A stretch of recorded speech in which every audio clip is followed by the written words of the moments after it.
Good morning, we are starting. Please take your seats.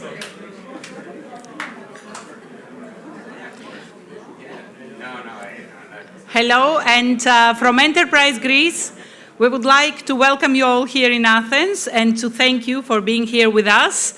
I hope you had a nice trip coming here, and I hope you'll have 2-3 wonderful days here with us. Learn a lot about the Greek startup scene and the startup companies and the opportunities with us. And I would like to start welcoming on the stage the organizers, which are Mr. Panagiotis Ketikidis, the co-founder of HIBAN and board member of IBAN, Mr. George Filiopoulos, the CEO of Enterprise Greece, and Mr. Jaco Polosso, the director of Secretariat of IBAN. Please welcome.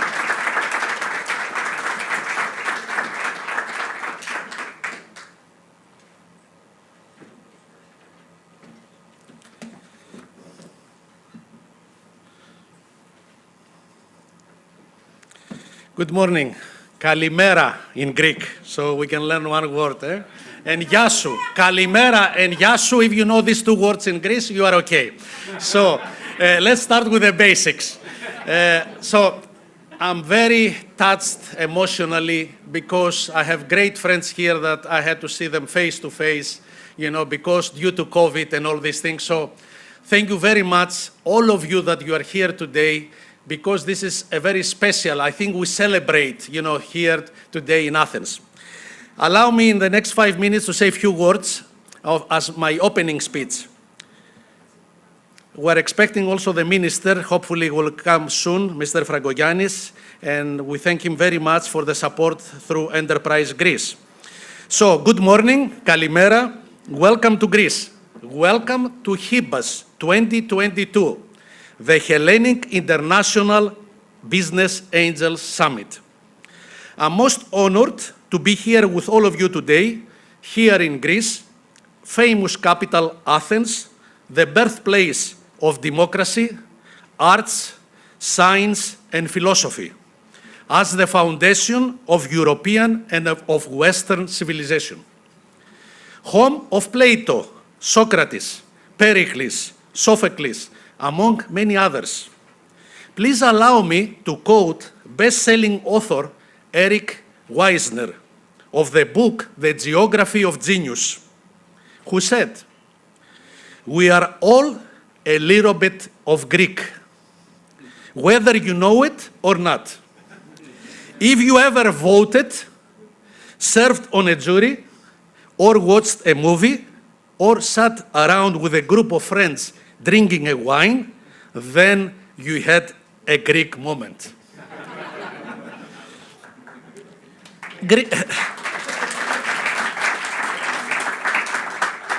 Greece Athens is the home of HIBAN, the Hellenic Business Angel Network, one of the 3 co-organizers of this great event.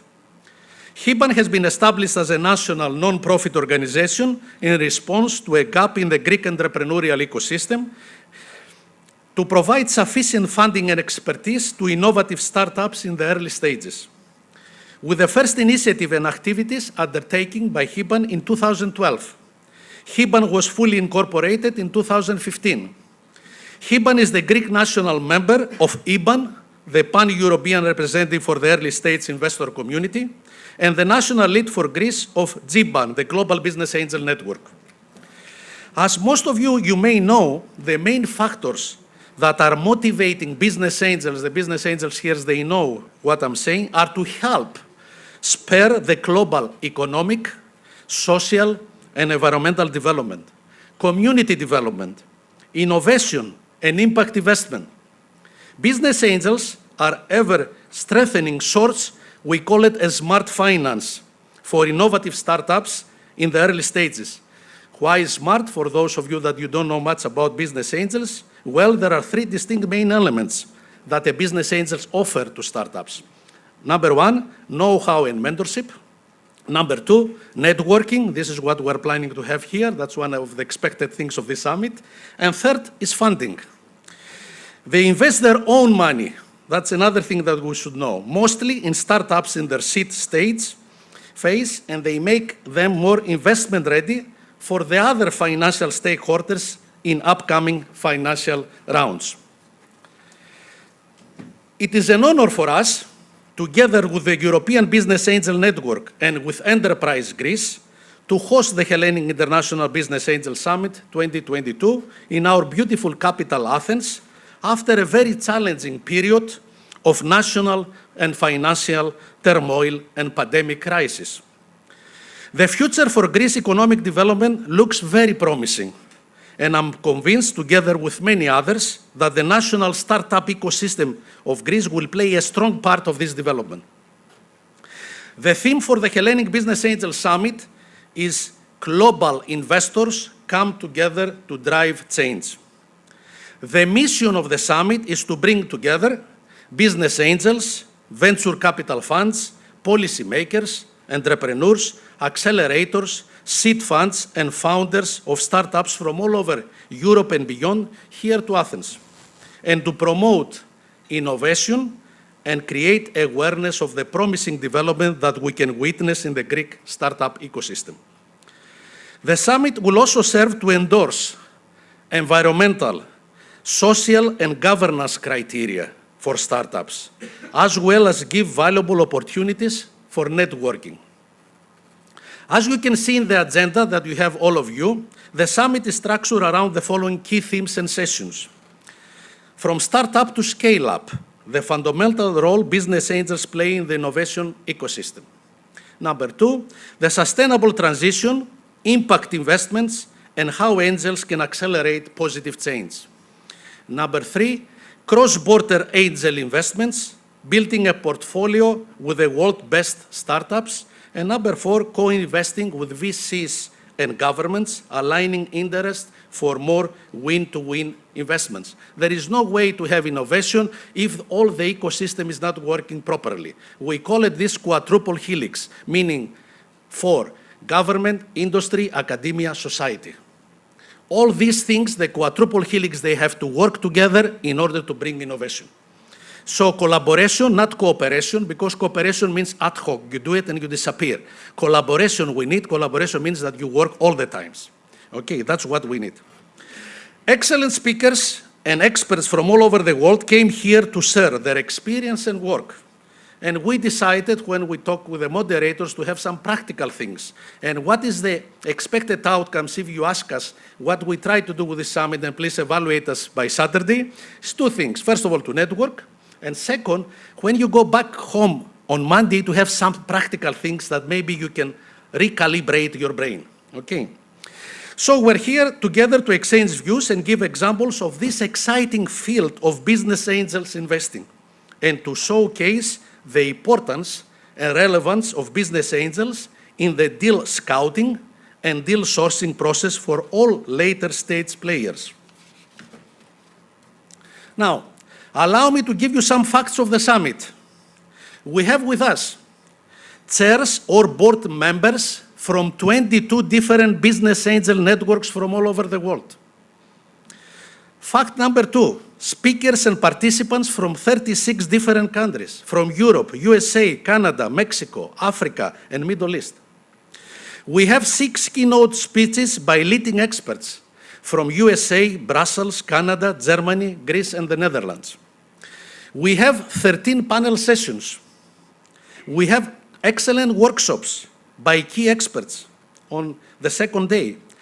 We've been selected 20 selected startups will pitch in front of the international investor on the second day, 9:15 to 11:15 tomorrow, and we have breakfast there. So if you don't want to skip the breakfast, the real breakfast, we'll have food there. So come there, and also to have your own views. You know, what is the Greek ecosystem? I think you will be exciting.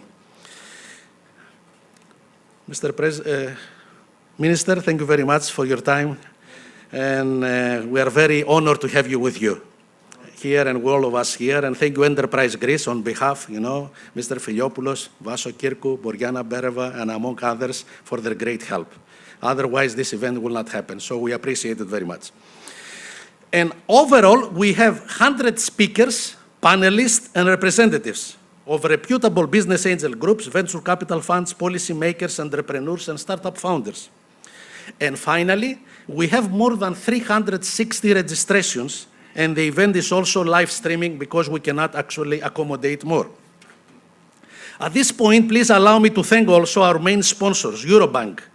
The Eurobank Group is the financial organization that operates in 6 countries, Greece, Cyprus, Luxembourg, Serbia, Bulgaria, and UK. EGG, Enter, Grow, and Go, one of the most successful business accelerators in Greece. Allow me also to thank our supporters that you can see and communication sponsors for their contribution and support to this summit. A special thanks goes to my friends now, Mr. George Filiopoulos, CEO of Enterprise Greece. George, thank you. And Mr. Loso Jacopo, Director of IBAN, the co-organizers of this summit. Now, a big thanks to our keynote speakers. Selma Brodanovic, Vice President of the European Business Angel Network. Selma, thank you very much for your time, and also to be a keynote speaker and all the things that you do for IBAN. We are very proud to have you there because you are leading IBAN also. Dimitris Tsigos, the President of the Hellenic Business Angel Network, is somewhere here. Yasu Dimitri, welcome. We tried 10 years ago with Dimitris to create this Business Angel Network. Of course, like a startup, it takes 10 years, I guess, to mature enough. So Dimitris, I think by having this group here and these distinguished speakers, I think we made it, I think we can say, but we have to keep going. Marcia Dunwood, the chair of Angel Capital Association of USA. Marcia, where are you? Oh, back there. Okay, thank you very much, Marcia. Marcia was so kind. We had so many emails back and forth in order to have, and with ACA as IBAN, and because now Candace is looking for her, we have a great collaboration. We are like a mothers association. We work so nicely. And thank you very much, because that's how we can learn from each other. We have Simone Brumhelhuis, the Europe's Female Business Angel of the Year of 2021. How proud we are for you, Simone. Peter Eugen, Emeritus President of IBAN, and founding president of BAND. BAND is the umbrella organization of German business angels and their networks. I don't know if Peter is here yet. And Stuart Thompson, the chairman and CEO of Valhalla Private Capital and Canadian Business Angel of the Year 2014. Thank you, all the keynote speakers, for accepting our invitation to be here with us and also to learn from you. Also, thanks goes to IBAN team, Katie, Nicolo, Elena, among others, Jacopo, that you have back there. You have a great team. And to the IBAN board members that I have them here, great friends now, that actually I learned so many things from them. And to Enterprise Greece once more, excellent team, Miss Kirkou Vaso, Miss Pereva Boriana, the ones that I know, Mr.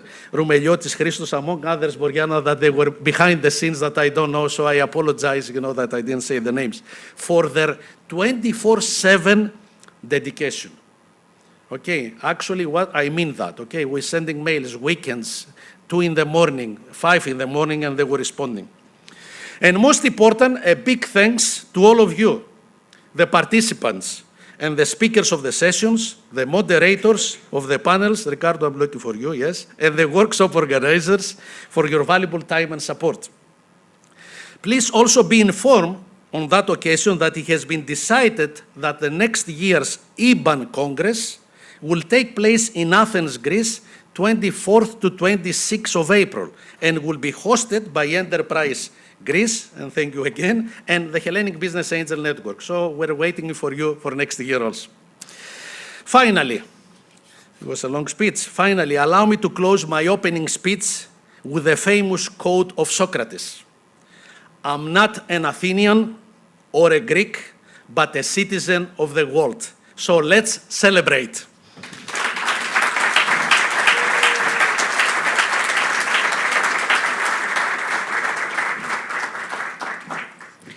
I would like to welcome on stage now the CEO of Enterprise Greece, Mr. Giorgos Filiopoulos.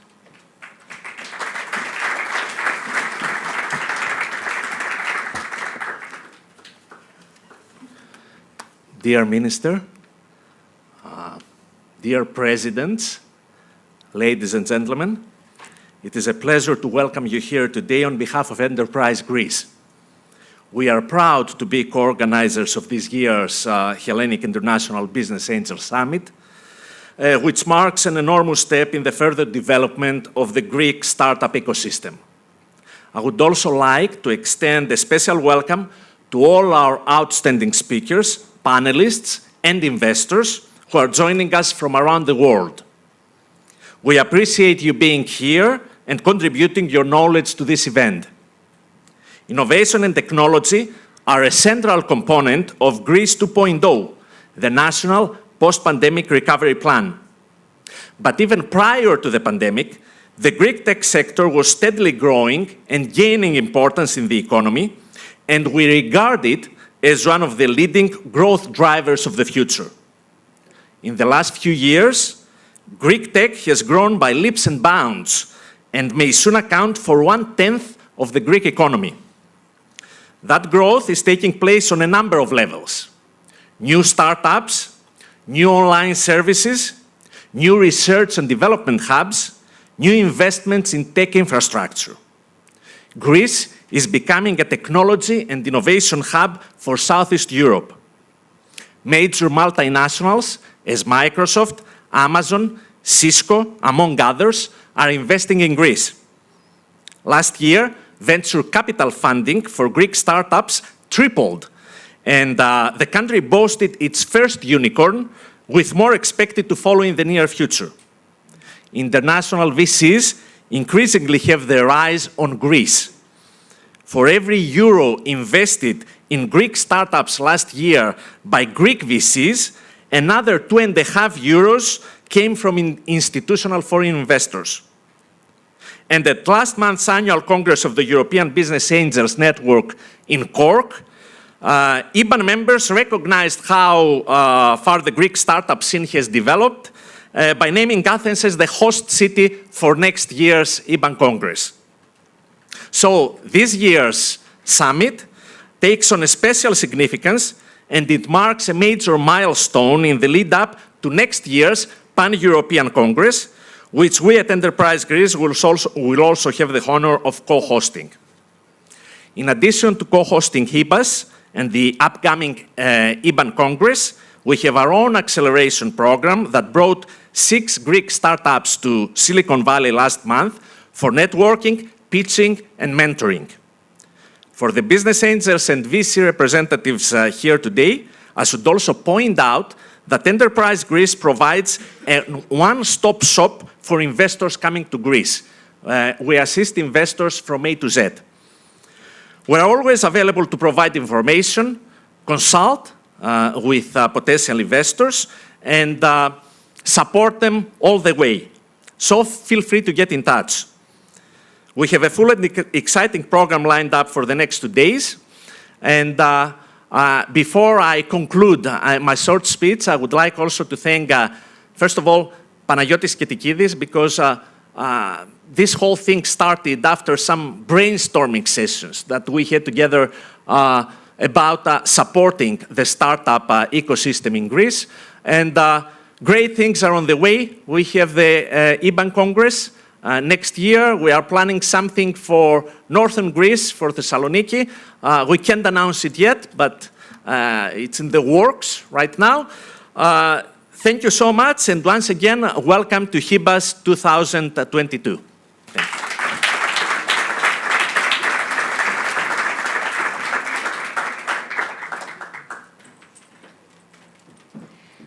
From from the organizers, I would like to welcome on stage the Director of Secretariat of European Business Angel Network, Mr. Jacopo Losso.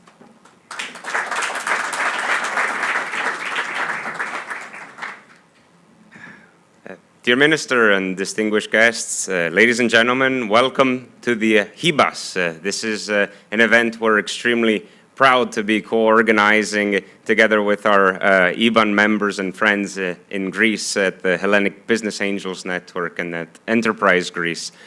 As you've heard from the first two speeches, there has been a tremendous amount of effort and work in putting these 2 days together. The purpose of this event is really to bring the world of angel investors to this country, which we strongly believe is on a path to growing a really vibrant startup and angel and VC investment community. And so we are here to bring the world to Athens, to Greece, to promote networking amongst international and local investors, and hopefully to also promote some syndicated investments between Greece and the rest of the world. I want to also thank very much all of the teams that have put in hours, if not days, worth of efforts over these past months to build this event, in particular the Enterprise Greece team, led by Georgios Filiopoulos and his team of great experts in running events. So Boriana and Vaso, thank you so much for working with us on this. And I also want to thank Panagiotis Ketikidis, who has really been instrumental in making this event come to life. You know, when he pitched it to us some months ago, we immediately said, let's go for it, it makes sense, let's do it. But without Panos' initiative and Georgios also strong support in the process, this wouldn't have happened at all. So we are extremely proud to be here with you guys these next 2 days. I have a little bit of things to also tell you about us, the European Business Angels Network. I think there is a presentation that at some point is already up. So IBAN is the trade body that got started in 1999 to spread and introduce the culture of angel investing in Europe, where fundamentally it was relatively absent, minus of course in the UK, where there was some angel investing already happening in those years. We are really here to provide investors and investor communities a network of trusted people they can work with, they can learn from, they can co-invest with.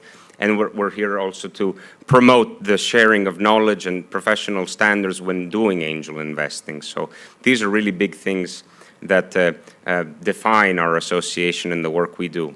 We represent an industry that we estimate is worth over 7.5 billion euros. That is the amount angels are investing here in Europe on an annual basis in startups.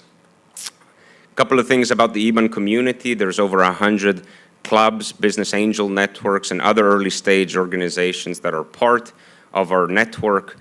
We have over 3,000 business angels. Fortunately, not all of them showed up today. Otherwise, we would have had a big problem fitting them into this room. But we have, this is the real foundation of the IBAN network is the strong members that we have within it. And you can see a bit the breakdown of geography-wise and also organizations-wise what is making up our community. This is, in a nutshell, all of the different things IBAN does. We connect the angel ecosystem. We power 2 annual events plus many other events that have the purpose of connecting people, promoting knowledge, and promoting co-investment. There's thousands, literally, of attendees that show up at our different events during the year. We do a lot of work when it comes to supporting the cross-border co-investment community, also thanks to events such as this, but also via pitching competitions that we organize on a regular basis. There's a lot of the best practice sharing activities that IBAN does. Besides webinars that we do online, we also offer a lot of good workshops in real life, and I hope you will enjoy some of them over the course of these next 2 days. We do a lot of work also with founders, because IBAN strongly believes that to make good investments, you also have to have good startups and good startup founders. So we'd like to mentor them, we like to train them, and we have different programs that do exactly this. There's a lot of work that within the IBAN community we also do on a sector and a thematic basis through our different angel IBAN member community groups, groups such as IBAN Space, that promotes investment in this particular industry, or groups like IBAN Impact that drive investment in social and environmentally relevant startups, and many others that I will spare you in details with. But research and policy is also a big thing for our association. We are based in Brussels, also with the goal of influencing policymakers and building, the needed kind of conditions for entrepreneurship and investment to flourish.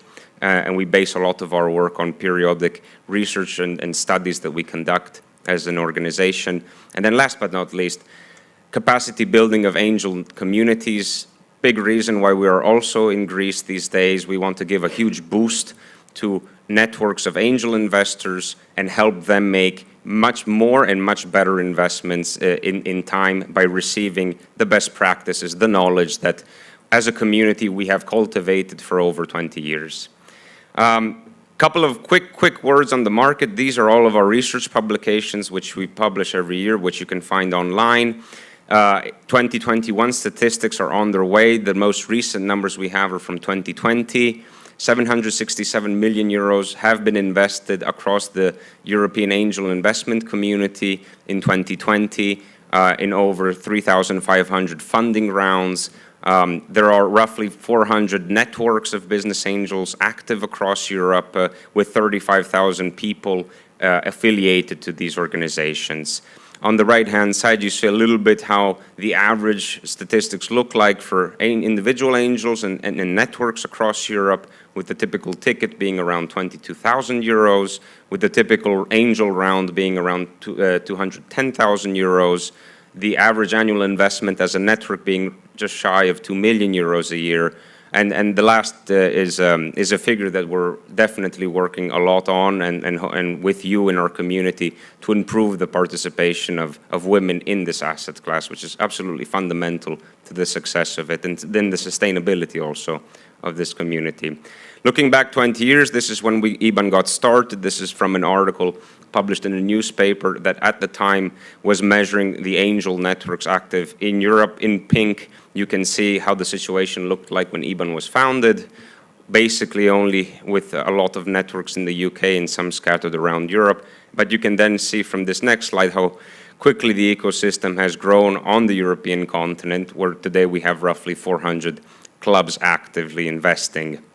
This is to show you a bit the growth of the angel population. We didn't measure it for the whole 20 plus years since we've been active, but only since the past 10, 11 so years. And you can see that also angel investing is picking up a lot here on this continent. This is just to show you how the market looks like in a snapshot over the years. The last column is the 767 million that were invested. And you can see how the market has grown and progressed over this past 10 years. And here is to indicate a bit the size of the typical angel rounds, which fundamentally haven't differed way too much over the past years, with the typical round being around 200,000 euros. And these are where angels are investing in. Typically, the funding rounds that we've observed broken down in size, and you can see that angels typically like to do deals within 500,000, but we're also keeping an eye on the later stage angel rounds, which are definitely a trend that we're observing. A couple of quick trends to mention. Definitely angel communities are growing. This also means that angel syndicates are becoming larger and larger with lesser and lesser individual tickets in them.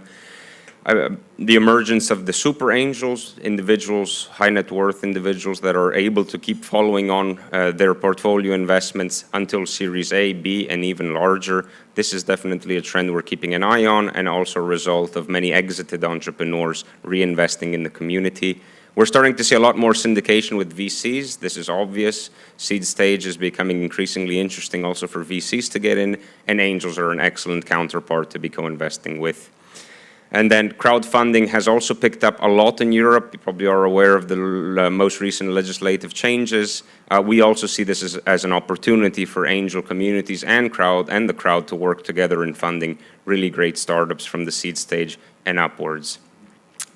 More women, I already mentioned our commitment to solving this issue. And last but not least, we're also hoping to work more and create a European continent of investors by allowing cross-border to become easier and a much more natural thing for angels to do, especially as their startups continue to be successful and grow and need to expand in different markets. We believe very much in the cross-border as a way to enter new markets and to grow businesses also outside of your hometown. So that's us in a nutshell, and I really wish you all a great conference. This is also a big reunion of good friends that haven't met in a long, long time. I am particularly happy to be seeing so many familiar faces, but I'm also looking forward to connecting with all of you that I haven't yet had the pleasure to meet. And until then, I wish you all a really great conference here. Thank you.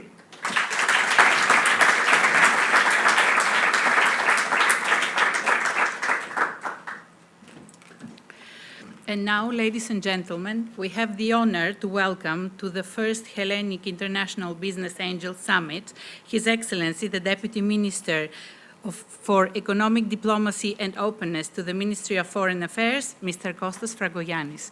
Mr. Minister, please.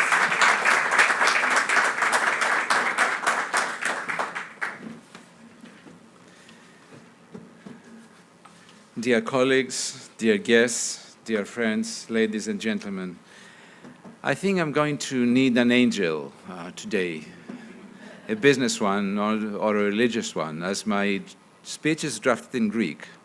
And so I'm going to be doing angel's work in converting my Greek speech into English. But nevertheless, it is a true pleasure to be here with you today, and I was very pleased to receive that invitation to address the Hellenic International Business Angel Summit today in Athens. It is a conference that takes place for the first time. The Angels seems to be doing very well.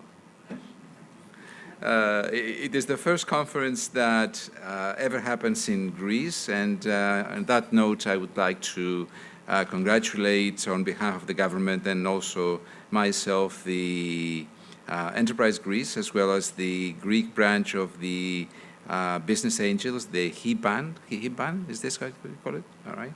As well as the European Agency for Business Angels for taking this initiative to organize this conference. I'm confident that this particular conference will give an additional boost to the Greek economy, but more importantly, it will boost up the Greek ecosystem of startup businesses. As it appears that in the last few years, the Greek startup provides tremendous opportunities, and there seems to be a significant growth on it. So with pleasure, I was informed a couple of days ago that thanks to your efforts, Enterprise Greece, and the efforts of IBAN, this Congress is being organized, and I also understand that there's going to be an additional one on April 24 to 26 in Athens, and this is something that I'm also looking forward to. It is a yearly event for startup businesses that seek funding, and it usually brings together some 500 to 800 people from as many as 50 countries. So it becomes very significant. And for Greece to be organizing this, it is an important milestone in as far as the startup business ecosystem, and this is something that gives us tremendous pleasure. I would like to take a few moments to put some emphasis and make a few notes in as far as the international recognition that Greece has gained in the past 3 years and how this adds to the startup community and your efforts. I believe that everyone pretty much recognizes that there is a significant turnaround and a recovery in as far as economic development in Greece, so that the country looks forward towards gaining a leading position in becoming an investment bridge between East and West, as well as a pillar of stability in our region and prosperity in Southeast Europe. This, to a great extent, is due to the work of this government that was elected 3 years ago, back in 2019, by taking advantage of a very clear focus in as far as becoming a business-friendly government and supporting the private sector, and also becoming an investment-friendly government by providing reforms and whatever it takes to gain that image. Most importantly, it is to change the attitude, the mentality of the political world, but also the people themselves. We've become more mature from a political perspective, and we've also realized that many of the practices of the past no longer have a saying to what we do and need to change in order to welcome foreign investment. So what we did is to convert the crisis into an opportunity by showing respect to common sense, to credibility, to accountability, to becoming professionals and responsible and accountable towards our partners. We've promoted reforms, among those the extroversy of our economy, as well as the support towards the business community and foreign investment. As a result, in 2021, we had a tremendous increase of foreign direct investment by 74.3% over the previous year, overpassing 5 billion euro compared to 2.9 billion of the previous year in 2020. This is a record level, the biggest inflow of foreign direct investment since 2002, and that only confirms the way that the Greek economy looks towards the future. And I assume it will be very interesting to see what sort of a share does the business angel community holds in that respect, and how it can contribute to the development of the country, and how we as government can contribute to that. So let me put a few questions on the table, very openly, very bluntly, in a non-diplomatic language, but rather in a business language. What do the foreign investors see, and why do they choose Greece to come to this country and invest in this country? Well, first of all, they look at strategic investments from world-class businesses such as Microsoft and Amazon and Volkswagen and Pfizer and Cisco and Google and JP Morgan. So if they do choose Greece, they must have a reason. These are investments that do not necessarily deal with real estate and infrastructure, the tourism and the shipping, which used to be the old news in the sectors of the economy that Greece is known for. We are speaking of investments that have to do with innovation and R&D and high technology and pharmaceutical and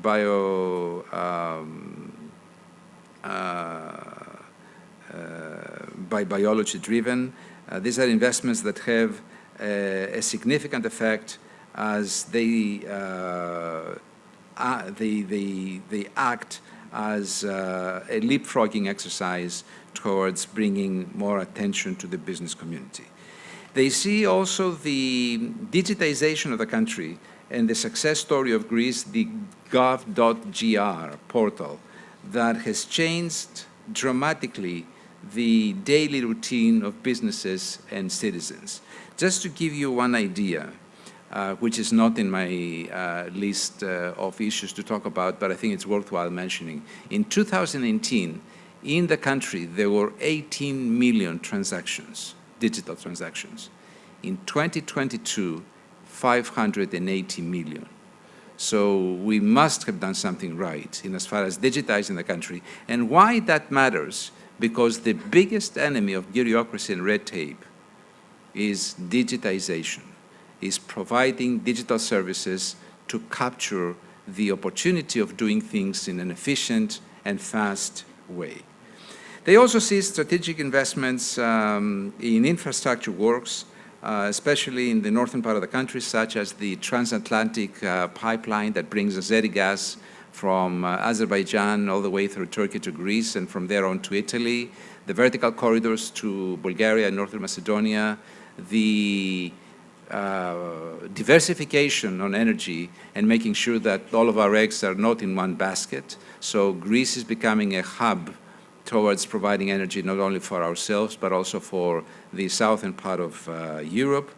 They see the floating storage and regasification unit that is being built in Alexandroupolis. There are three more FSRUs that are being built throughout the country, and of course there is the SRU, the storage and regasification unit of Revithoussa that has doubled its capacity, giving a boosting towards Greece becoming a hub, but also they see the willingness of the country to provide energy through renewable energy sources. At Enterprise Greece, which is the Greek agency for promoting foreign direct investment and promoting the internationalization of Greek businesses, we have given our approval and permit on strategic investments that relate to renewable energy sources of more than 6.5 billion euro that is under construction as we speak, and there is another 7 billion in the pipeline that is coming up in the next few months. So they look at the infrastructure work, they look at the change of the mentality, but they also look at flagship products. And I would like to mention one. You may have heard of the Smart and Sustainable Project of Astypalea. This is a small island in the central Aegean that is not connected to the national grid. And we've done something phenomenal, something very particular, something that has gained the attention of the world. We have gone to this small island and said we will convert that into a smart and sustainable one. How do we do that? Well, shutting down the diesel generators, putting a hybrid system in place, electrifying the island, providing charging stations for every vehicle on the island, and today the police car, the ambulance, the police scooters, the Civil Aviation Authority, the Coast Guard cars, the vehicles of the rent-a-car facilities and business community, the vehicles of the people are electric. And we've given tremendous subsidies towards this direction, and so did Volkswagen, that is a partner to this project.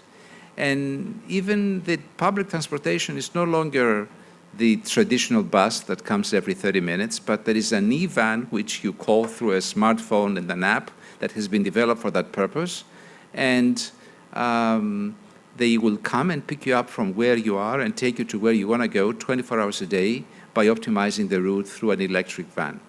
I'm very proud to announce to you for the first time today that the mobility on demand, or transportation à la carte, as I call it, has been in operation for 20 days now. And in the past 20 days, it was used in this small remote island 1,000 times. And 90 of the 1,000 inhabitants of the island have bought a yearly ticket for it, so it is widely accepted in the island. It is a clear sign that the private sector and the government can work together to the benefit of the people. And the best part I left for the end, which is that we are preparing excellence of road systems and 5G systems that provide what it takes for the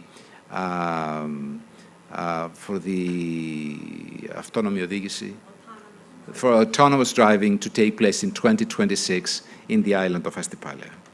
Now, I understand that in this particular conference, business angels from all over the world will come in contact with venture capital funds and accelerators, and of course the startup businesses. Everyone is looking forward towards promoting its own plans, hopefully with great success. And as far as the government is concerned, we would like you to know that we are very supportive to it. Innovation, startup community, incubating, accelerating is within our reach. It is within our minds, and it is something that we are in particularly interested towards supporting it. How did we do that? By bringing under the roof of the Ministry of Foreign Affairs every related agency that has something to do with it. So it is not scattered all over the place, but it is all under the roof of the Ministry of Foreign Affairs, thanks to the effort of Giorgos Filiopoulos and Betty and all of the team of Enterprise Greece, but also the export insurance agency of the country. We are supportive to making sure that all of the works are being coordinated and hopefully successful in that respect. In addition to that, there is a network of commercial attachés in 150 locations around the world that work closely with Enterprise Greece and the respective agencies. So we provide full support to the Greek business community in their efforts to internationalize their business practices, as well as promoting international affairs and organizing events of this type. At the same time, we also prepare business missions around the world. And I think that may have something to do with your endeavors, and I would like to take only 1 minute to mention that on a yearly basis, on a monthly basis, we organize plenty of such events. 3 weeks ago in Saudi Arabia, yesterday the United Arab Emirates, Dr. Sultan Al Jaber, who is the Minister of Investment and Innovation, was in Athens for the 3rd time, together with 21 businesses of significant size, 6 of the biggest funds in the world, to meet with 65 Greek businesses and have not only G2G meetings with myself and the Prime Minister, but also with businesses from Greece. So we are creating a momentum of contacts from countries such as Saudi Arabia and Israel and Egypt and the United Arab Emirates and Germany and France and the United States. And we spend our lives in airplanes by putting effort into making sure that we do what we do to the benefit of the Greek and international business community. So on that note, I would like to say one more thing that has to do with creating all of the needed R&D infrastructure, tax incentives that have to do with the startup community and are in support to the business angel efforts. I believe that you will be considering at some point in time, Giorgos, the Chropi infrastructure that we are putting in place in Athens. There is one coming up in Thessaloniki, and there is one in operation in Ioannina. These are innovation clusters and competence centers that provide also the needed infrastructure that is required for your kind of work. In 2021, the Greek ecosystem of startups has had a record of financial support, plenty of exits, buyouts, in a very dynamic format. It is expected to grow more in 2022. I'm confident that this particular conference will play a significant role to the development and the technological progress of your work, so that the Greek startup community will become even bigger in a world-class avenue. In that respect, and with all of the promising messages that I've been receiving so far, I would like to wish you from the bottom of my heart a big success to your conference, and I thank the angel for allowing me to convert my Greek speech into English. Thank you so much.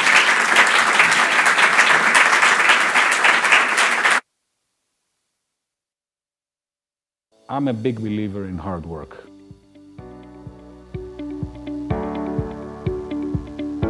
Hello, my name is Marcos Veremis. I am a partner in the Big Pie Venture Capital Fund and also chairman of Upstream, one of Greece's first technology companies. This sector that was virtually non-existent 5 years ago is now a sector that counts at least 500 strong companies. If you look at the amounts raised by these companies in 2017, the number was less than 50 million. This past year, 21, it was over 500 million. The market cap of these companies is growing very rapidly. My estimate is at the moment it's touching 8 billion euros in terms of market cap, which is remarkable for a sector that didn't exist a few years ago.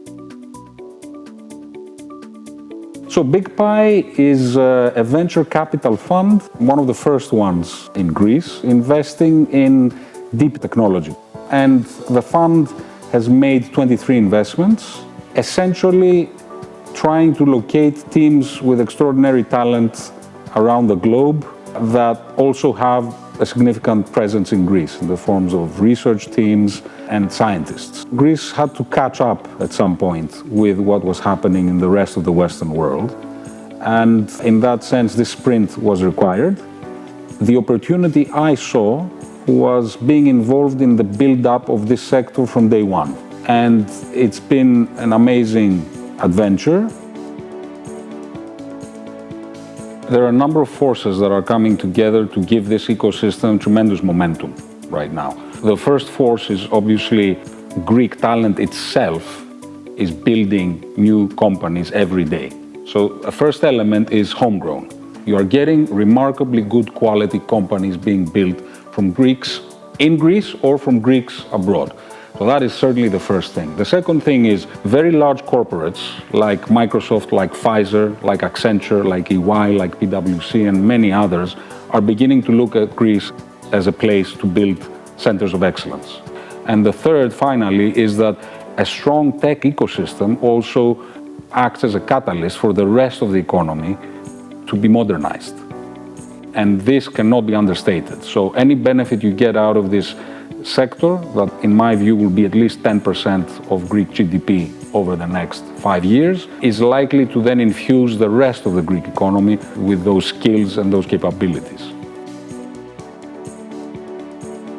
I think Greece, both in terms of geography, being a bridge between the East and West, but also in terms of being a very beautiful country to live in and attracting a lot of talent and developing a lot of talent, is an excellent place to become an R&D hub for many large or medium-sized companies. And I'm very optimistic that it's moving in that direction. 2022 will be indeed a landmark year for the tech ecosystem in Greece, in the sense that we've already had a unicorn. Beyond Viva, we've got at least another 2 unicorns coming this year from the tech sector. So having in 1 year 3 unicorns is really quite a milestone for this new tech ecosystem that we have in Greece.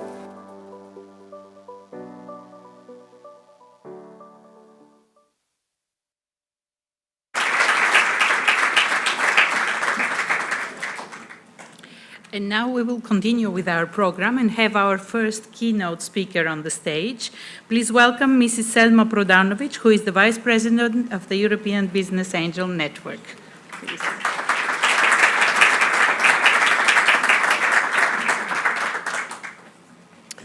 Good morning.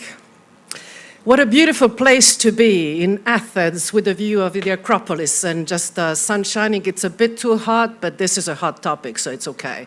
We're fine together. I would like to thank the Deputy Minister for showing us the example of the island and talking about that, because isn't that why we are here, is to hear inspiring stories of success that we have invested into, created, and that have created something that we are proud of and looking forward to. Honestly, I wake up every single morning with the idea, what is it what I can create today? Who can I support? And what can we do to create a better future? I am the lucky person that I spend 99% of the time with proactive people. In times, and we have to be aware, outside the world is rather terrifying. The wars, the crisis, everything is out there happening, but still people here in this room are looking at the opportunity, are looking at the positive. And this is why we are talking about driving the future of this continent. First, I would like to start with thanking Panos Katikidis for organizing everything, for being our host, our big friend at IBAN board member, and also co-founder of the Hellenic Business Angel Network, and really the driving force behind Enterprise Europe, and of course the whole team of around Jacopo, Losso, and IBAN, and the IBAN community of being there. My name is Selma Prodanovic, and I'm the Vice President of IBAN. Very proud to serve this community. And I would like to forward my regards from our President, Janne Jomelainen, who would have loved to be here with you today, but because of his personal situation, he had to stay and could not join us. But he is with us in his thoughts and wishes everybody around to have a really successful conference. What I would like to talk today about is really about driving the future. And looking at what Jacopo showed us earlier, it was that a business angel, in average, per investment, invests about 22,000 euros, right?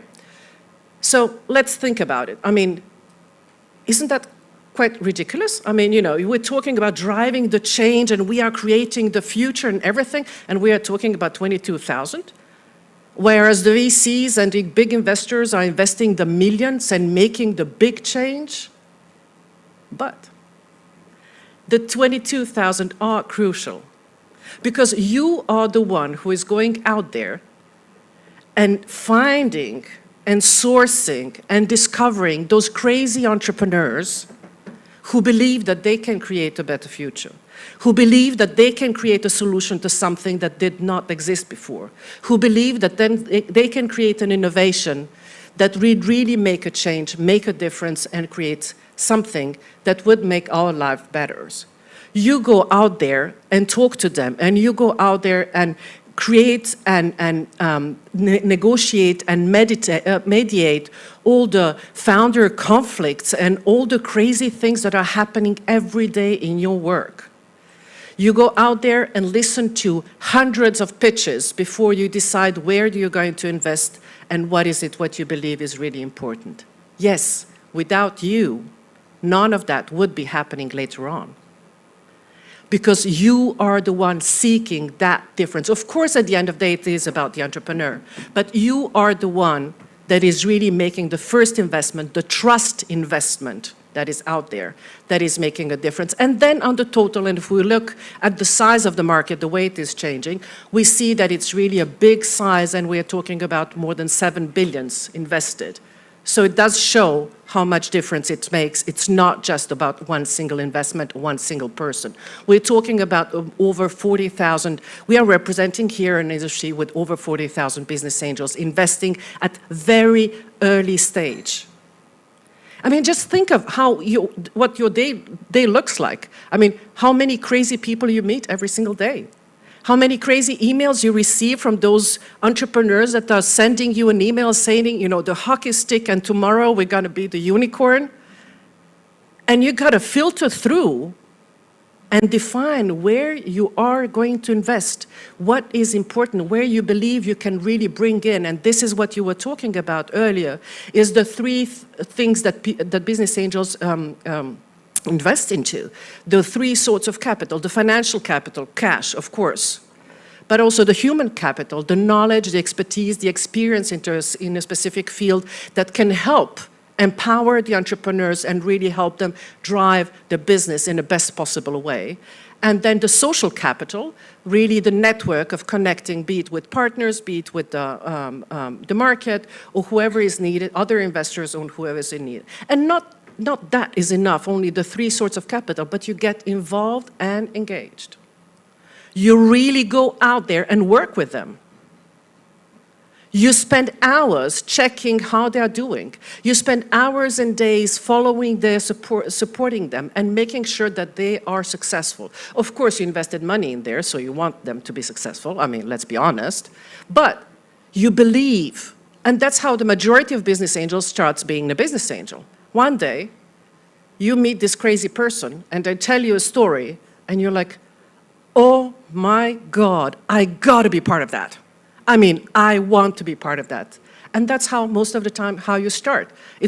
Most of the time, it's not an intentional decision, I'm going to be a professional business angel, but it's more the excitement of creating a solution to one of the biggest challenges of our time.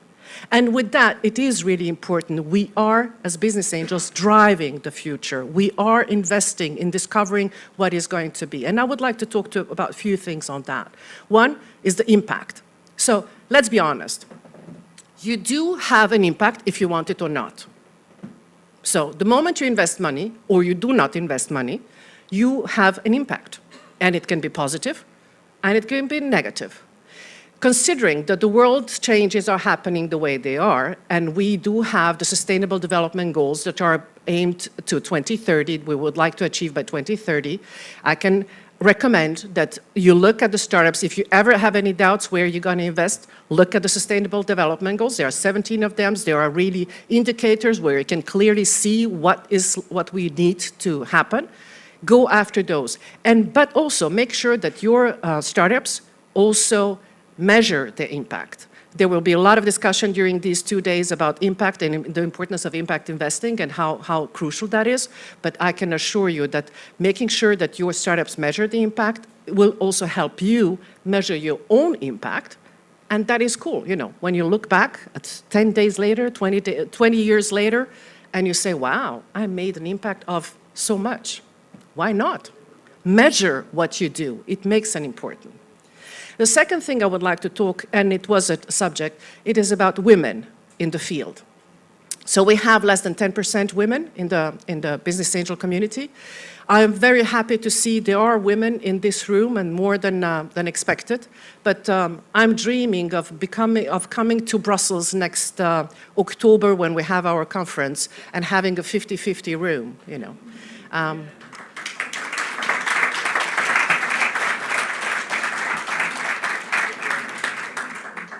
And we need that. And it is my duty as the Vice President of EBAN to tell you that you need to invest into women. Not because it's nice to have, not because it's fair, but because it's smart investment. I'm really, you know, I spent years talking about, you know, I have a son and a daughter, and I would like them to have the same opportunities in life. And I was speaking about equal opportunities and all of these things, and that didn't really work. Nobody really cared. So I turned it around and I said, okay, let's see facts, numbers. We are here to make money. We are here to make impact. So how can we do that? It's very simple. At the moment, there are between 0.7 and 2%, depending on which studies you look at, that are invested into female-led startups. Less than 2% of the whole VC money is into female-led startups. At the same time, research has shown that the return on investment when you invest $1 into a female-led startup and to a male-led startup, you have double the revenue if you invest into female-led startup. It's your decision. It's your decision what you do with your money. But if you want to make money, this is a way to do it. And also, consider that there were about 18 unicorns in 2019 of female-led startups. We're talking 86 in 2020. So talking about trends, opportunities, and money-making. And of course, you're making an impact. I would love to see you more on there. So I'll see you, if not in the meantime, I'll see you in October in Brussels at our EBAN conference, and making sure that we have half-half and that we have a lot of money-making female-led startups. Also, I would like to talk about how you can mitigate your risk and expand your portfolio. And this is something we've been talking about. It is about this cross-border investing. Really very important. I mean, of course, everybody here that is in this room, you are interested in international and cross-border investing, and that's why you are here. But we all very well know that in our local networks, most of the people do not really see the importance of cross-border investing, of investing together. We always kind of tend to look at our own single little market, and our markets are too small. We have to look at opportunities to expand this. And this is a way to mitigate the risk of your investment, to build a stronger portfolio and really to expand your network and your portfolio in this.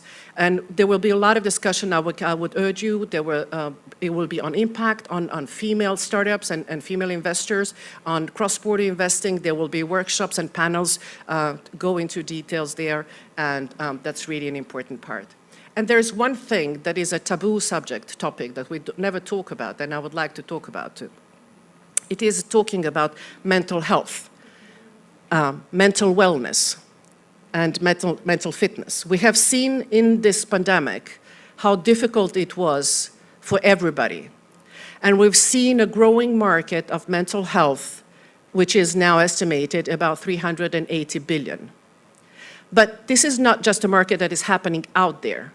It is happening to you. It is happening to you as an investor, and the pressure you're going through. I mean, just right now, what is happening with your investment and your portfolios, it's not an easy task. You have to be very wary and look at it how you're going to do. But also, it is important to take care of the mental fitness and mental well-being of your founders. A founder that is not doing well will not pitch, will not sell, will not lead. And we have a tendency, and there is something that is happening, there's a trend that we see that more and more funds and VCs are investing a small portion of their money for the well-being of their founders. And I urge you, I've seen so many, I've mentored, personally mentored over 1,000 entrepreneurs, mentored and coached. I've seen them thrive, and I've seen them fail. And I've seen them how much they need to pretend that everything's okay and everything is perfect, while at the same time they're not having a good time and really having a bad time. Taking care of them will help your business and make your return better. So to make it short, if you want to have better returns on your investment, look at the impact, invest into women, make sure that it's cross-border, and take care of yourself and your startup. Thank you very, very much for being here.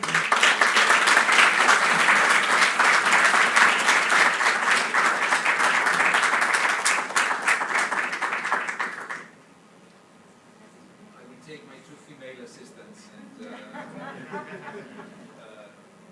I need to return back to the ministry, but I wish you a big success, all of you.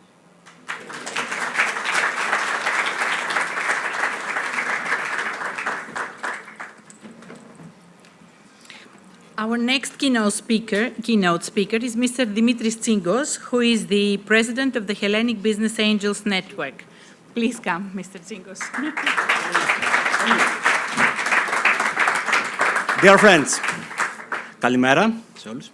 It's a real pleasure to welcome you here in Athens. And I'm excited to see so many friends, from IBAN after a lot of time. I'd like, first of all, to thank my good friend Panos Katekidis, Jacopo, and of course Mr. Filiopoulos, and in their names, their pertinent organizations for really making this event happen. Panos mentioned that 10 years ago, we did a similar effort. The IBAN president back then, Paolo Andres, was here. We tried to launch an angel group in 2012. We notoriously failed in doing so. But like every entrepreneur, we never give up. I mean, if you are trying to find a person who may give up, don't look at here. So 10 years later, we have this very big event. We have an ecosystem that is thriving. We have the IBAN Congress next year in Athens. I mean, we could not even dream of that a few years ago. So congratulations to everybody. Before starting my presentation, I would like to build up on something that Selma just said about female-led companies and female angel investors. And I'd like to be very, very clear that I think, and please don't get me wrong, I find it a kind of a mistake to say that female entrepreneurs are equally good to male. My experience is that they're actually much better. That's true, much better. Whenever I see a female company, a female-led company, the chances to invest are much higher. There is statistical evidence for that. They make better leaders, especially in times of crisis.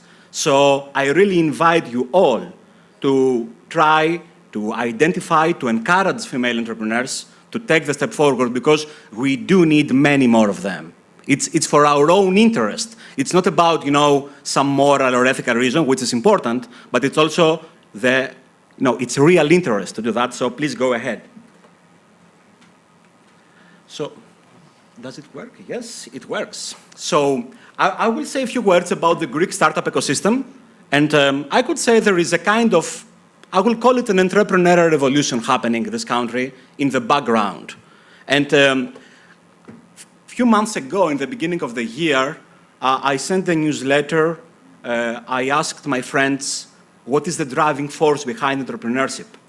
And few of the recipients responded to me that is trauma in Greek?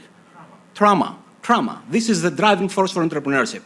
And as you know, like 10 years ago, 12 years ago here in this country, we went through a terrible financial crisis, like one of the worst in the modern, in the Western world for sure. And I think this really ignited a big behavioral shift that really created what we see today. So, for some background, before, like if we go like 200 years ago, I'm not talking about ancient history. I'm talking about, end of 19th century, beginning of 20th century. Greece was a very entrepreneurial society. I mean, a really great entrepreneurial society. There were here in Greece, but if you see at the hubs of Eastern Mediterranean, like Alexandria, Cairo, Beirut, Odessa, even Vienna, Marseille, full of Greek entrepreneurs, really thriving. That is documented. So the society, the societal genes are very, very entrepreneurial, and a lot of investment as well. What happened also in the early 80s, that's a very unknown story which needs to be told. We had some very early tech champions, like companies like Singular, Computer Logic, DIS, early ERP systems. It is bad luck that we don't have a Greek SAP. Those software vendors were very similar to SAP in their first years. Why did they not grow? Because they fell victims of the domestic market. The domestic market was growing. Okay, there were wrong political decisions, but there was some economic reason. The economic reason is that Greece, before the Olympic Games, was the champion for more than 10 years, the European Union champion in domestic growth, 4%, 5% per year. So if you can make a lot of money easily at home, you are less tempted to go international, unfortunately. So we had 30 bad years. From 80 to 2010, with the collapse, everybody looked inwards. That was very, very bad for the country. I would like also to point out that in terms of angel investing, although not formalized, in the early 2000s, there were super angels in Greece. There was a late entrepreneur, Pouliadis. I will not judge him, but Pouliadis had invested in 40 companies. We would call him a super angel today. 40 companies. It did not fly, but I think there are some indications that the necessary ingredients were there. The tectonic change is happening. First of all, we have many startups in Greece. There was a video with my good friend Marcos Veremis talking about the last 5-6 years, but this started like in 2000, 2005. First few startups, more and more. So we started to have, there are startups in Greece since 2000, 2005. And there is a big success story of European Union and state support for really igniting the venture capital industry. Taneo, I think now it's Hellenic Developer Bank, right? So it's starting, I think, 2003. Then in 2011, we had the Jeremy funds. 2017, we had the Equi Fund, which is the current venture capital industry. So there is, I think it's very important, from a business point of view, the fact that despite the big economic crisis, despite the fact that we changed like 10 governments over these years, this strategy is being executed almost steadily. And we ignited the venture capital ecosystem. The very important thing is that as of 2012 in the beginning, I think the first exit was 2013, Baxens. Now we have more than 20 exits. And those 20 exits have created, together with many other things, a wave of angel investors. So we have people who made their money, to put it very simple, people who made their money from startups. Of course, now they're reinvesting in startups. Then a very significant development has been Elevate Greece, like a government, a public authority initiative to really try to structure the ecosystem. And of course, Hiban and the Hellenic angels, now we have a big angel group giving the opportunity, to Greek angel investors to reinvest in the ecosystem. So, what is the ecosystem today? First of all, we can see that now entrepreneurship is a major career choice. 15 years ago, if you ran a poll, you would find that the vast majority of people, of young people, would like a steady job, like a secure job, most likely in the public sector. That was Greece in 2005. Now, of course, a minority, but a big and dynamic minority, they're going to become entrepreneurs. And this is really a tectonic behavioral shift. That's huge. We have more and more exits. Exits, as I said before, they create the new angel investors, but also they boost the morale. No, if you see that others made it, you think that I can make it as well. So there is like an avalanche. It works like, there is an avalanche effect in entrepreneurship. So, I mean, Elevate Greece has statistics, I think more than 600 or something like that, startups registered. My feeling is that we have hundreds of new startups, serious new startups, created in Greece every year, which is not bad for a country of 10 million that a few years ago there was nothing. So this avalanche is really working, and I expect that in the next few years, we shall see like an unbelievable change happening on the background, and it will come on the surface. What we see already is just the tip of the iceberg. And we have now scale-ups. You saw the video about Upstream, Persado, Workable, Viva Wallet. These big scale-ups also incubate the next generation of professionals. Then startups, it's easier to find qualified people. And some of those, there might be a marketing manager or an IT manager, a CTO will become founder after a few years. So the scale-ups play a very vital role, and we shall discuss about that later. And of course, the availability of risk financing in Greece is reaching now unprecedented levels for the standards of the country. So access to financing now is actually, there is no issue around that. Very importantly, the Greek diaspora is starting to investing seriously in Greece. I'd like to take a moment here to say that if you look at the Greek diaspora, it always wanted to help the country.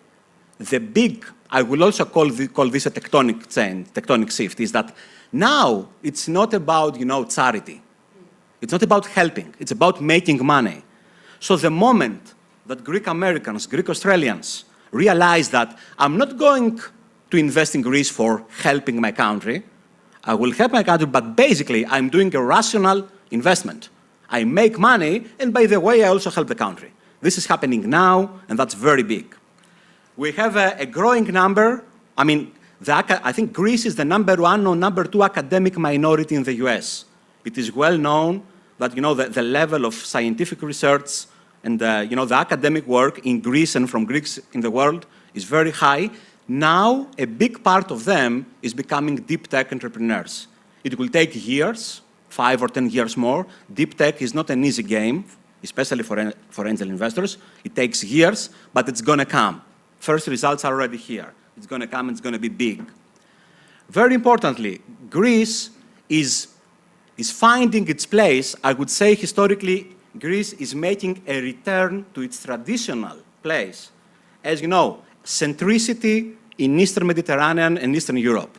So we see more and more people seeing Athens and our other hubs as a place, near to their home. So if you live, I don't know, in Cairo or in Beirut again, Athens is a 1-hour flight or less.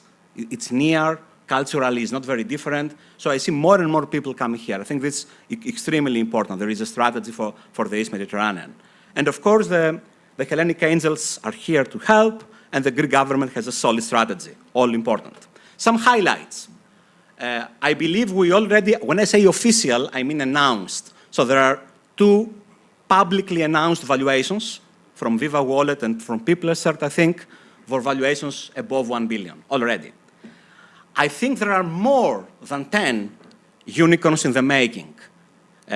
Companies like Workable, Blueground, Scrooge, Epignosis, Yodek, many more, not in the list, that they might have a recent valuation in the likes of several hundreds of millions, and it's a matter of time, a year or two, to have, a kind of more than a dozen of unicorns in this country. And there are tens of startups that now they have valuation in the tens of millions, and they are very likely in the next few years to have, to be near a unicorn level.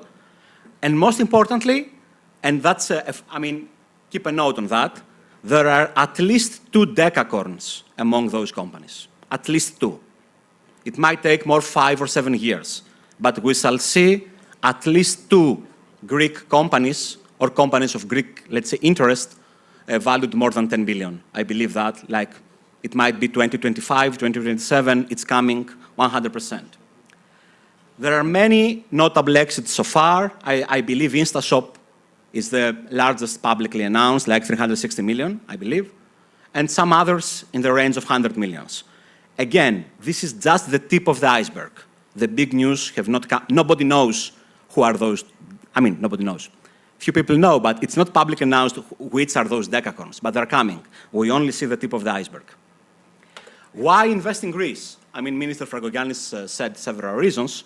In my view, the most important is what I call product development efficiency, and please pay some attention to that. The cost structure in Greece is much more competitive than California or Boston or New York or even London. However, there are numerous places, many of them near Greece, with much lower development cost. Could be Eastern Europe, East Asia, whatever.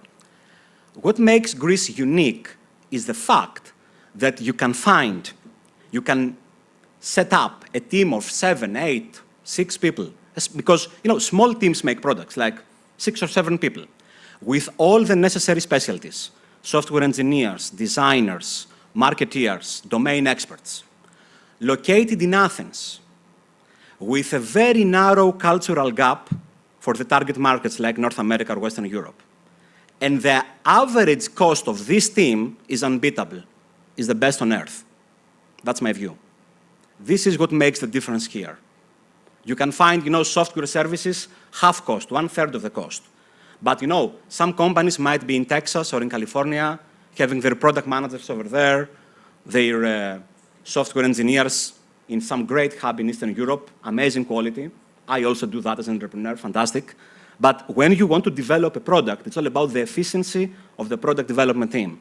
And Athens is one of the very few places on earth where you can create a team of 6 or 7 people with all the necessary specialties, with a culture, language, and not only, very narrow gap from North America or Western Europe, and develop the product here. This is, I think, to me, this is the secret sauce. Access to talent is very good, local and regional, and availability of smart money now with angels. This is what makes this country competitive in the startup world. Now, about the Hellenic Angels, few words with my good friend Panos Ketikidis and Elina Kotsouradi and Andreas Bofinger here. Back in 2015, we launched Hiban as an angel group and an advocacy organization. In the beginning, we tried like every startup. We had a little bit of slow growth. We started doing investments. We had several success stories. I think Panos is making just an amazing work to represent Greece in IBAN, and I'm so happy for this, Panos, and thank you so much. And later in 2020 to 2021, we decided that the time had come to really accelerate our growth. So we leveraged our networks, we published a call for angel investors, and we made our first, try to expand and make Hellenic Angels, Hiban, to like a very open, transparent, and inclusive angel group. We now have more than 65 members investing very actively, and we've done 5 investments at least. I think the 6th one is about to close in 3 months. So the firepower seems to be good enough. We try to keep it very easy. Minimum ticket per year is like 2,500. So with 2,500 euros, somebody can become an angel investor. We've done tickets from individual angels of up to 50,000, of course. No problem. We are very open, very transparent. And we think, I think we can easily have up to 15 or 20 investments within the first 12 months of our, new phase of operation. So we can be very optimistic that this can be a catalyst for the local entrepreneurship ecosystem. You will find our website on hiban.gr. I would like to say that we have already done cross-border investments, both with European angels and internationals. So please, whenever you find out an opportunity that you think it would make sense to add some smart money from Greece, don't hesitate to reach out to us. We'll do our best to co-invest with you. Thank you so much and have a great conference.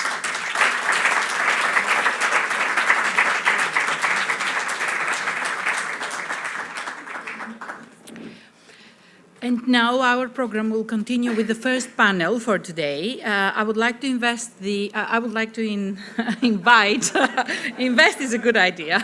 I would like to, yes, to invite, please, the moderator and the speakers from a panel that will speak about co-investing with the government.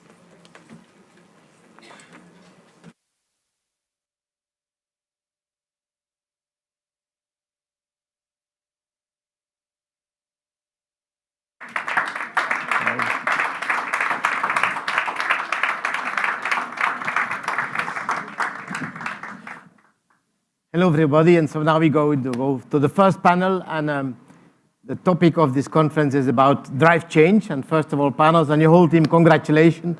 It's a perfect organization, so I'm happy that EBAN chose this place for the next conference of EBAN. Congratulations. Dimitri said the drive of change is crisis. We had the financial crisis. We have now the COVID crisis. Still some people wear their mask. Crisis, I don't know too much Greek, but crisis in Greek means crisis. Seeing opportunities, and that's what we should see. And if you look to what happens today, how can we get out of the post-COVID crisis? We can get out by startups and scale-ups. And how do you create unicorns? Well, if you look to the unicorns, 75% of the unicorns got their first financing from business angels. You see, so if business angel would stop, the whole ecosystem would fall down. So that's why business angels is so important. And before I give the floor to the panels, and I know they will going to have some difficult questions, what are the 5 obstacles for business angels today? And that's, Jacobo, will be your lobbying plan for the next year. So I give you the 5, and then I give the floor to the people. The first one is finding investment opportunities, which is, of course, linked to entrepreneurship.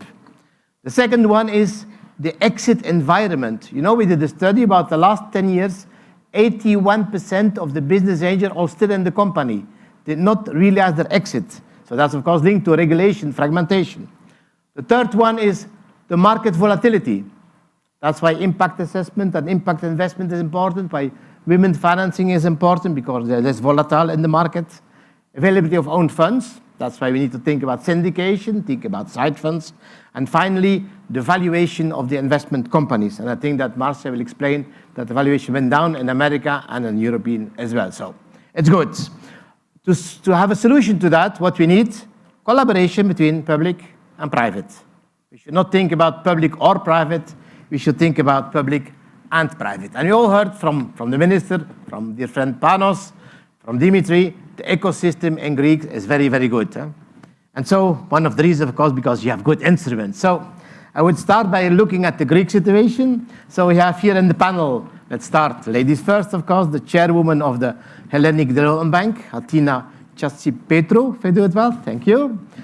We have Haris Lambropoulos, the president of the Hellenic Bank. Then we have Aristos Doxiadis, the partner from BP Ventures. And then we have, finally, last but not least, Ricardo Lutz, president of Invecta Angels. And Ricardo, you know, as Panos said, we are all Greek, so great. So I will start with you, dear lady. You are the president of the Hellenic Bank, so you are very important in this whole ecosystem. Now I have a very difficult question for you. You do a lot for financing, but how can you prove that what you are doing, the commercial banks are not doing it? So how can you prove additionality, as Eurocrats call it? Good morning. Am I okay? Okay.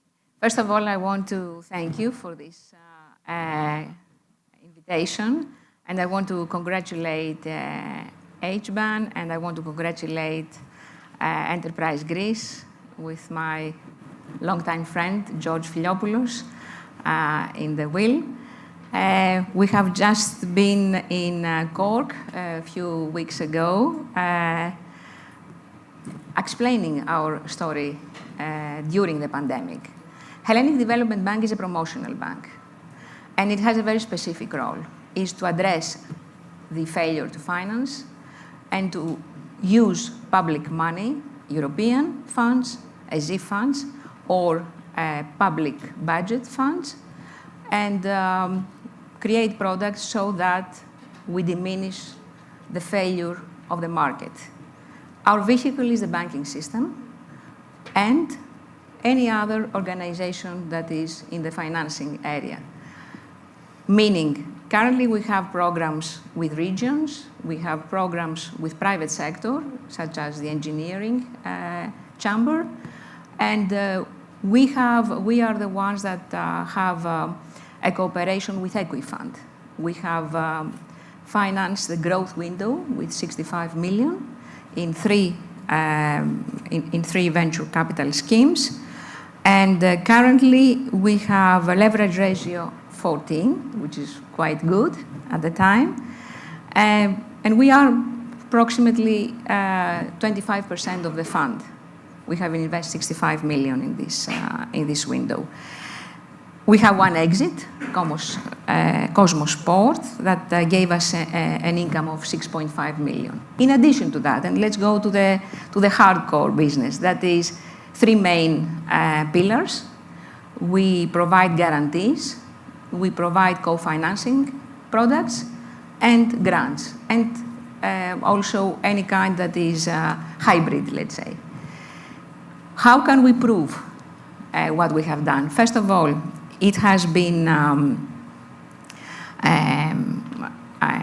drafted and analyzed by the Commission, not from us, a credit expansion in the financing during the pandemic of circa 10% after 9 years. No, after 12 years, since 2009.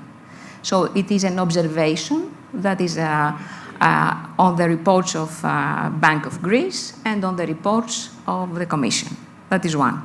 The second is what we have been involved. We have been involved in the disbursement of 39,000 loans, of 8.6 billion disbursements euro.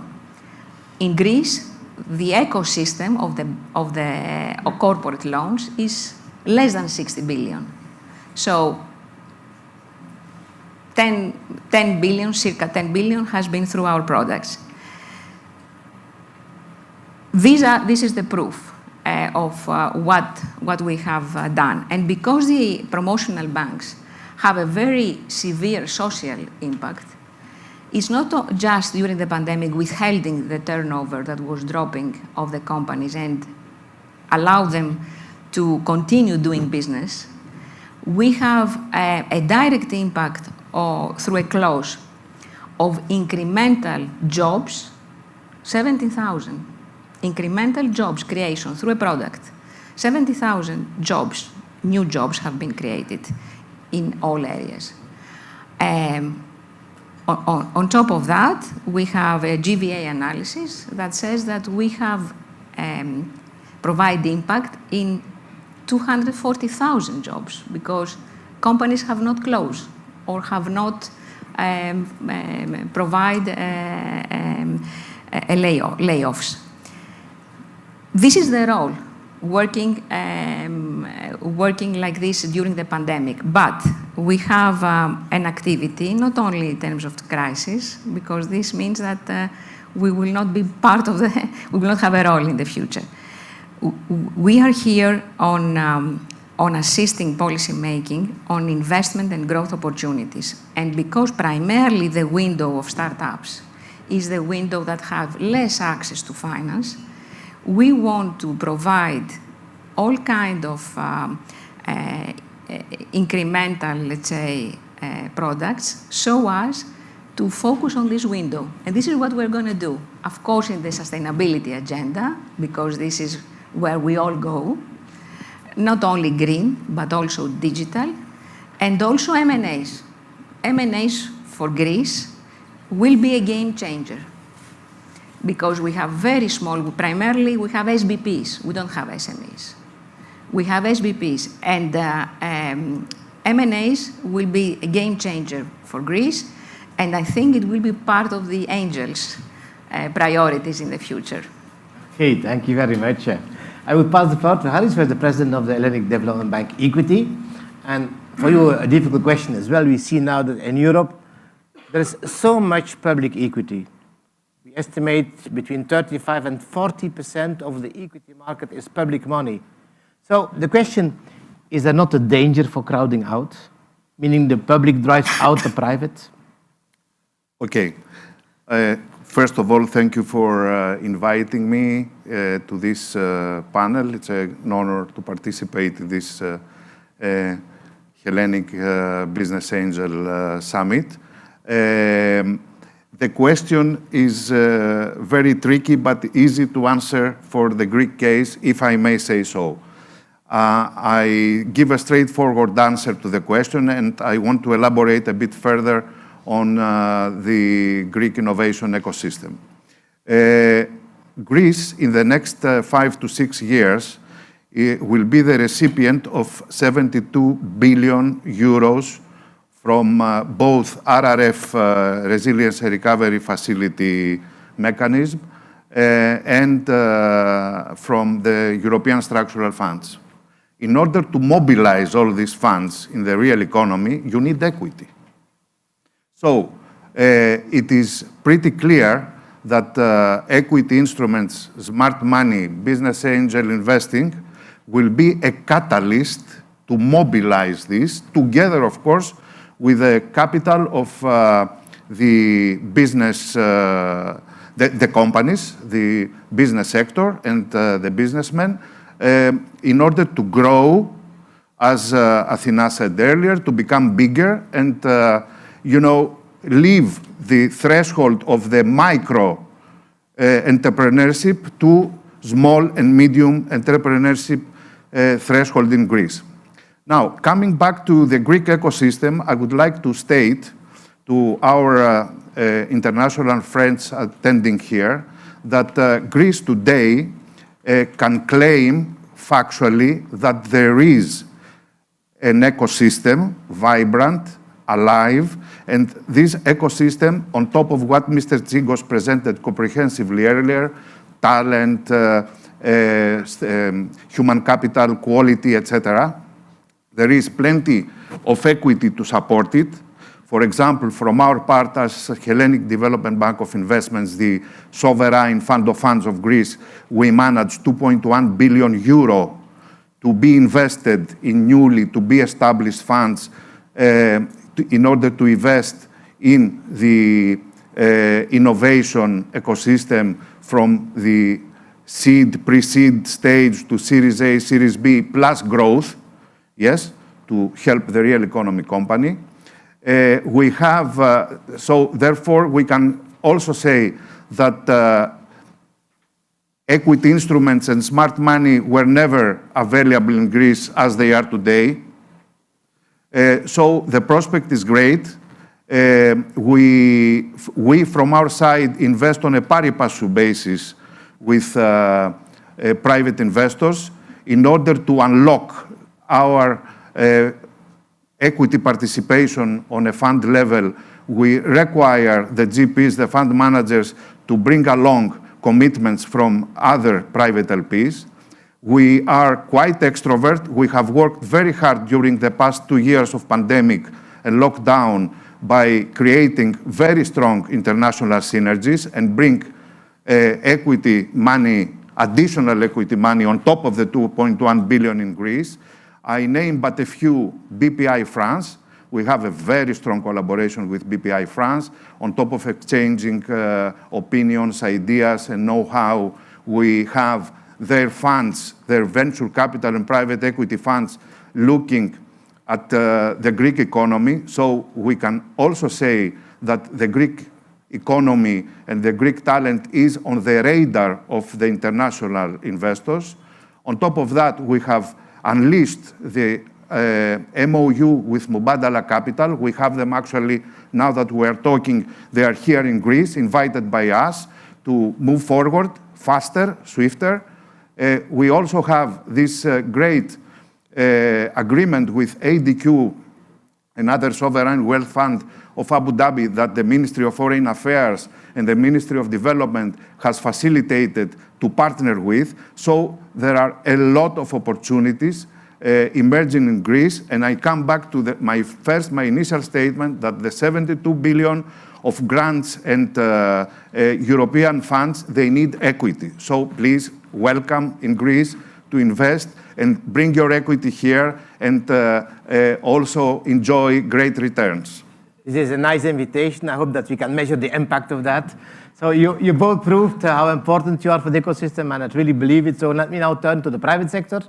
I think your president said that he invested in 23 funds with deep tech. So my question to you is, what is the role of the government from your view? Do you need them, or do you say, no, we don't need them?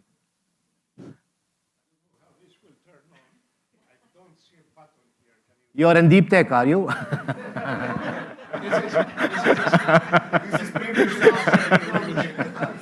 Deep tech, you just say turn on. Okay.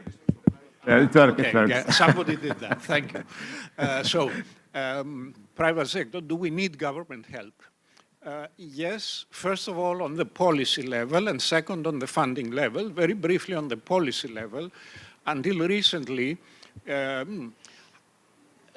let's say, educated, highly skilled employees were having a very rough time in Greece in terms of taxation, et cetera, et cetera. It was very important to change the incentives and the tax structure for highly educated, highly skilled people, which is what the tech industry and startups need, okay?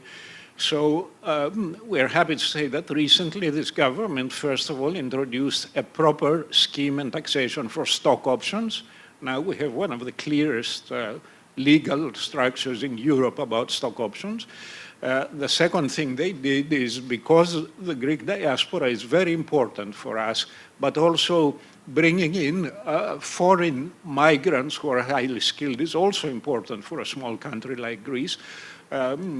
They created a tax scheme where if somebody has been a tax resident abroad for at least 7 years and comes to work to Greece, for the first 5 or 7 years, I don't remember, his taxation is cut in half, or her taxation is cut in half, even more than half, actually. The taxable income is cut in half, and therefore the taxation is even less than half. So I'm giving you 2 examples of how policies have shifted towards encouraging human capital to work in Greece, or people with high levels of human capital to work in Greece. The second is on the funding thing. The chairman asked earlier, is there a crowding out effect by the fact that, you know, you have so much public money going into equity investing? I would say it's more of a pull-in effect, and I'll explain why. If you have private LPs, private limited partners who are not large pension funds like they are in the States, for example, but are small family offices or individuals or founders who exited and want to keep investing and so on. If you have LPs like these, it is very important to them to have an anchor investor in the fund whom they can trust. And as I say, in contrast to the States, where often anchor investors are large funds of the private sector or pension funds and so on, in Greece, and I think in most of Europe, we don't have this type of large institutional investor of the private sector investing in venture capital funds. And this is where somebody like the European Investment Fund on a European scale and the Hellenic Development Bank of Investment on the Greek scale is very, very valuable. It is very important for us when we fundraise to go to private investors and tell them our fund management agreement and the way we operate is going to be supervised by an experienced anchor investor. And this is the role of the public sector banks in this case. Thank you. And indeed, the first European study we have is that public money triggers private money, and that's exactly what you want. And Ricardo, you are a member of the IBAN board, so your question would be rather European. What we see in studies now is that post-COVID, business angels, they move to invest in companies where they have already invested in the first rounds, because there's nobody there for the second rounds, which means that, in fact, business angels put away some money to be capable to finance the second round. So would there be some lack of money for business angels? Would there be a new startup gap? and how do you see the solution from a European perspective? Thank you, Rudy. Before I start answer you, let me say that I'm very happy to be among friends, so many friends. And I want to quote three friends to start answering you. My great friend Panos, Jacopo, and Selma.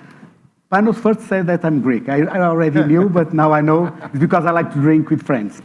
And drinking with friends is not a joke. It's very important. We've been drinking with friends and among friends for the last 15 years in Liban. And it's because we do that we create so many things together. We help banks to be created, to be developed. We attract people, business people, to become business angels, and that is very important. Another thing that Panos said, and Selma also said, why are here? We are here because we believe that business angels are important. We believe that they can make really the difference. And Jacopo said one thing, that in the recent years, business angels are investing less per angel, but much more as a group, as a syndicate. So this starts answer you. We need more and more and more business people to become business angels. That is the basic, but this is very important. We need that people learn how to be business angels. We need that business angels become better business angels to do better investments. We need that people start syndicate, start co-investing, and start do cross-border investment, as also been said here. So what can be done? And because we are in the public-private panel, and with Hatin and Development and Hellenic Promotional Bank, and it's for you. I'm a true believer that it's very important, the role, more than the role of the government, and right now, because the instrument is the Hellenic, is the role of the national promotion banks. Doing what? Creating these co-investment schemes between the public and private money. With that, we'll do a lot of things. We are going to mitigate the risk of business angels. We are going to attract more people, more business people to become business angels. We are helping them to learn together. And we can do then a lot of practical things for them to become working together. For example, saying we are going to match your money if you are together for example, in a special proposed vehicle. Not if you are alone, but if you are together. And together you are going to learn, and you are going to invest more and more, and you are going to co-invest with other business angels, we are co-investing with other early stage investors. So we are getting more money, more qualified money, more smart money for the ecosystem. So we are going to have more money to do better investments. And also, answering you are starting running bigger amounts of money, and you can move to the second rounds also. Because we need to do, because you know that from the first round to, let's say, Series A, there is a problem. A lot of big problems, and there is in countries, my country, in Portugal, and I believe in Greece also. So that's my contribution. Thank you, Ricardo. I see we have 6 minutes left, so each of you have 1.5 minutes. With one question, how do you see the biggest opportunities in the market for the future? Let me start with you, Chairwoman. Okay, thank you for this 1.5 minutes.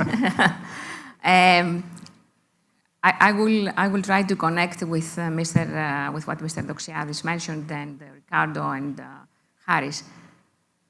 We must increase the bankable companies in Greece.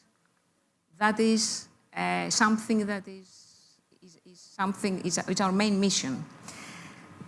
So it's not only expanding, it's also surviving. So survive and thrive is our mission. Increased bankability is a one-way road. Why? Because the hybrid financing schemes will be more and more in the future. In Hellenic Development Bank, during the crisis, we have 20% of the loans addressed to companies that had less than 3 years from their beginning. In the future, we are now creating a Know Your Customer base. Why? Because we want to, as a second floor bank, as a promotional bank, we want to have a very much hands-on knowledge of the companies that want to have access to finance. And for some reasons that we don't know right now, we don't have it. This information will be shared with all communities, business angels included. because they will be considered as alternative financing schemes. As we have very common approach. We want to share risk. We are patient investors because our loans are long, 6-10 years. We want to educate the entrepreneurship towards a sustainability agenda. We want to support and we want to complement the banking system, the venture capital system, all kinds of financing opportunities, primarily business angels. So Hellenic Development Bank with Hellenic Development Bank of Investments are here to create products so that we increase the access to finance in any kind of form. Thank you. Harris, a direct question to you. What are you going to do for the business angels next years? Okay. First of all, there is already a business angel venture capital fund, you know that, from EIF. We're very happy to have them here, Genesis Ventures. From my side, I want to make another statement that since we talk about ecosystem, there has to be, ecosystem means collaboration, synergies, yeah, and value-added activities. So in that respect, apart from the entrepreneurship ecosystem, there has to be financial instrument ecosystem on the financing level. So in that respect, we are working very carefully in order to have value-added programs, calls, windows. We follow this innovative approach of open calls. We do not push the 2.1 billion euros that we have available to manage immediately into the market, but we follow the demand versus supply approach. So the fund managers, when they are ready, they come and apply to us, so we don't cannibalize or distort the market. This is one. And on the other hand, the other message which I want to give to all the business angels that they are here or others that they will attend virtually this forum is that we have great fund management teams to invest also on the fund level, because the fund level will give to investors, to private LPs, to limited partners, a helicopter view of the market, because this is the job of the experienced fund managers, to make due diligence to a great number of teams and decide out of 30, 40, 50 that they will look at to invest in one. So the investor is having a better opportunity to succeed. And then, of course, you heard the message from Mr. Tsingos that there are many unicorns in Greece, anteportas. So, yeah, that's the message. Thank you. I must tell to Harris, in fact, that from the European point of view, your side fund on business angels is considered as one of the top 5 best funds in Europe. So, congratulations. Now let's move to the private sector again with the same question. What do you see opportunities? Let's perhaps first go to the big P. Thank you. Yes, I think opportunities will be mostly for somebody who is investing in a small European country like Greece. The huge opportunities are going to be mostly in technologies and innovations that have to do with the material world, especially biomedical and clean tech. This is where I see the huge wave of innovation happening. It's already started, but it's going to accelerate. And this is where it's going to be important for us to keep investing. Why does the size of the market matter? Because if you're a B2C type of innovation, you need to have a big market in order to grow very fast. And national markets tend to be different, and there are obstacles to moving from one to the other. If you're talking about technologies that have to do with medicine or with clean tech, it's almost the same for everybody, and it's large corporations that are going to be your clients, and large corporations scout globally to find the types of technologies they want. So this is why it tends to be better, if you're in a small market, to focus on deep tech. Ricardo, your closing message as board member. Well, I think that the big opportunity is always the same, is more match between people, cross-border investment, match between business angels and other early-stage investors. matching between the private and the public sector. So I believe that this is a process. So we have all the opportunities, we have all the chance, and we have the institutions to do it right now. So I will finally say that for us, as IBAN, we are completely open to keep supporting everybody, and we hope that the Hellenic Development Bank will launch here in Greece the best ever co-investment scheme with business angels, and we can help you if you want to do it. We believe that you know how to do it. We did already with other institutions around the world. Martina, Aristos, Aris, Ricardo, you were a perfect panel. May I have a round of applause for you? Sorry, the time was limited.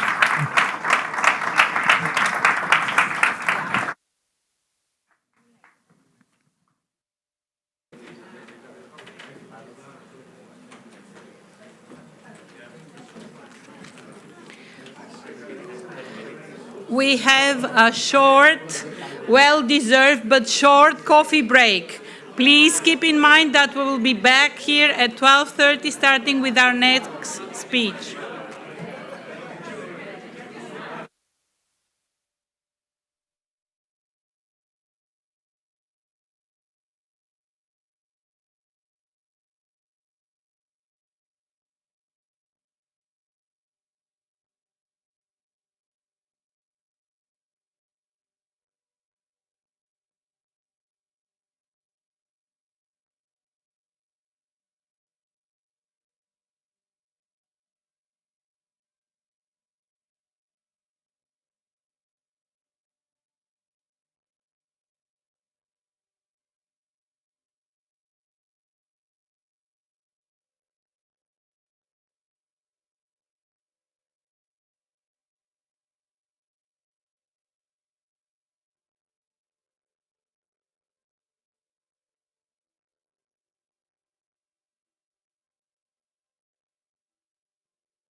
Ladies and gentlemen, we are continuing with our program, and I'm happy to welcome on stage the chair of the Angel Capital Association, Mrs. Marcia Dawood.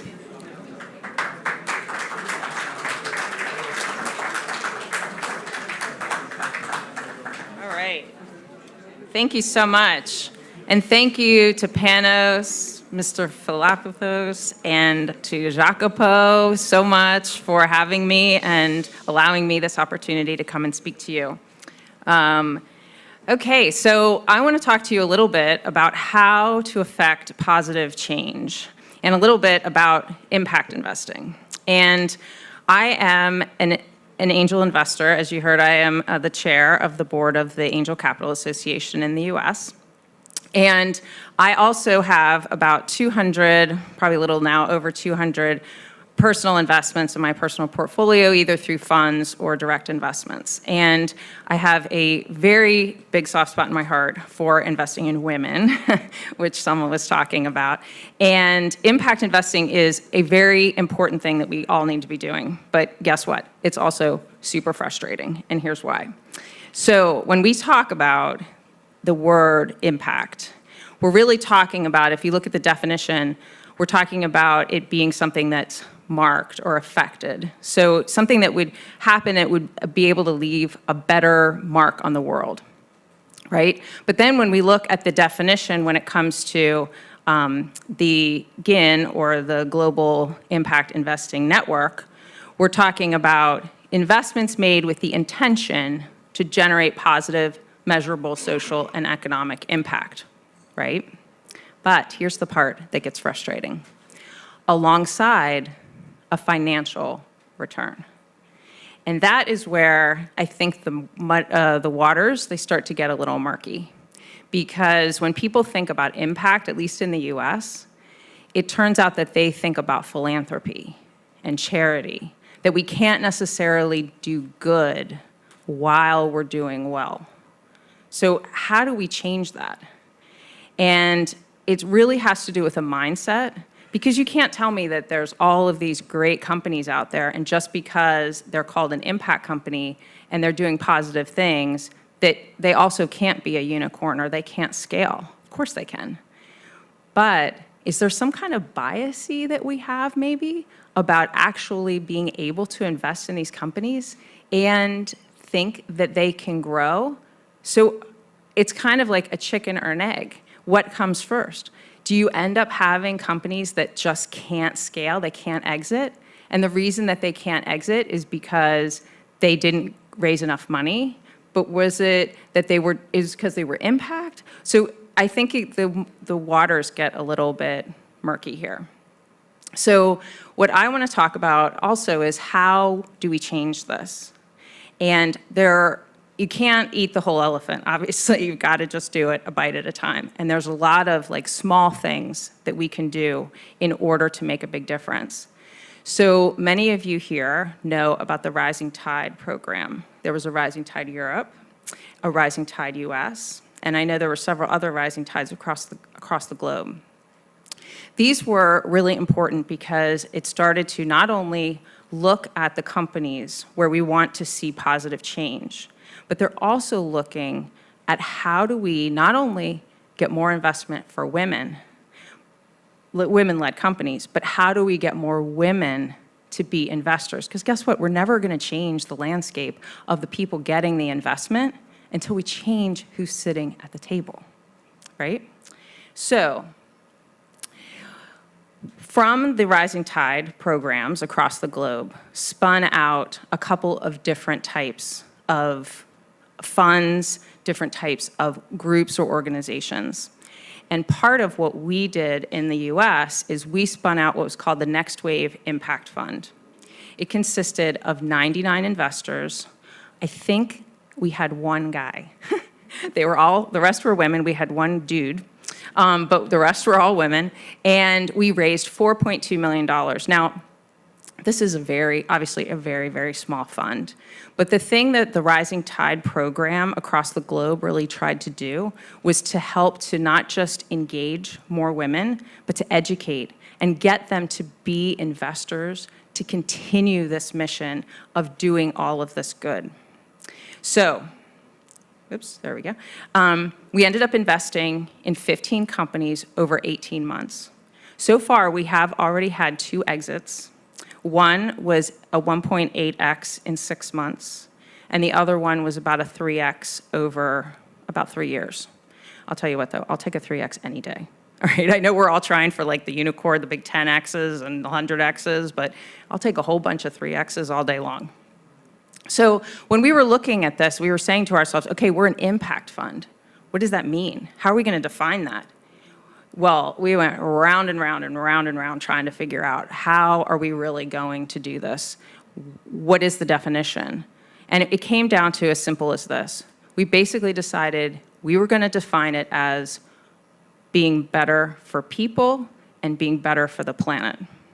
And that was our mission as far as how we were going to define impact. But we also said, well, how do you measure this? This is really hard. And we decided, and I know somebody was talking about this earlier today, to go on the Sustainable Development Goals. So we asked each of the companies that we invested in to tell us which of these goals, and maybe there would be several, they aligned with and how they were going to maintain their alignment with those goals throughout the life of their company. So when I'm thinking about how can we do better and how can we have things that can be a way that we can actually create and sustain positive change, I think of 3 things. A, we want to align with our values. And I think this is something that we really want to think about, because you can align with your values and invest in companies that are doing things where you want to see change in the world.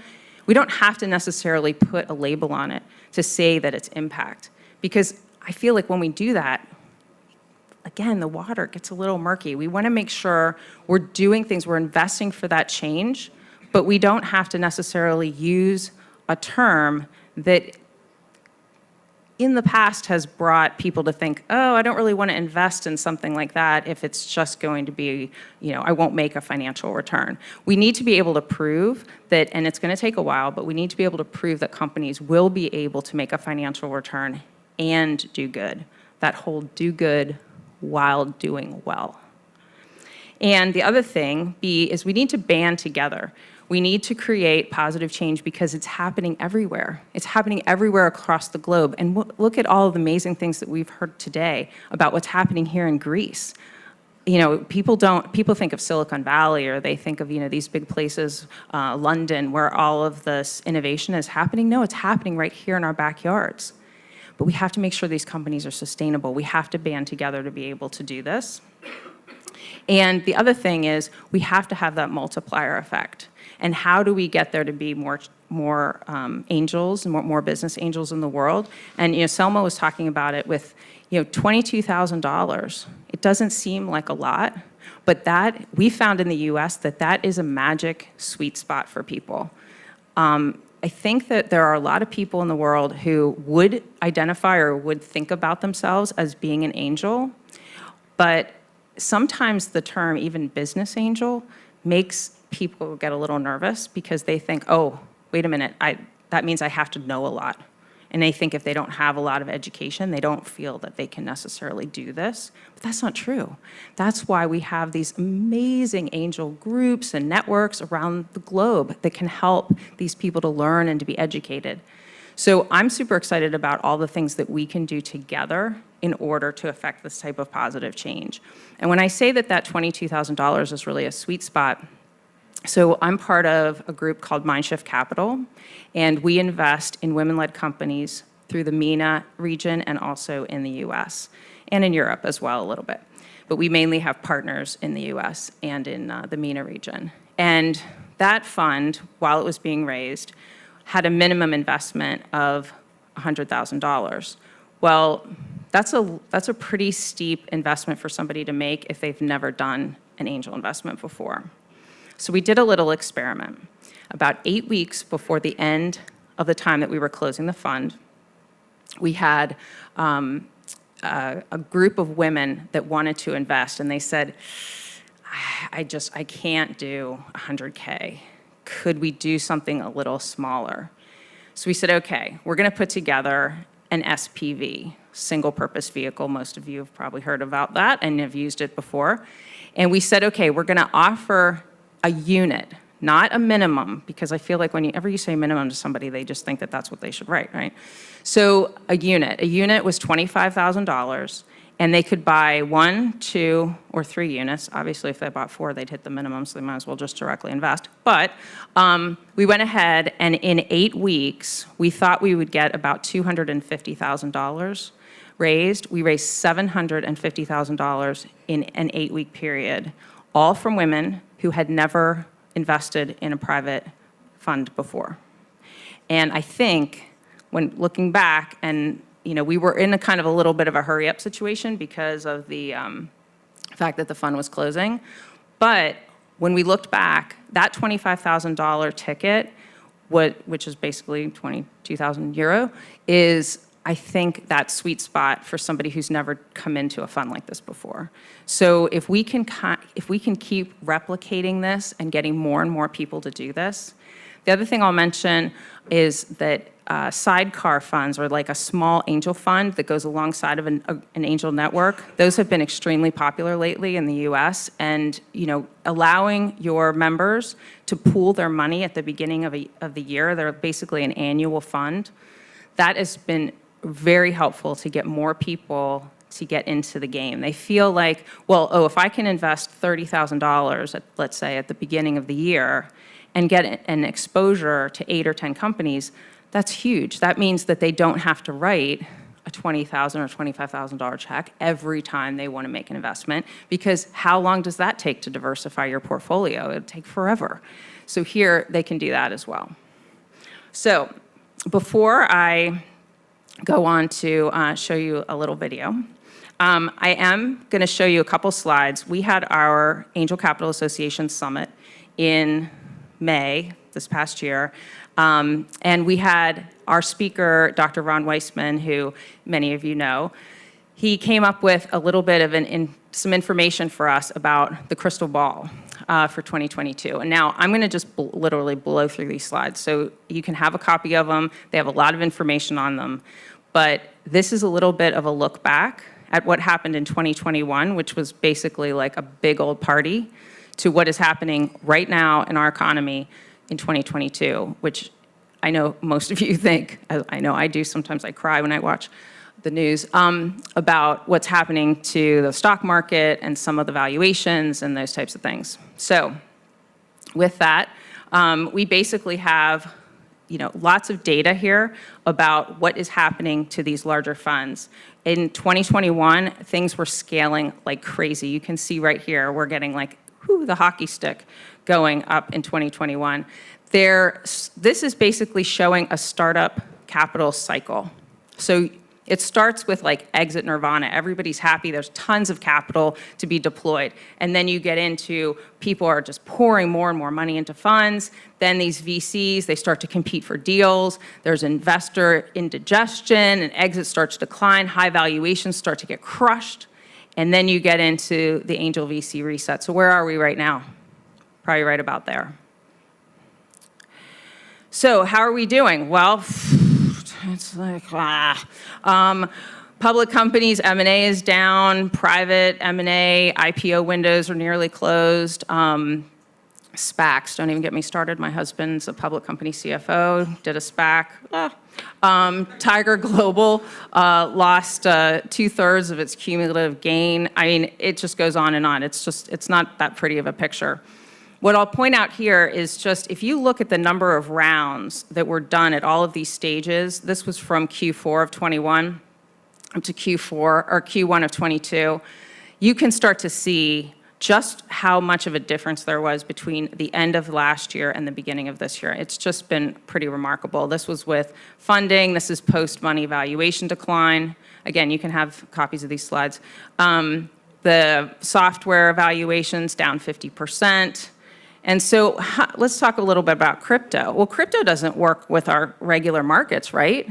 Wrong. So you can see that lots of things have been happening in the crypto market. How about Bitcoin? Was up to $64,000 at the beginning of 2021, and now yesterday or the day before was like fighting to be at 20,000. So lots and lots of things happening in these marketplaces. So the road ahead, what does it mean? You know, war, famine, valuation hangover. So doing new deals, you know, there's lots of things that we can talk about how to do new deals. I mean, basically, we are going to see valuations coming down. The party is kind of over for what we were going through in 2021. So what does this mean for our portfolios? Are they really facing what happened in 2001, 2008? Are they facing the same challenges? They could be. So what do we need to do? We really need to be protecting our angels and protecting our portfolio companies. We need to beware of predatory capital. We need to play defense, and obviously cash here is king. And reducing burn. I don't know how many times, I'm sure all of you get frustrated too with your portfolio companies because you're like, you have to bring your burn rate down. And they're like, burn rate, you know. So we have to bring that down, and we have to start to realize that we need to syndicate more as business angels and not let the VCs come in. No offense to the VCs that are here, because we do love you.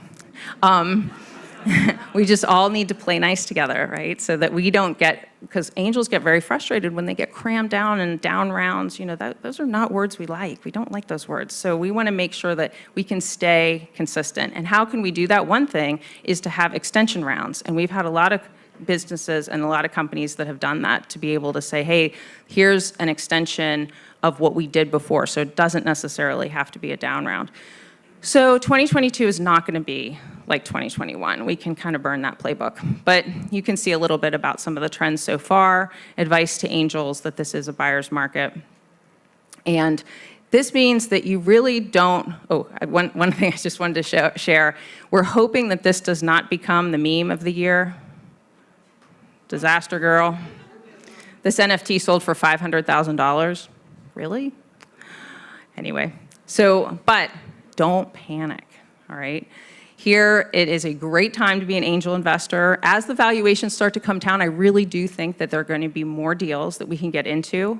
There are going to be more deals for women, more deals for people of color, more money that is going to be able to be deployed in these amazing companies that we're seeing. So fundamentals matter. And you know, mentorship is so important, and I think that's something that often gets overlooked. I mean, the VCs bring it just as much as the angels do, but that is such an important component, because growing these companies is really hard work, really hard work. So there is no better time to be an angel investor than now, even though all the things that I just said a minute ago are kind of scary. So, all right, in the last few minutes, I do want to share with you a video.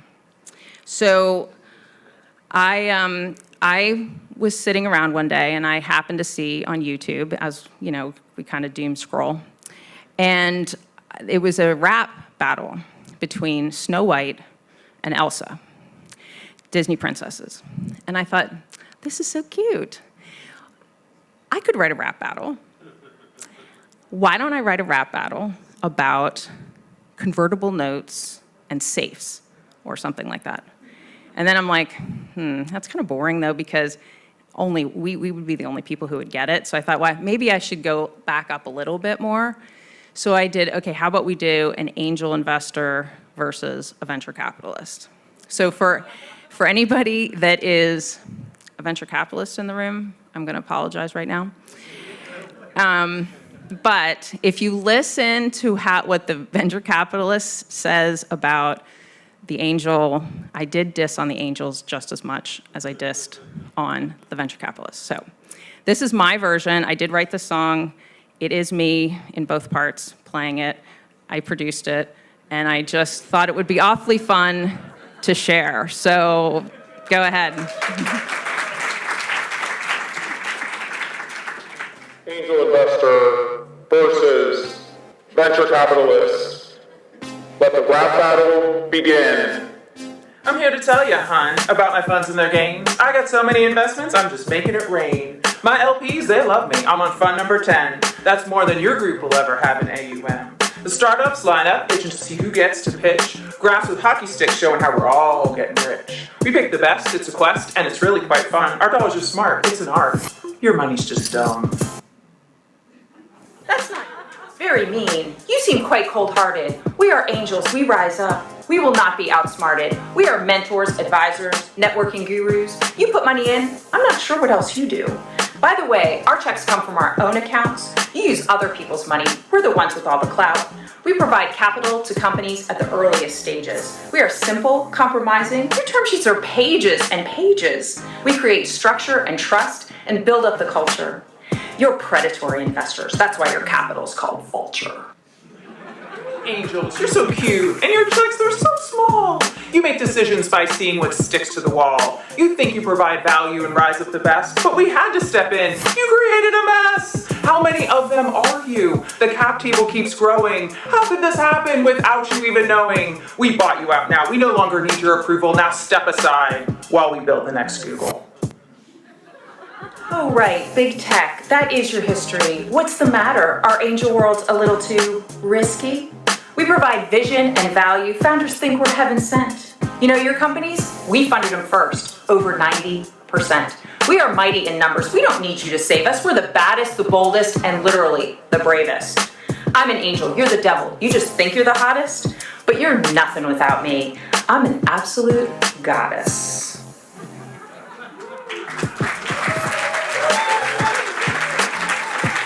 Thank you, thank you, thank you, thank you.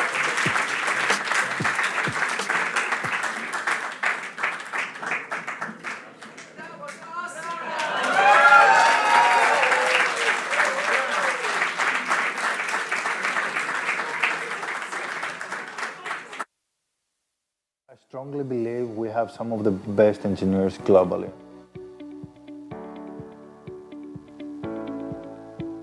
I'm Michael Petihakis, I'm the Chief Technology Officer of Orpheum, and I'm also running the Greek office. As Orpheum, we started 7 years ago, and we opened the first office of Orpheum Global in Greece. And then we opened our LA offices. As content creation grows exponentially daily, we need to help the rights holders, labels, publishers, artists manage and track, usage of their content. It's actually a big data problem, and with our solutions, we help those track revenue and then help them distribute it to artists. We work with some of the largest record labels, largest publishers, and general music stakeholders. And at the end of the day, it's very, very important, not just for the rights holder, but for the content creator, somebody who creates a video on TikTok, to make sure that they have the right music that they need for their video. So we want to enable both parties. Greece technology ecosystem has a potential to become one of the best in Europe, hopefully one of the best globally, and the reason is obviously the human element. We have some of the best engineers and some of the best employees, and the reason is the analytical thinking that were infused during the early days at school and then throughout our studies. So people have this by default, I would say, in Greece, which is very, very important, obviously, in computer science and technology. The second aspect, I would say, is big tech is right now in Athens. We have, obviously, a lot of VCs operating in the market for the last few years, and they've made a lot of impact. We have more and more people returning back to Greece, people that we lost for the last decade, but we didn't actually lose them because they were out there, they were trained, and now they returned back. So with a lot of experiences from the global market. So I would say Greece is a great opportunity to invest in right now because we're just getting started. Whoever comes now has a great opportunity to be the first, and you have the largest returns and you get the best talent. The main benefit is that it's still a small ecosystem, so you can have a big impact. So if you're looking for impact, yes, Greece is a great opportunity for you. So going to work every day and feeling that, whatever I do changes the world is something that obviously startups offer. Right now we offer opportunities for growth in people's careers in Greece. There are some important tax reliefs that the government established last year, and this has also played a very important role. More and more people right now are asking and they're interested. And at the end of the day, I think there is a more personal element in it. People want to be part of the change. People want to play a key role in this.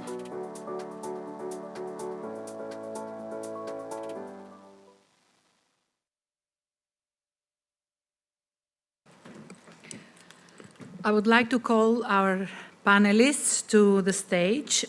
We will hear them speak about European impact investing for a better world. Please.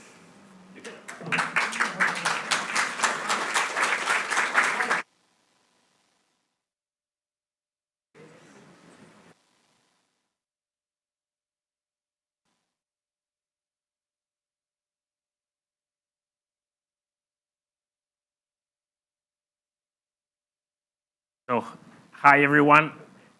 Not easy to be on stage after Marcia. Easy to understand. We don't have video, but we have an amazing panel for today. Part of the introduction that already has been done by Marcia about introducing the definition of impact investing, and there's an interesting word to keep it in mind. Is about the intention to be positive. And that's the shift, what is happening right now from the traditional angel investing. During many years, we've been talking about angel investing that could be smart money, and now it's not only smart money, it's also impact, so that means it's smart plus love.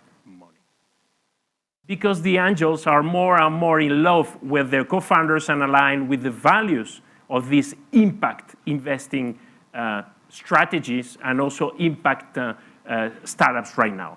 Before we start, I would like to thank you very much to all the organization, especially to Panos, because we had a very direct relation on that. This amazing organization is fantastic to be here. It's my first time here, and not the last, okay?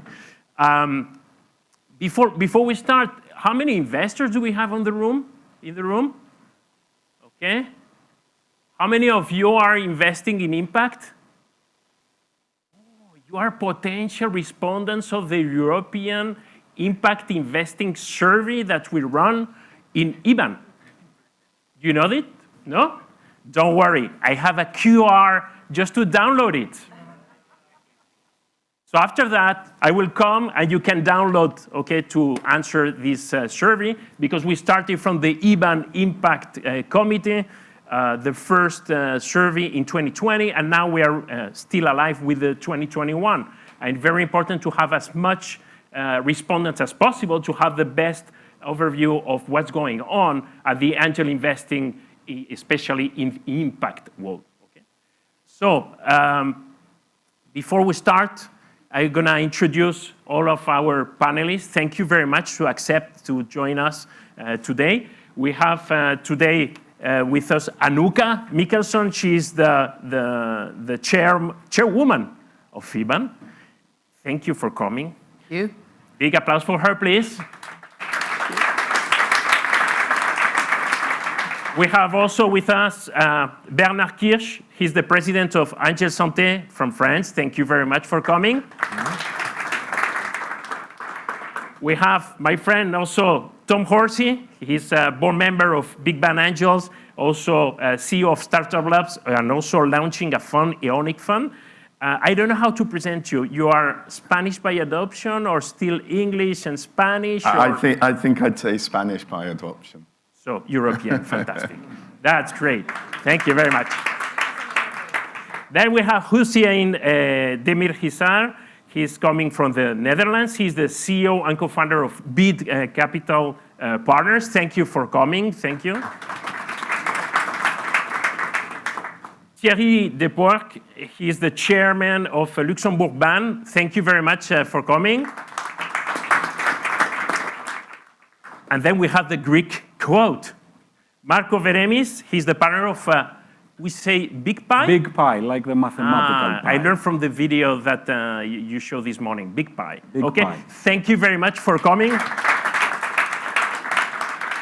Just to apologize him, because he will have to leave at 1:30 something around. Okay, so if you see him that he's leaving, it's not because he's annoying with us or whatever. It's because he has another big commitment, business commitment. Okay, so mainly what we would like to do today with this roundtable is just to share some practical insights from the impact wall, and answering this title of this panel about the European impact investing for a better world. So the first question would be for all of you, and you answer, okay? Because we changed the format and we did it like a debate. It's more interesting for our audience, okay? Basically, what is, from your point of view, what is the role of an investor in the early stage and specifically in impact investing?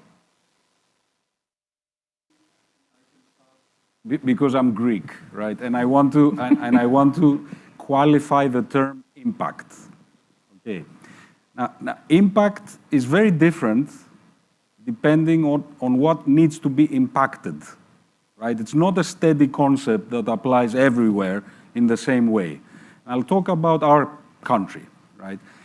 Now for Greece, I know that, like, let's say a Nordic country is very high priority on environment, very high priority on various issues like that. But in Greece, when most startups were beginning 7 years ago, unemployment was at 23%, 24%.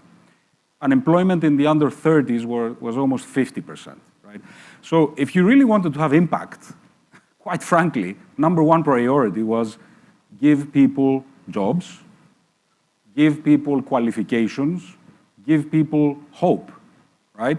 So to be quite honest, I'd start by saying that my journey in terms of angel investing was driven primarily in the context of a 10-year crisis that was bigger than the big crash in the United States, right? We lost 25% of our GDP.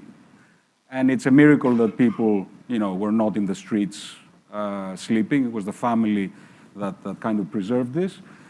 So yeah, that's my contribution to the impact discussion, is that we should be very open-minded about what impact means and not necessarily follow the typology that consultants love to follow, defining in a very specific way what impact means for everyone globally, right?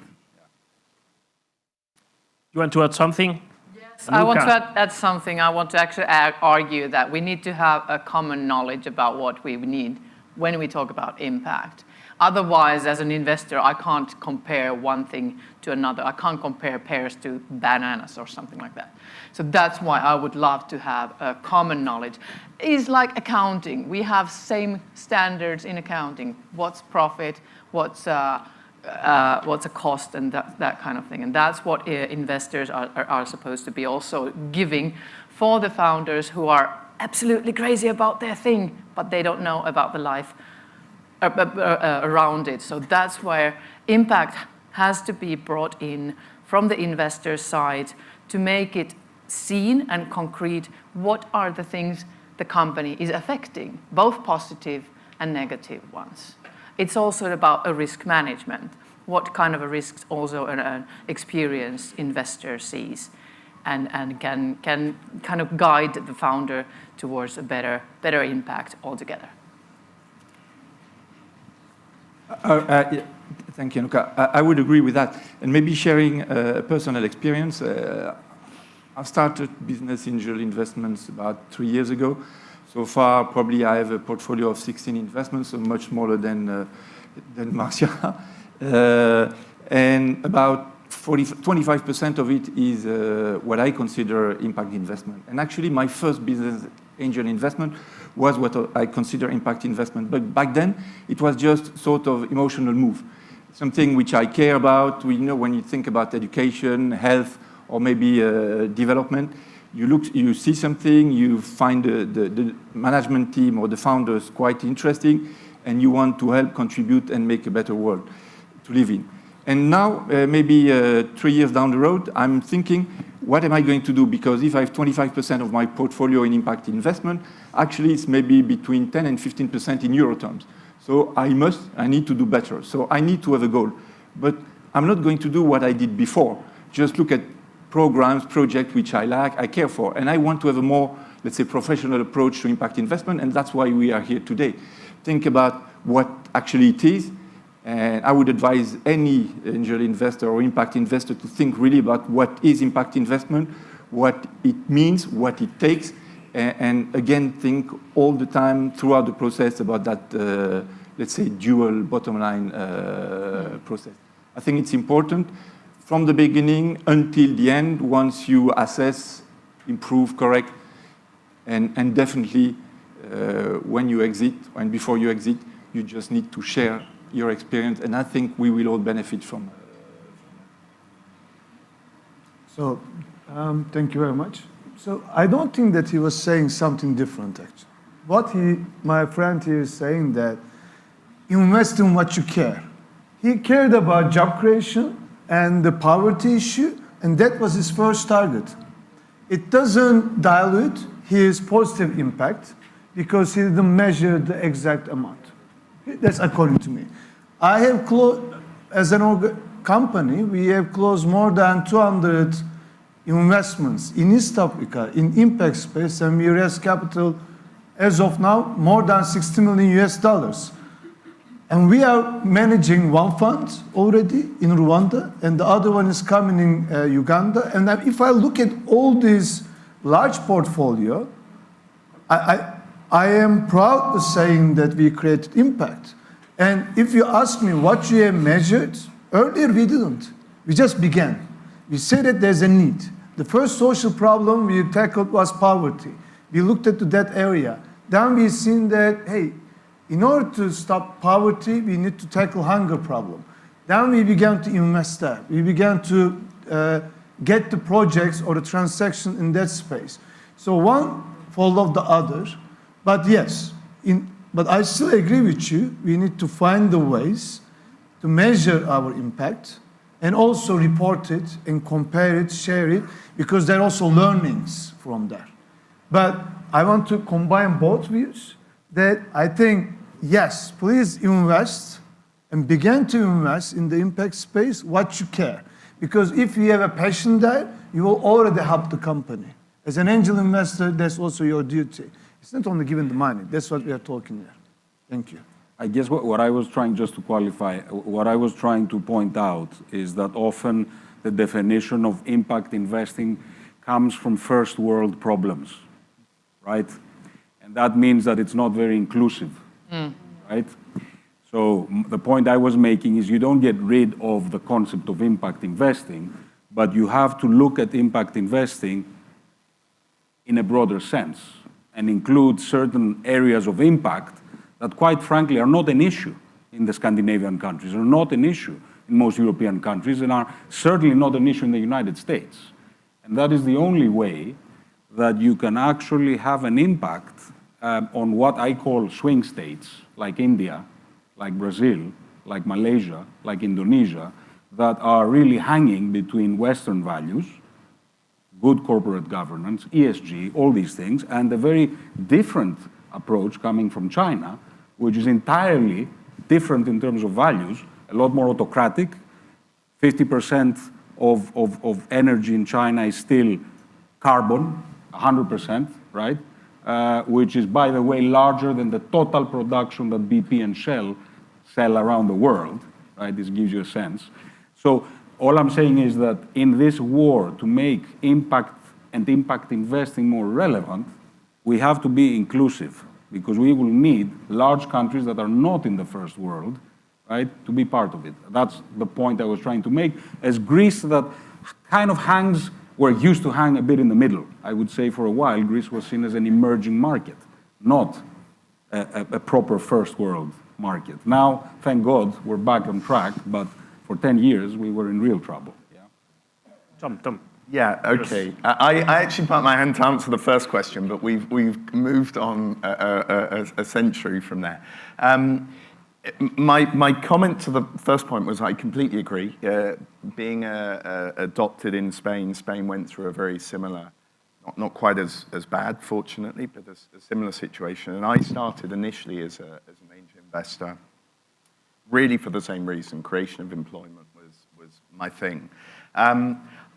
I do feel, and I'm going to make this very quickly, and I'm going to jump on to the next point, which I think is more important now, given the stage we're in. I do think that there's one huge problem in front of our faces, which is climate change, that if we don't resolve, none of the rest of it's going to matter. And I do think that it's a problem that isn't capable of being resolved by public governments.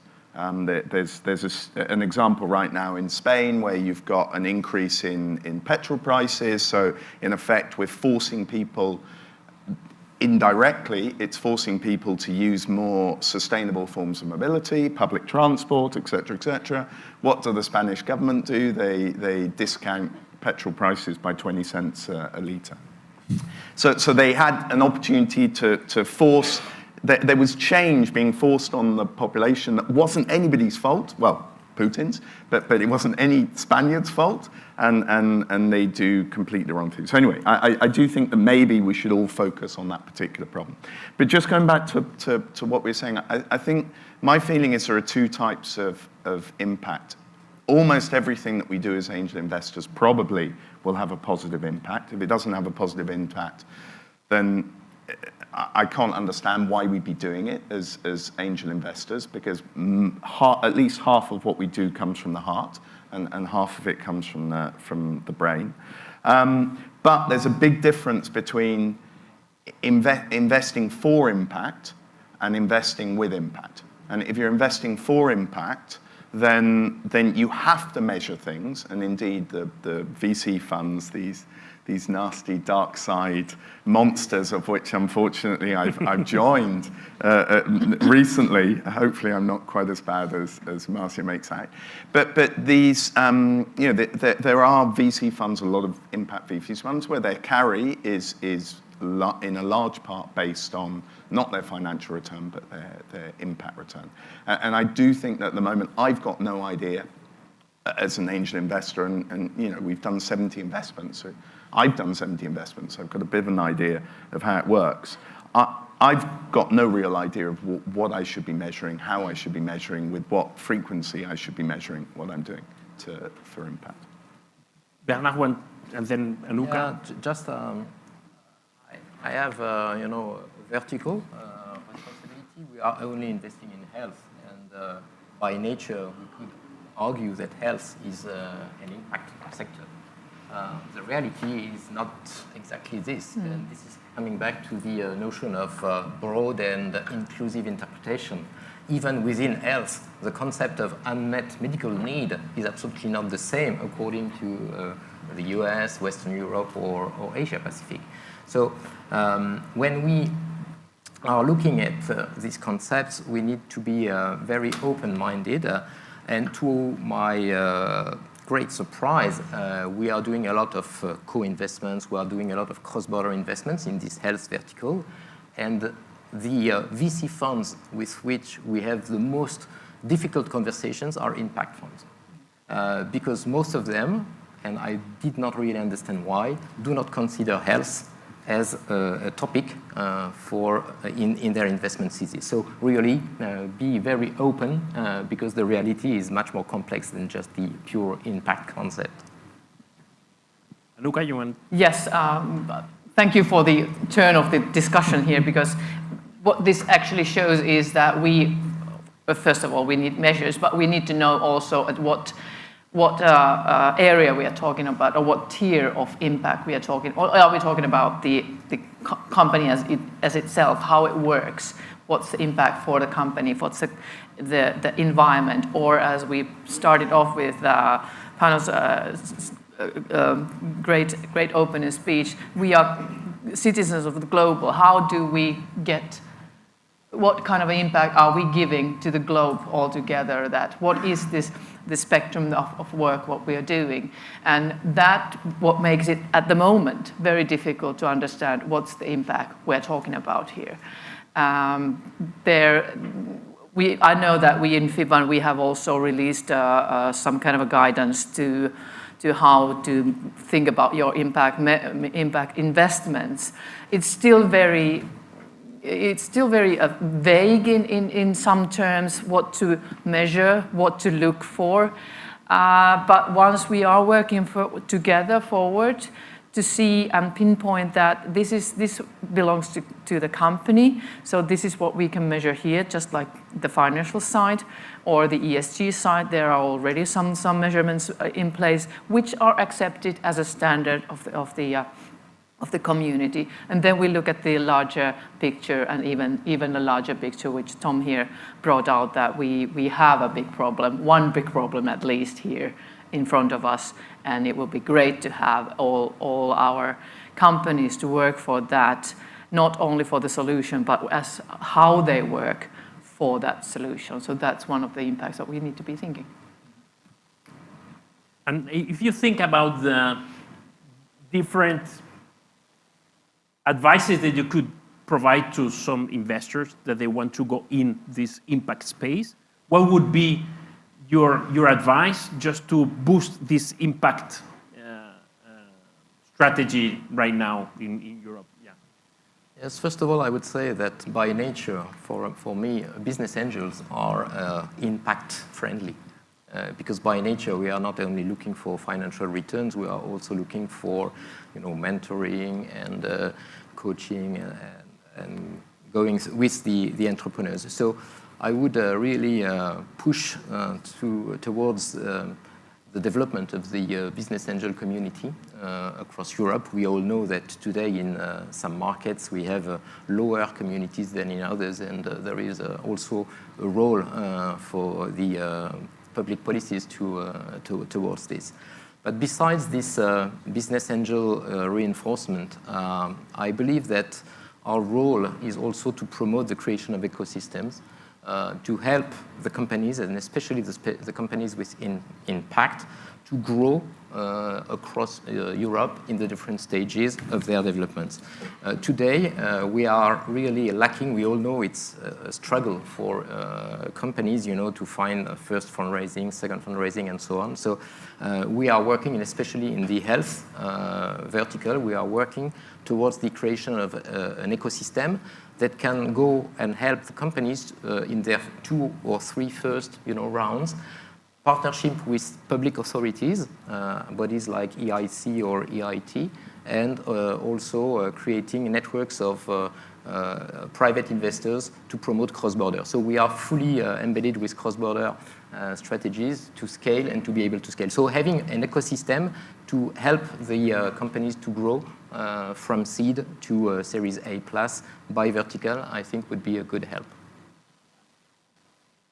I think I'd choose your topic, where you want to make an impact. And I think then you'd have to have a hard think about how much you're prepared that impact to influence your financial returns.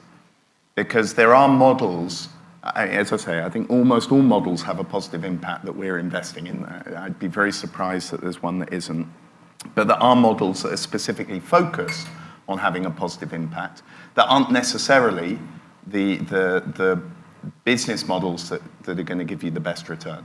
And once, as a business angel, you're happy with the extent to which your financial returns might be affected by that, then you can make a more informed decision about which investments to actually make.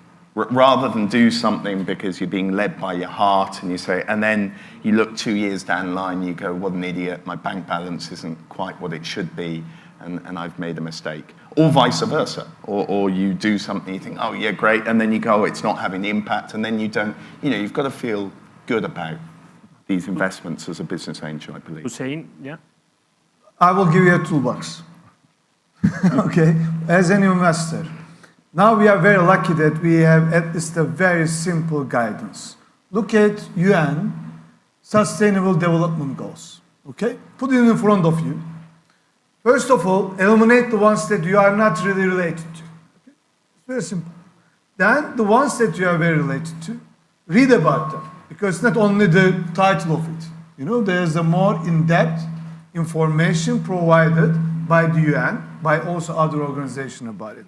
Once you agree personally that which areas that you are really passionate about, which problems do you really care, then when you talk to those potential investees, ask them where they intend to create the change. If there's a good match, that's a good beginning. So we are luckier than 10 years ago that, again, it was more vague what was impact, how we can base. Right now, at least we have a toolbox that we can all agree upon, and everybody began to use it. I think that's a good starting point. Marco, before you leave, I'm controlling your agenda. See, I'm your assistant also. Thank you, man. Thank you. Thank you. No, what I was going to say is, for me, the same rule that applies in angel investing generally should apply in impact investing. And my view is that people should invest in things that they understand, things that they know, things that they're passionate about.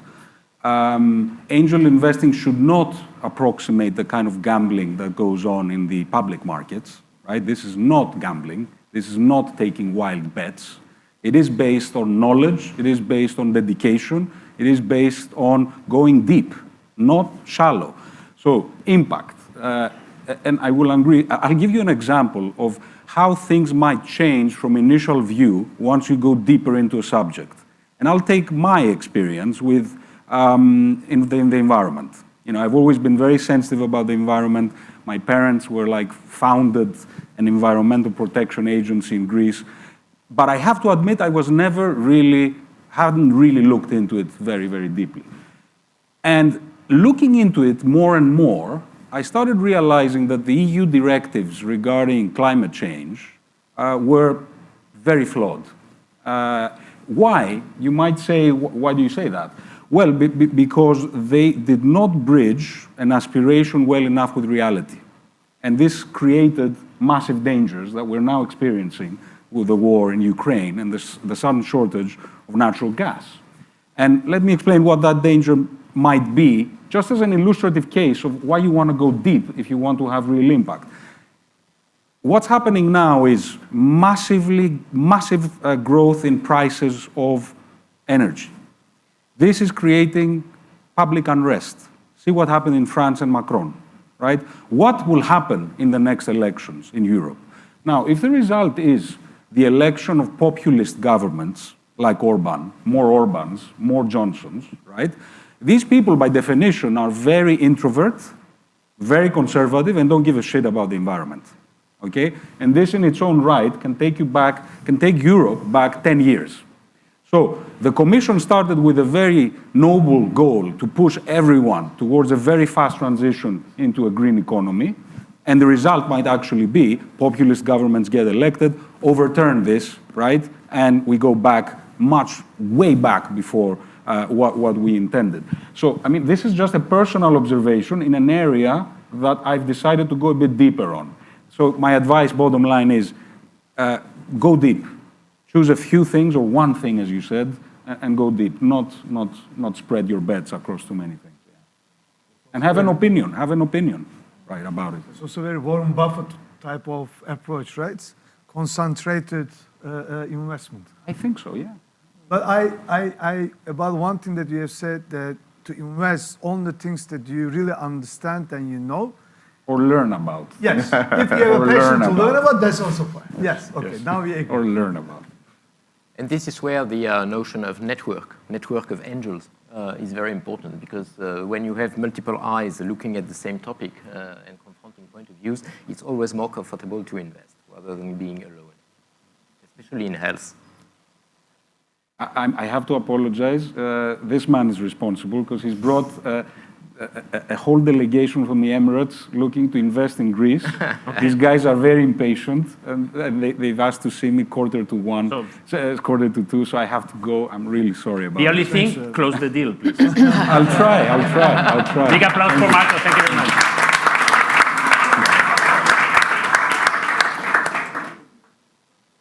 Yeah. Yes, Thierry, please. Thank you, Juan. Yes, the advice which I want to give to impact investors is as follows. First of all, I believe everyone can be an impact investor. Doesn't matter your background, professional, educational, anyone can be an impact investor, as I've been an impact investor without knowing about it. So the advice which I would like to give as now a business angel is I would like you, if you become an impact investor, that you are still impact investors until the end of your life, because I believe it's important. We talk here about changing systematically things, and so it's about not you being impact investor for 6 months, being delusioned about it, and then bail out. So you need to know that this is a commitment. You need to think about it before you start. As said Hussein, you need to think what you want to do, where are your values, what you are doing today, what you want to do more, and then maybe try to think how you can align with those values. I slightly disagree with my friend Marcos. I can because he's gone. Focus is a good thing, but maybe you need as well to touch different things because you will have different perspective. And at the end of the day, you will see that there is a connection between the various teams, and I think it gives you a more holistic view. So when you do that, you need to think, okay, what's going to be my strategy? I slightly disagree, and I like to disagree, and I can be disagreed with my friend Tom. I don't believe that the return is the most important thing. You should not accept the return to be lower when you do impact investment. You have a different need of thinking. You need to think, I would like to invest in that one. You review quality deal flow, you select a few ones, you look at the benchmark, and then you say, yes, that's fine. And my benchmark for this type of investment would be that level. Don't try to compare with something else because it's not really comparable. Even though if we look at studies, there is maybe 100 basis point difference, which is not that much at the end of the day because it gives so much more. And once you do that, then do your investment, make sure that you can benchmark as well and that the project you are considering will be able to provide you with the return, with the reporting, with the data, the information. Because if you invest and you don't see where it's going, you are not an impact investor. You're just an investor and you don't know where you'll land. So as every good captain of a boat, you need to know where you are going. And that's the best way to get there. Otherwise, you will cross the ocean and landing in the Americas like Christophe Colomb. Luca. Yes, I could actually put a more concretely on that because I mean, you can have a company that makes this much profit, and you have a next company that is just as big as the first one, but it makes even bigger profit. And then when you start looking at the numbers, you see that the first company is paying actually more for the workforce there, and both companies have impact on people. They have a work, but the other one pays a little bit more, and then that means that their profits are smaller. So that's the thing that you need to be thinking when you're thinking about the impact. What is the cost? What's the hidden cost that you're not taking into account? And that's also the reason why you can't be comparing one company to another, but thinking about the whole of the company, what's its action on people or education or the environment or society altogether. Everything that we do actually happens at arm's length. There is no society that is somewhere far behind or far away from us. The society and the government is needed to change certain attitudes, and that work goes on. And we wouldn't be here if EU hadn't been started thinking about the green transition and bringing out the impacts. We had Kyoto negotiations back 30 years ago. Without that, we wouldn't be here talking about the energy bills and climate change. We wouldn't see these things at our backyard.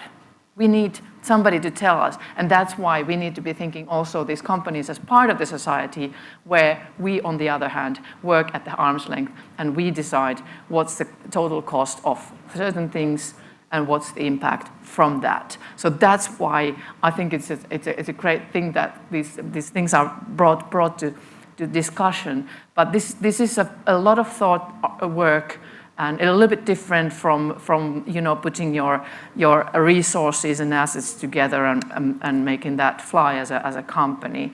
This is looking at the company as a kind of a living thing in the society. And yes, it's good that we have the UN Global Compact list of things to look into. Not all of them are applicable for all companies, but most of them have something to do with each company. Yes. Can I just say, I wasn't saying that companies that have a positive impact are necessarily less profitable, in no way, shape, or form. My two-star investments, one of them has a 70% market share supporting EV charging stations across Europe, and the other one does sustainable logistics in Spain and employs up to 1,000 people that often that would have no chance of work if not. And they're star companies for financial returns, not just for the impact returns. All I'm saying is that if your aim is the companies you invest in have a positive impact, and you're going to measure that, there is probably going to be a series of circumstances or a series of companies where there is less financial return, perhaps more positive impact. And that you want to not feel that you've made a wrong decision by investing in those companies. And I think to feel that way, FOMO is a horrible thing. And I think to not feel that way, you have to be at peace with that before you start. That's all I'm saying. Yes, maybe I'd just like to quickly comment on that. I agree with what you said. I believe return is more a matter of sector than about a financial bar, because we all know that if we invest in microfinance, probably the return is going to be higher than if we invest in education. And just maybe to give the audience two short figures, there have been a survey done by McKinsey in India over the last 2010-2020. It has shown that the myth of lower return is a false one, because actually the average return, internal rate of return, was 10%. On the top tier, it was 34 IRR. And I also read that in the United States, they've seen that globally, for the funds that have invested in impact project, they believe, I don't know how they calculate that, the return is even exceeding until recently the return of the market. So it's a myth. Impact investment does not provide lower return than traditional investment. I just wanted to conclude. Probably the explanation is also because we have more women that they are investing in impact investing. Because if we compare, and that's one of the outcome of the report of the European Impact Investing Survey of 2020, we saw that the 26% of the investors were women. So it's doubling the average of angel investing. So that could be the reason. Women should let the world run, not men. Yeah. Honestly. Yeah, if you look at the presidents where we have female presidents, you will see the difference. During COVID, we have seen. Do you see any wars happening between women-led countries? No. Sorry to be very, blunt about that, but we should rethink about how we are electing our governors. Totally agree. And just no, it's just a short add-on to what you said, and just for your statistics, Jacopo. I mean, in our health verticals, 30% of our members are female. 30%. 30%. That's interesting. Before we jump to the last question about what we could do from the public administration, EU, government, society, investors, everybody, because it's a collaborative world. Before that, taking advantage that you are coming from Finland, from France, Spain, UK, and Netherlands, you have an overview in Africa and also Luxembourg, so you have a great overview about what's going on in Europe. If you could define with few words each one, what's the current status of impact investing right now in Europe? I mean, I was not expecting silence, I believe it's work in progress. I believe that we are not doing too bad. We need to do much more, much faster, because it's not a question of how much money we're going to pour, it's a question of celerity. We need to do it fast. Good. That's a positive. 100% agreed. It is increasing, the appetite is there. First of all, everything begins with awareness, right? It's a human psychology as well.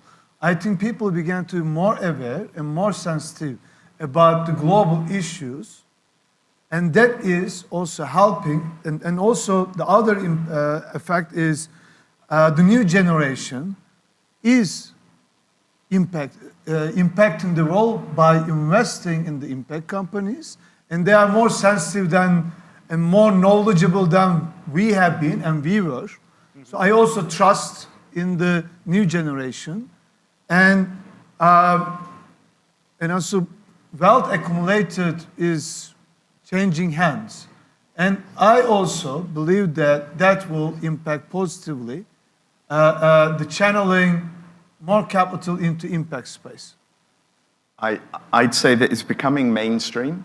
The first tier were perhaps a little bit extreme, and in those instances, by being a little bit too extreme, they ended up having slightly worse financial returns than they should have done. The 10% I've heard, I've made 53% over 8 years. So there's a big difference between one and the other.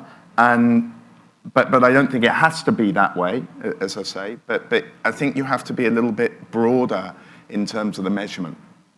And that's why I said I have this query myself. How should you measure so that you're not too extreme, but you're not too either? I would say that in France, it's still early, I would say. Growing, but still early. In France, we have just had the creation of the first angel network, the impact angel network. There was none before, just recent. And we have a lot of funds, VC funds, early stage funds, which are on verticals. Because as we have shared, I mean, the definition of impact, it can be health, it can be energy transition, it can be whatever. And we have already a large number of players on each of these individual verticals. So the concept of impact and how a VC would position itself, clearly on the market versus these verticals, it's still not completely there yet in France. Anouk, a few words about the current status? Yeah, I think that we don't have the full picture yet. I think we don't understand all of our companies, what they're actually doing, what their impact is. They might be very impactful, but we don't know it. That's one side of it. So we need to have these measurements or some kind of way to put the picture together as we put it in the financial terms.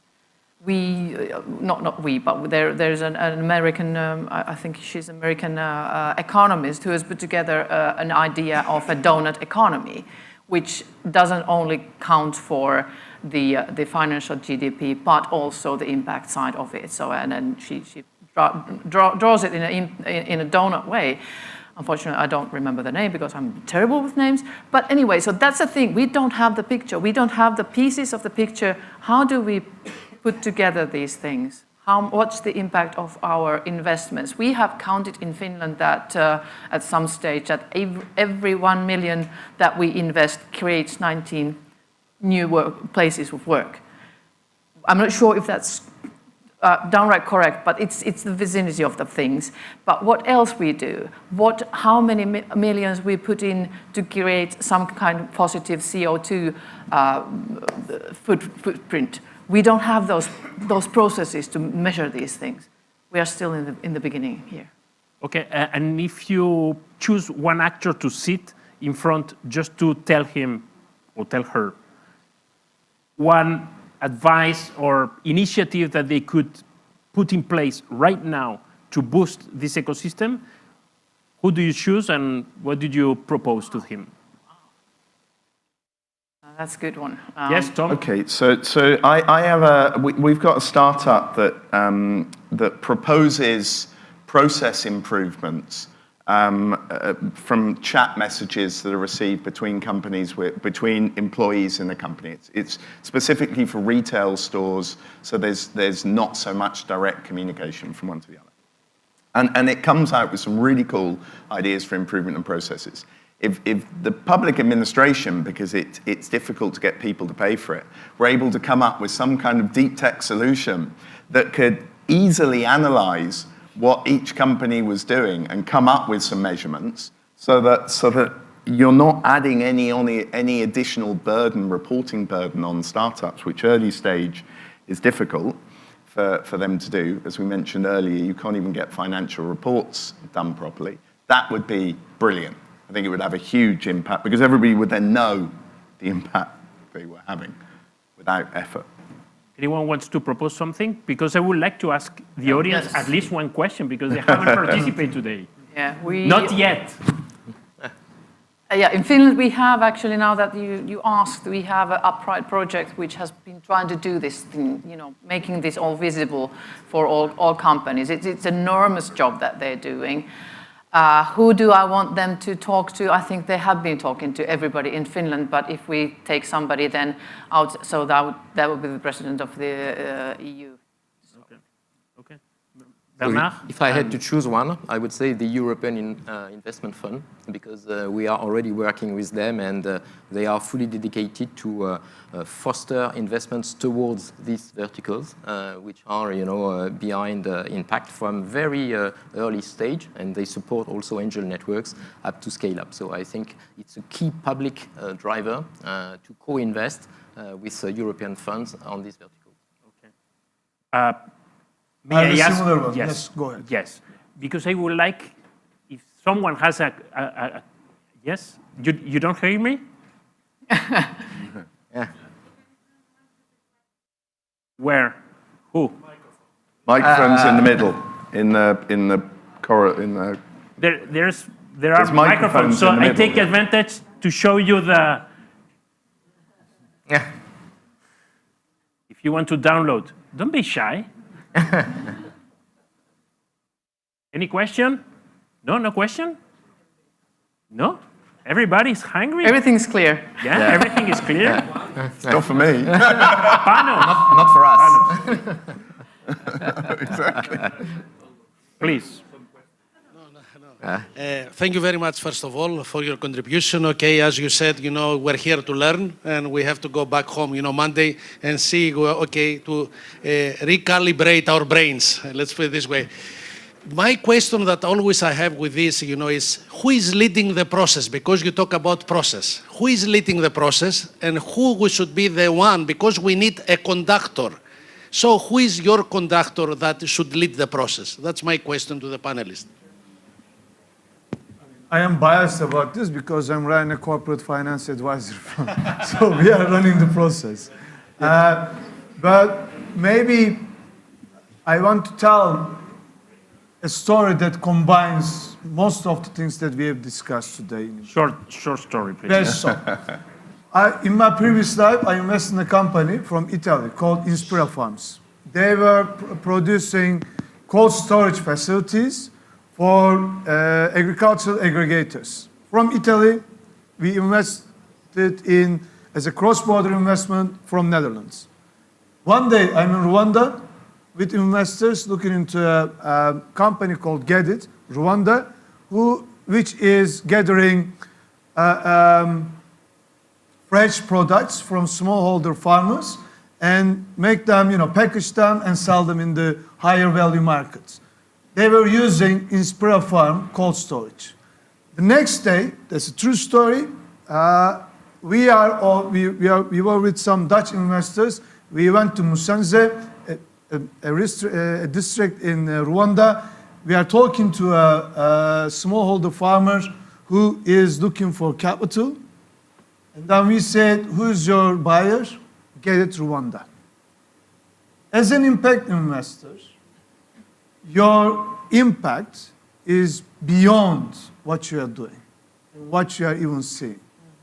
So please go ahead and do it. Don't hesitate it. Learn it, read it. Yes, I agree with all my friends here. But do not hesitate.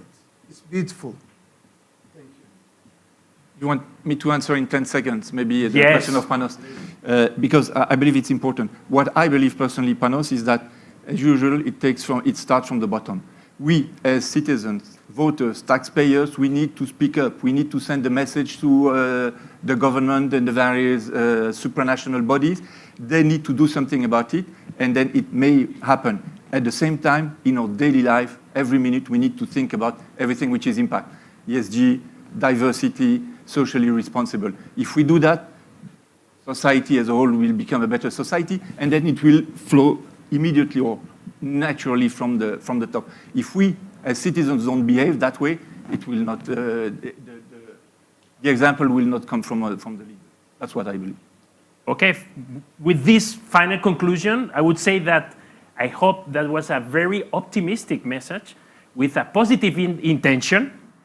So we align totally with, with the objective of this panel.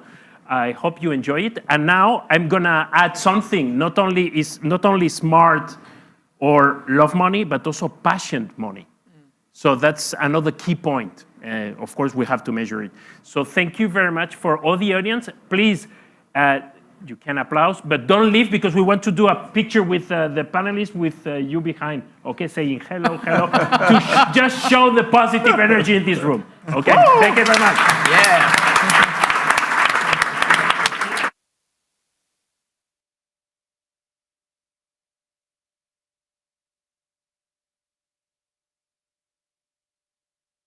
Don't leave.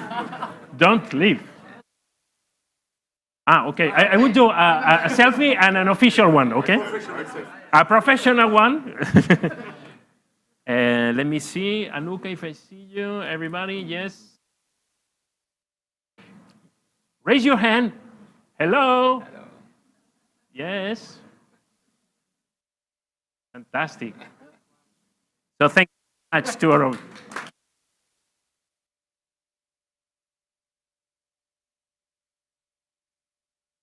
Ready for our deserved lunch, yes? The lunch will be happening on the ground floor in the bistro of the hotel or on the basement where is another restaurant still available for us for lunch. And please be punctual with your time back when we start our next session. Let me...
we will have on stage Mrs. Simone Brumelius.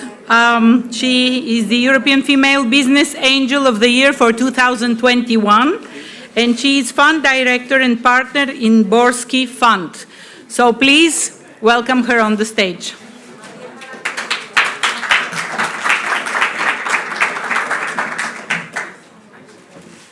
Let me see how this works.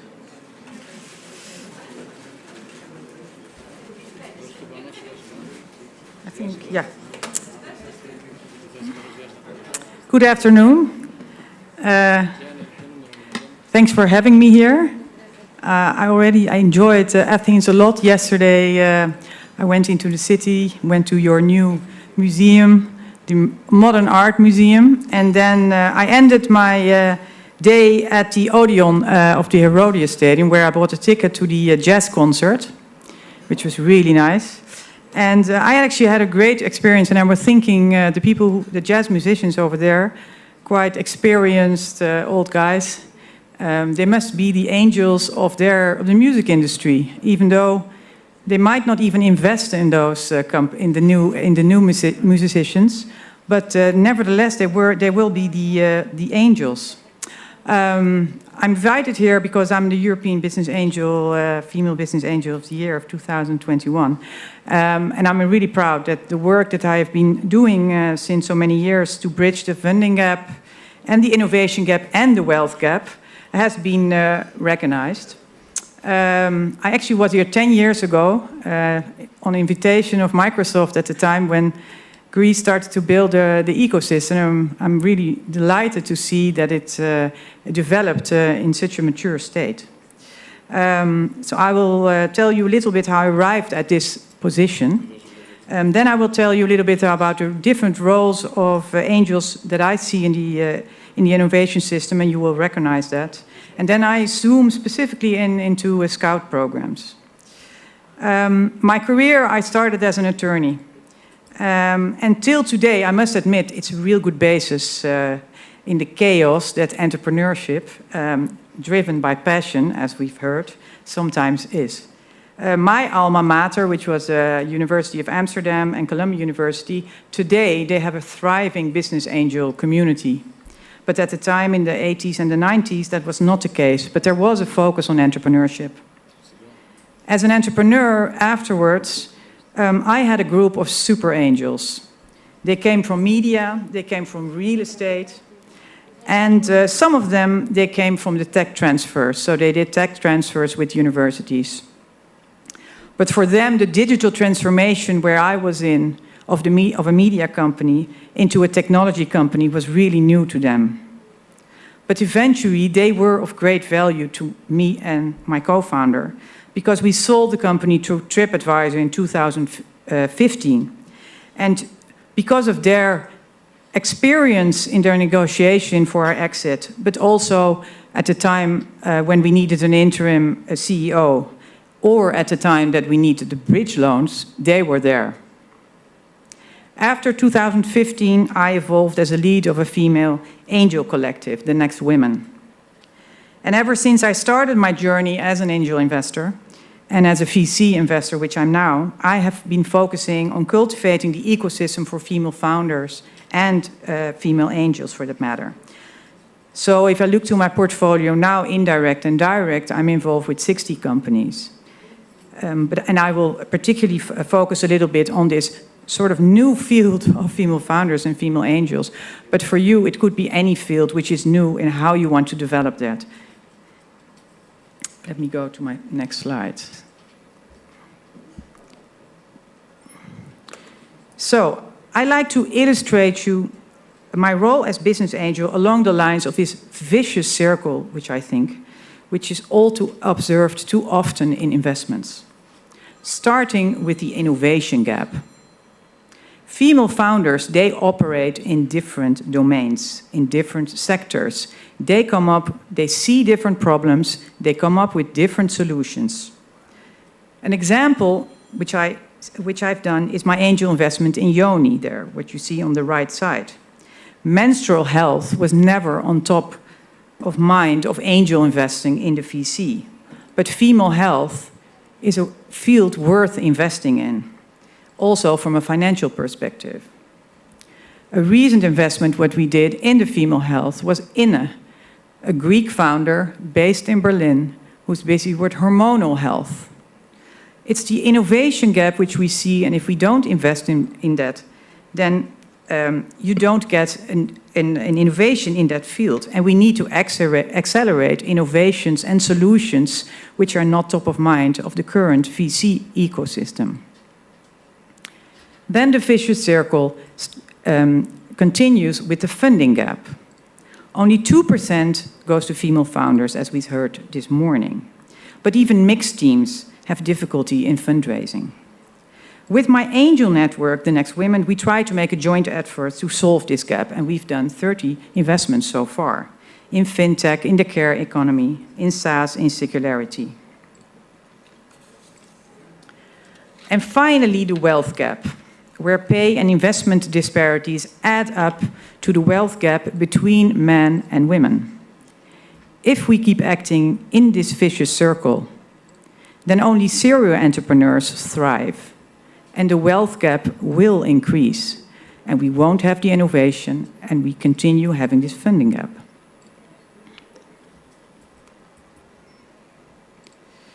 So let's go to the different roles of angels in the innovation system. As a founder of a 40 million VC fund in Amsterdam, the Borsky Fund, we invest in deep tech, in SaaS, in medtech, and circularity. I'm constantly looking to collaborate with angels, male and female angels, for both the sake of our portfolio companies as well as our deal flow, but also to develop the angel system. It's an ever-changing balance.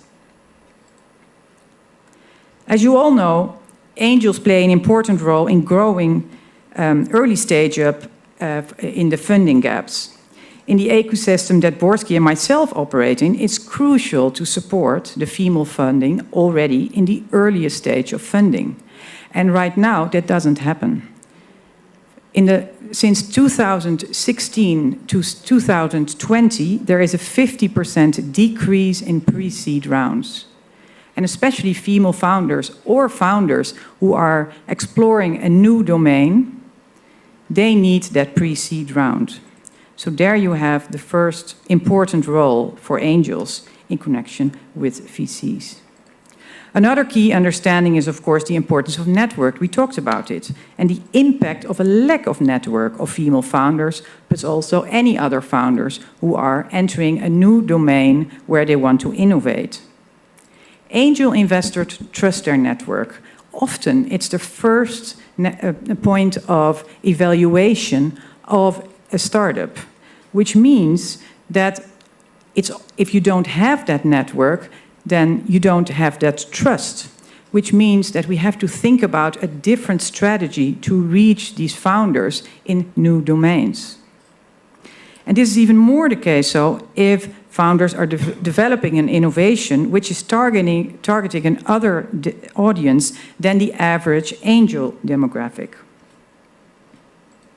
A second key role that angels play in the innovation system is putting their personal experience, their knowledge, and their connections to use. It's quite literally to us to mentor and to promote and to financially support the next generation of entrepreneurs. Over the past years, there has been an increase in the number of angel investors due to a variety of reasons. There are just more startups, but there are also more exits, and there has been a professionalization of angel networks. But also around PayPal, Google, and Adyen, for that matter, out of the Netherlands, but out of Mali, there is a new stream of angels have come about. Some of them have started new collectives. And it's a new group, there's a new demographic, and we need to reach them. A recent way of cooperation, I always have slides which don't concur with what I do, but that's okay. Here you can read it again.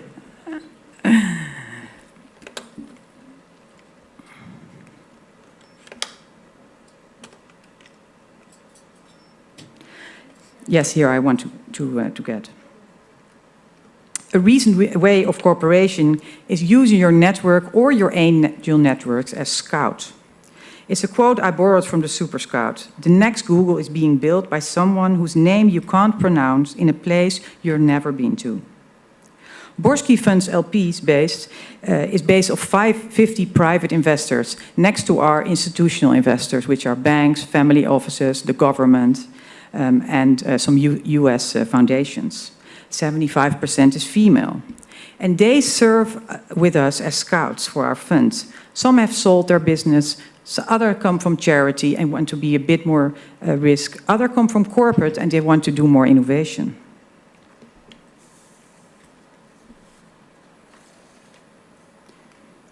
But you can reach new domains with them.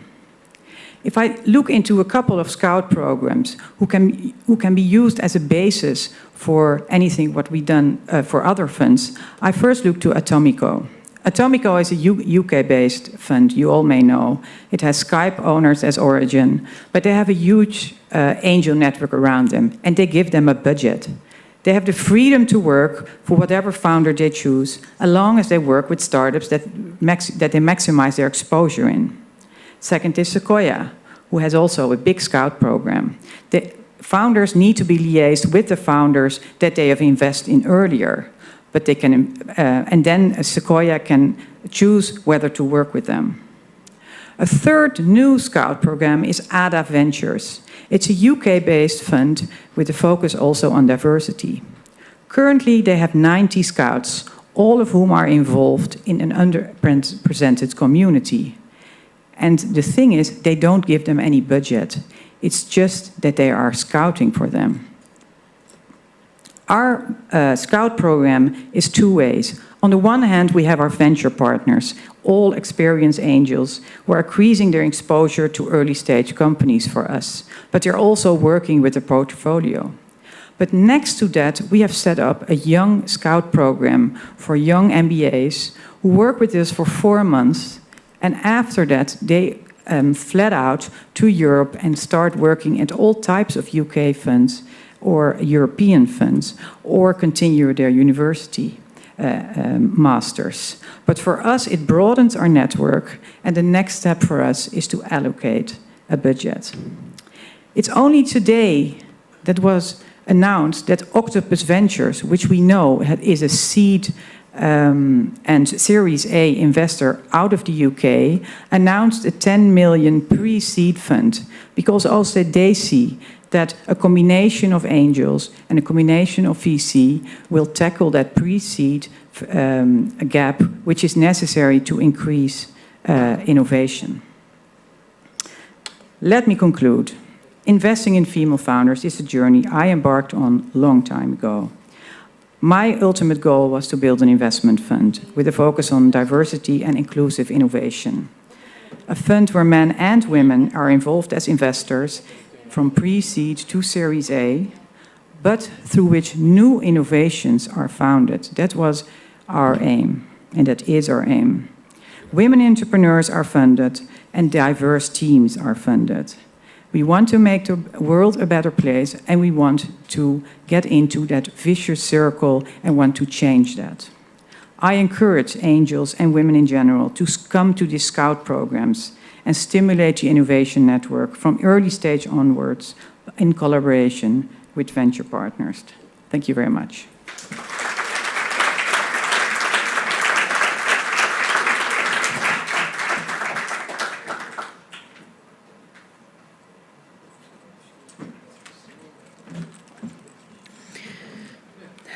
Our next panel has a very long title. It's called Global Champions Out of Greece. How they were created, where they are leading to, implications for the country's entrepreneurship and ecosystem. I would like to ask the moderator, Mr. Tsingos, and the panelists on the stage.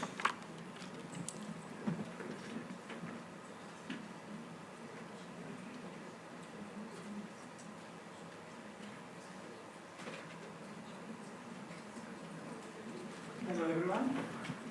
Can you hear me well? Perfect. So, we shall discuss one of my very favorite topics, which is no other than scale-up entrepreneurship. So we'll talk about global tech champions out of Greece. And this is very relevant to the discussion so far and to my brief presentation in the morning about the maturity of the ecosystem. I think one of the most significant indicators, the evidence that the Greek entrepreneurial ecosystem is actually maturing is the fact that we don't only have interesting companies that are acquisition targets. This is amazing, okay? But we have companies that grow a lot. They are not, the founders and their investors do not think that it makes sense to sell their business for a couple of hundreds of millions, and they want to go further. They want to become global tech champions out of this country. This is the essence of Scale Up. I'm personally very excited with that.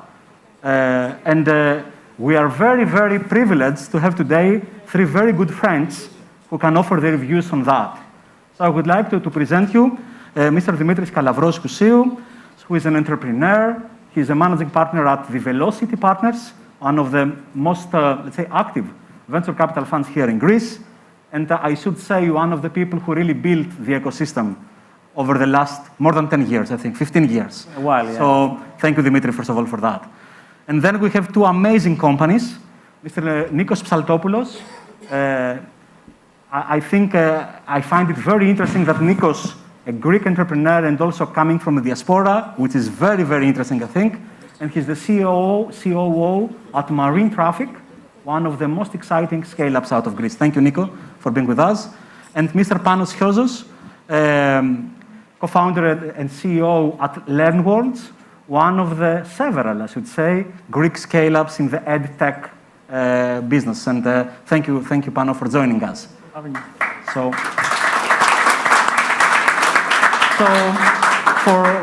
For starting the conversation, I would like to give the word to our guests so they can briefly introduce themselves and their organization. Please, Dimitri, go ahead. Thank you, Dimitri, and thank you for the super kind words. Velocity is a pre-seed and seed fund. We invested agnostically as a journalist fund for the last 4 years. We're part of the Equifund family, which you might have heard. Can you hear me at the back? Loud and clear. No. Now? Okay, good. So we are part of the Equifund initiative, which pretty much ignited the VC ecosystem here in Greece in 2018 with the European Investment Fund. We have concluded our investment period. Our portfolio so far and up to date was and is 22 businesses.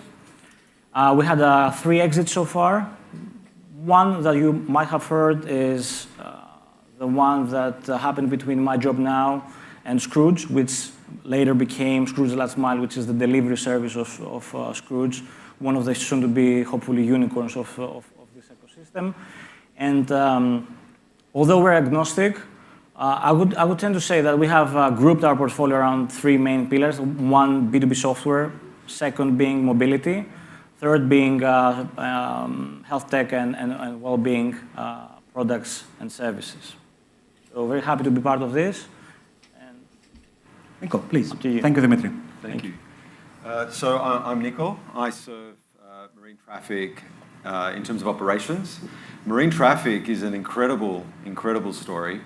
It was a company started here in Athens during the crisis in 2007 and has grown to be an incredible force in the maritime sector. We have about 6 million users a month on the platform, and predominantly it's all about data and maritime analytics. Shipping is Greece, shipping is marine traffic. Shipping, in terms of Greece, Greece has about 20% of shipping globally and about 60% of shipping in Europe. So the fact that we've got this company that was born here in Athens during a most difficult time, making such an incredible difference globally, is what gets a Greek Australian from one side of the world to come into Athens and be part of the excitement. And I've got to say, as a son of migrants, it's a real buzz to be able to be here today. So thank you for the invitation. Thank you so much. Thank you. Pano. Hi, everyone. I'm Panos. I'm a co-founder in LearnWorlds. With my 2 co-founders, we go way back. more than 25 years. We studied together computer science in Aristotle University in Thessaloniki, and then we did postgraduate studies in educational technology, so I have a PhD in that.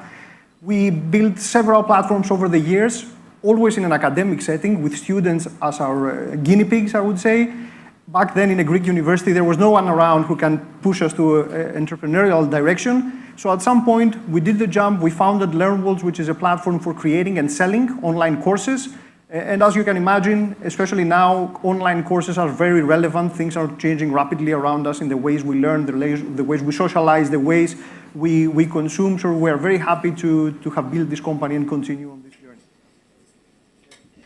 Okay, so thank you, Bano. My second question is about scale-up and startups. So I'd like to share very briefly a story for the value of such conferences. Back in December 2014, in a similar conference in Rome, I very accidentally met Daniel Eisenberg. So Daniel Eisenberg used to be a Harvard Business School and a Babson College professor. He's Israeli. He's basically one of the architects of the Israeli startup revolution. He was spending his Easter holidays in Greece in April. He's a big fan of Greece. So he told this conference that, guys, enough is enough with startups. Okay, it's nice to start companies. But at a certain point in time, there was a motto, stop starting, start finishing. Okay, it's good to have startups, but we need to have bigger companies. So I got so incredibly excited by his presentation. I found him, and I got somehow, is it right to say, evangelized in the scale-up thing. I started writing some articles here in Greece, informally, and some friends told me, Dimitri, you got fed up with startups, and now you, mazalizis anyway, how you say, you keep talking about scale-ups, what's going on? So I'd like to ask the panel here, from their experience, how would they describe the difference between a startup and a scale-up? And I'm very interested both from the investor point of view, but also from the entrepreneurs, like how was Marine Traffic as a startup? How did it change the scale-up? And the same for LearnWorlds. So Dimitri, would you like to start from your point of view? Sure, yeah, great question. I guess from our point of view, and again, keep in mind that we invest at pre-seed and seed, so most of our visibility in the ecosystem of pipeline is there, which means startups. So I would say the startup phase is more about experimentation. It's more about trying to make it work, trying to understand what's the best proposition as far as the product is concerned, how to penetrate the market, which vertical, how to decide on your marketing spending and all these things. Whereas for scale-ups, all these things should be in place, right? So there should be a playbook by then. That's the first thing. The second thing is, it has to do with the maturity of the funding team and the management team, right? You need to bring on board people with certain experience that complement yourself, and obviously you cannot expect all these different experiences to be early on in the venture creation process, which means that you need to hire this C-level HR guy or girl at some point. You need to have someone to take care of your financials, or of your financials. A proper CFO. We all know that in the startup phase, the CEO pretty much does everything, right? Or the COO, you have a couple of co-founders. So a more solid management team will be the second big difference. And third, I would argue, I guess the ease of raising capital, right? I mean, it feels like it's more difficult to do the Series B or the Series C. I'm not really commenting on the existing climate. I'm actually commenting on what's happening in the last decade. It's not really the case. You can tell, and I think, stop here, because these folks, they have better visibility, that Series B funds, they have their way to start developing relationship way before actually investing in the company. So I would argue it's more difficult to do your seed round if you have an on-par, kind of comparison with a Series B investment round. Different tricks there, legals, governance, different things to discuss and decide upon, but seed should be a bit more difficult. I agree. I will also add, a startup is really messy. That process of experimentation, it really leads to a whole period of messiness. And that's okay till you find product market fit and you start getting some things right.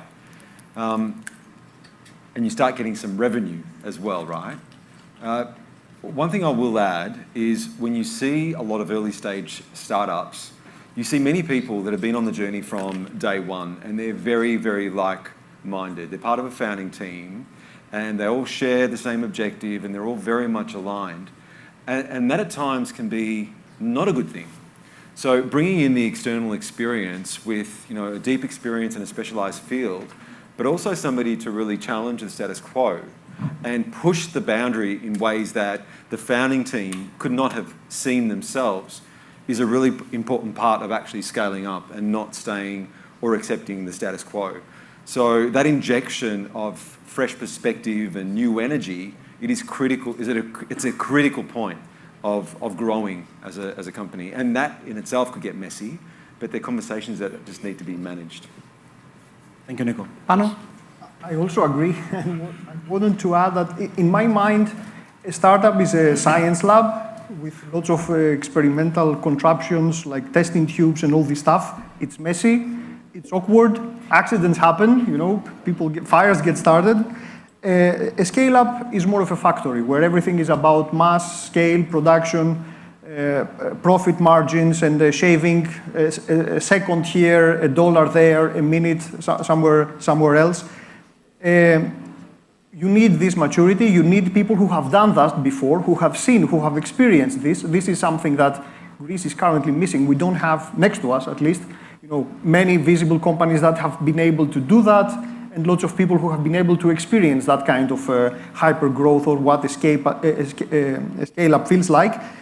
I just wanted to add something here that since as a company we are at the beginning of our scale-up journey, we don't want to lose our messiness and our startup roots. We are in e-learning, a field that has changed rapidly over the couple of years, like things that didn't happen in the past 150 years around educational technology happened almost overnight, 2 years ago, 2 years ago. So we want to allow ourselves to make mistakes, to experiment, to find the new problems to solve. Not only specialize and be hyper efficient in what we know is happening now, but leave room for uncertainty in how our market changes, how attitudes change, consumer behaviors. I don't know if this can be an R&D lab within a factory. We want this mentality to be everywhere across the organization and to have this experimentation in mind. Not sure if it's possible. We'll keep trying. Thank you, Pano. I think I'll ask one more question on this topic outside my notes because I think it's very interesting. Myself, I'm an angel investor. I've never been a venture capital investor. And angel investors, we are the good guys. We're like the grandfather of the company. We give a little bit of money, good advice, our connections. You never fight with your angel investors. But it's part of the job of the VC investor to be the bad guy sometimes. Dimitri, you talked about senior management, better management. Nikos told that startups are messy, or Pano said that accidents happen. So in your experience, you as investors, or you guys as entrepreneurs, was ever a moment that the bad guy should knock the door, should go to the founder and say, look, you are a great founder, but perhaps, for our mutual interest, it's better to step aside and bring on board some professional management. Has it ever happened? Was it easy? Are you afraid of this prospect? Has it happened in your experience? First of all, hello from the dark side, I guess. And unfortunately, I'm a big fan of Obi-Wan, and it doesn't really make sense, right? So we're in the 4th to 5th year of our investment period.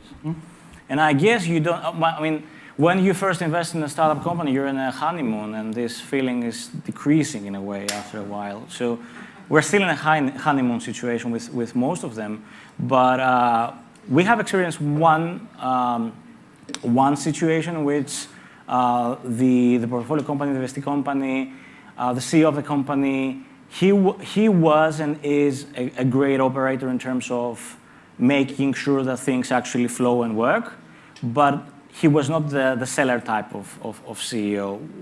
This is a skill you need for fundraising, let's be honest here. So Plus, obviously, if you cannot sell to investors, you cannot sell to other businesses, your potential partners and acquirers and whatever. So we had this discussion. I prefer to see us as very direct and very honest. Most of the times, this is one of the qualities we should bring. We're not going to be friends, but trust is one of the very few qualities we should have from the very beginning as part of the key ingredient for this thing to work. We had quite a few honest discussions, not one. It became apparent that we don't have many options, because the transition of a CEO in an early stage company, in a company with 10, 15 people, is not easy. A small team, interesting dynamics, interesting personal connections among the team members. And whatever it happens, you as a VC, you're an outsider. You should pretty much acknowledge that, right? I tend to say we're the coaches, we're the Guardiolas, not the Messis. In a way, we're not playing the ball, right? We're not scoring. So I cannot go and force, again, from a pre-seed seed fund perspective, a change of the CEO, just because I think he's not or she is not good enough. Having this honest conversation, though, enabled this person to really step up his game. Really, really step up his game. This is not happening overnight. Took him 6 months, but he did it, and by did it, I mean he raised this next financing round, 3 new investors coming in, validating this, the valuation and so on, which is what we see, quite frankly. This is how to measure, one of the key measures of early signs of success. So not that dark, not that bad, trying to be just the honest side support. It's a really interesting question. And I've, like many of us, have met incredible founders who are really passionate about their startup and the idea that they've brought to market and has come to fruition. And they're specialists in that space. They've created a product, it has product market fit, it is growing, tick, tick, tick. And whilst they're passionate about the original concept, they're not passionate about the framework that is starting to be built around them. And for many people, or some people that I've seen in the past, that in itself is the struggle, the acceptance of the company that they built, they no longer recognize. And they're trying to forever find their place within the organization. And sometimes it works, and sometimes it doesn't work. But based on trust and mutual respect and openness and transparency, you can many times navigate your way through it. So the founder at least finds his or her role within the business as it is today. But it can be a challenging period to navigate through. I'm still here, so it hasn't happened to us. But good. I expect there will be a point where we might stop accelerating our adaptation to what is happening outside, where it might be even welcome for us, like when it becomes boring. Are you open to that? I guess at some point I might even welcome it, and that's the point when it becomes boring. So as long as it's messy, as long as it's interesting, as long as you have like a solid team that surrounds you and are inspired by you, and you can motivate them, and every day you have to keep upping your game every day. You have to become better every single day at things that you probably don't like, I don't know, legal, finance, compliance, whatever. Like new things start creeping up in your job description the longer the team becomes. What keeps us hungry and motivated still at our current size of 120 people is everyday work, being right next on the front line with people who do the actual work, like answering a ticket. That can really get you grounded, or going to a meeting or a call with a customer. This really, you feel what is happening on the front line. So we try to keep evolving, not find ourselves in that position to be replaceable. I guess that inevitably, after 10, 20 years, at some point, perhaps sooner, there might be a big disconnect between this factory and what a factory demands, a factory operator and manager, and what we are used to do as founders. I guess at that point, we will both feel it. We will, both the investors and ourselves, we will know that it's about the time to step away. I can share that a few years ago, in one of the companies I was a co-founder, our American growth investors, they said, guys, it's a good idea to hire a CFO. And in our mind, a CFO was something like an accountant with much higher salary. So, and our friends from 11 Ventures shared the story very recently. But after a few years, I can say it was the wisest decision, we made. So trust your venture capital investors, that they know what they're saying.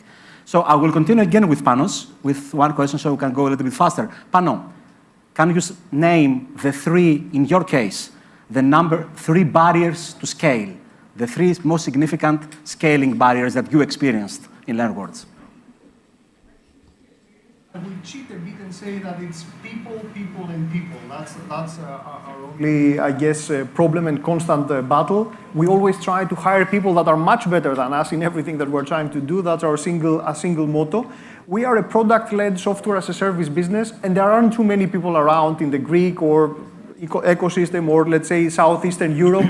So you either have to get people, a generic marketer, let's say, or product guy, and try to teach them or try to learn along with them on how to build such a product, or you can try hiring, which is very, very difficult because there aren't too many people around here. You can try hiring somebody from abroad. So coming back to what I said before, the ecosystem is rapidly maturing. There are so many amazing businesses right now. There is so much knowledge coming in. With investments, with investors, with product guys or other people coming into the Greek ecosystem and infusing knowledge that wasn't here readily available when we started. Nobody was doing software as a service. It was like people didn't even know what it was. So I guess it will become easier to solve this problem. For now, this is what we are struggling with, trying to get the right people with the right skill set and the right mentality and also the right level of ambition that works for a scale-up. Many people say that in Greece, because of our recent history, it's difficult to find people with high ambition. It is. People need to demystify what is possible, and this is why also I'm optimistic about what we are doing, and I'm certain that at least 10 businesses or 10 entrepreneurs will spring out of LearnWords, because people demystify what is possible. Like, if he can do it, like, definitely we can do it. They learn, they have the playbooks, they see what is possible. For now, there aren't so many people around. There aren't people who have built products that scale to millions, tens of millions of users. And even, like, I don't know, it's not easy even to find a CFO or an accountant that understands what a subscription service is. You've seen that. It's being solved. We have to solve it for us and for the rest, I guess. That's a great bridge for the question to Nikos. Nico, do you see a role for a company like Marine Traffic? I mean, of course, you guys build a business, you create success, but do you see a role for scale-ups for the ecosystem? Do you think that companies like Marine Traffic or like LearnWords help in maturing and in better cultivating the ecosystem, the country's entrepreneurial ecosystem, and how do you do that? 100%. Firstly, companies like Marine Traffic, and there are many other companies that have done incredibly well over the course of the last few years, serve as a beacon of light. A beacon of light and hope that it can be done. It was done in a crisis, for crying out loud. So this company was built at a most challenging time. Therefore, not only by example and action, but also by bringing people on board. Like, we were able during the crisis, as we know, we had a brain drain. Many people left the country. We were able to bring people back into Greece, coaching, mentoring, but being that beacon of light, so to speak, where it's not just a question if, it's a question of yes, it was done and it can be done, is probably the best thing that you could do as an organisation. Also being part of the ecosystem in many ways, like being here today, spreading the word, showing people that what the Marine Traffic story is in this case, and that it is doable. There's a gentleman that we all may know, Peter Economidis, who was an advertising guru, and he came to Australia many, many years ago on a bit of a tour, and his whole premise was turning then Yinete, can't be done, to Yinete. And that in itself was a huge mindset shift for many people, even us in the diaspora who had, unfortunately, had a negative perception of what it meant to work in Greece. Greece work was defined by public sector, demosio, for many of us that had grown up outside of the country. And then you come to a place like this and you see what is happening. And it's almost like Alice falling into a hole in Wonderland, and you discover this incredible world of top talent, incredible energy, and just a can-do attitude. And that in itself is totally infectious. And I love being part of that. I think we all do. Fantastic. Thank you, Nico. So Dimitri, on a different topic. Can a scale-up prospect, be a problem for a venture capital investor in the following sense, that it may delay a possible exit? So, for example, in Greece, a few years ago, you said, 2018, I believe that many companies in Greece raised a small Series A round at valuations in the likes of 10, 15, 20 million. These companies might be going very well, they're profitable, they are scale-ups in the first stages, and there might be, a competitor from North America knocking their doors. Guys, we write you $100 million check to buy your business. And then you have two co-founders weighing things like, okay, it's a 10x return, or a 5x, or a 12x. Yeah. But the company has potential. What do you do at that point? As an investor, what you say, what you suggest, what you advise the company to do, okay, really depends on as you say, the options you have. Well, if there is a real potential and everybody's aligned that this thing really works, I think the VC investor will be the least, engaged person in this discussion, pushing for a quick exit, right? Also you have to also take into account the timing of the fund.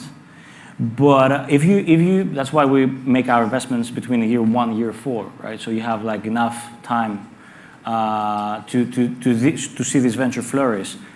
But on average, we say you have 7 or 8 years, good years, to wait.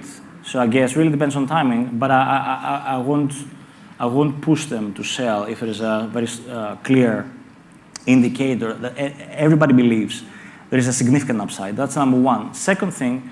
I was, about a decade ago, I was a scouter. These scouting programs, I just heard very interesting engagement methods for young apprentices. I was a scouter with a German VC, which was essentially one LP VC funded by the guy who founded Sing, and that was acquired by Hubert Burda. And we had an offer by, I guess it's been a decade now, by Amazon for one of our e-commerce ventures there. And I was just a scouter, so just absorbing knowledge there.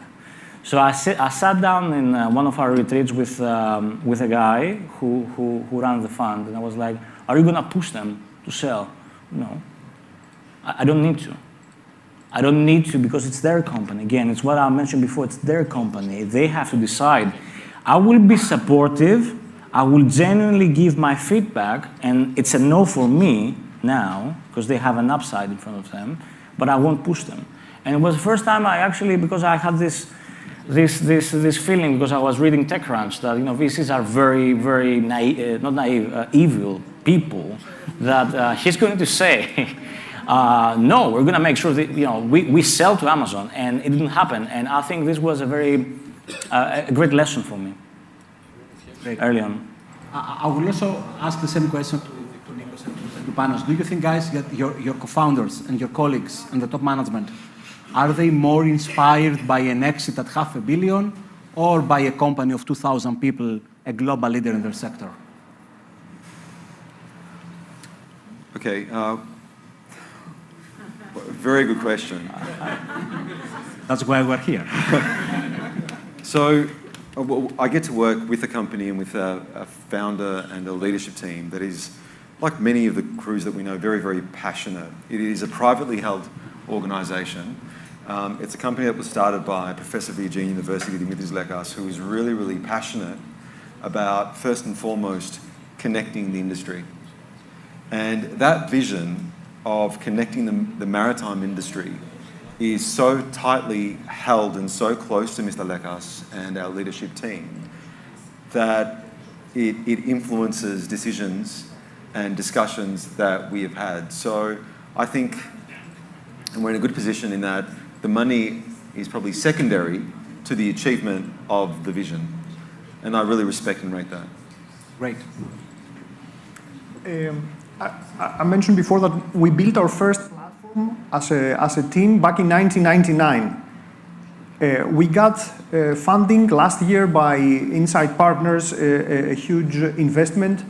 And now we are in the, I guess, most transformational period for e-learning. So it's not, I guess, it cannot be easily generalized. It's probably a very personal feeling. But we are like in a candy store. For the first time, we have a super interesting problem, the problem that we studied for so many years from an academic perspective, and now we are able to help thousands of school owners and millions of students learn, transform their businesses. E-learning is becoming the default mode. So we are in a honeymoon phase still. It's like being in a candy store where you have so many amazing problems happening. So for us, there's zero incentive to go out of something like that.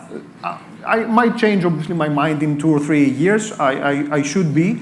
Like things change at some point, like companies grow, there are lots of incentives towards an exit. There are people who get stock options and get bored, and they're trying to look to some other place to work. So at some point, the pressure might be there and the incentives might align. But for now, we feel grateful for being able to do what we love with amazing resources that we never had in the past, and trying to solve a great problem. So it's a privilege to be in that position, having worked for so many years with zero resources.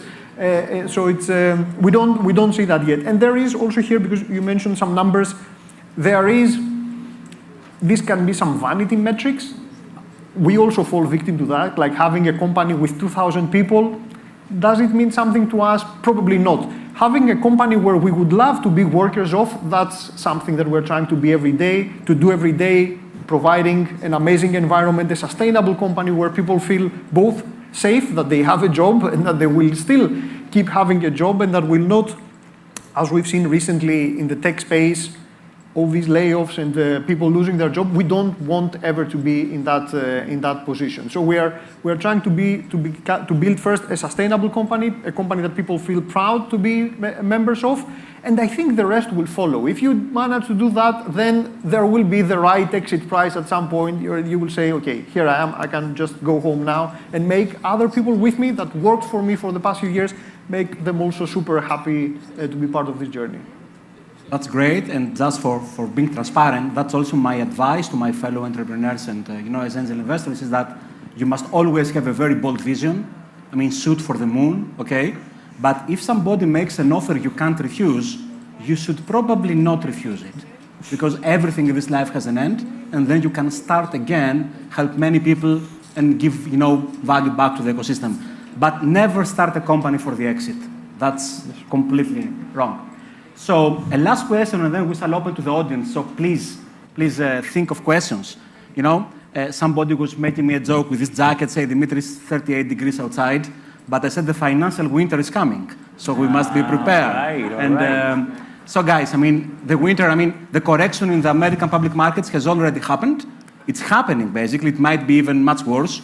What's your view on that, as an advice and your thoughts? Do you expect a new Lehman Brothers or a new dot-com bubble, or it's a big opportunity for angel investors right now? What do you see?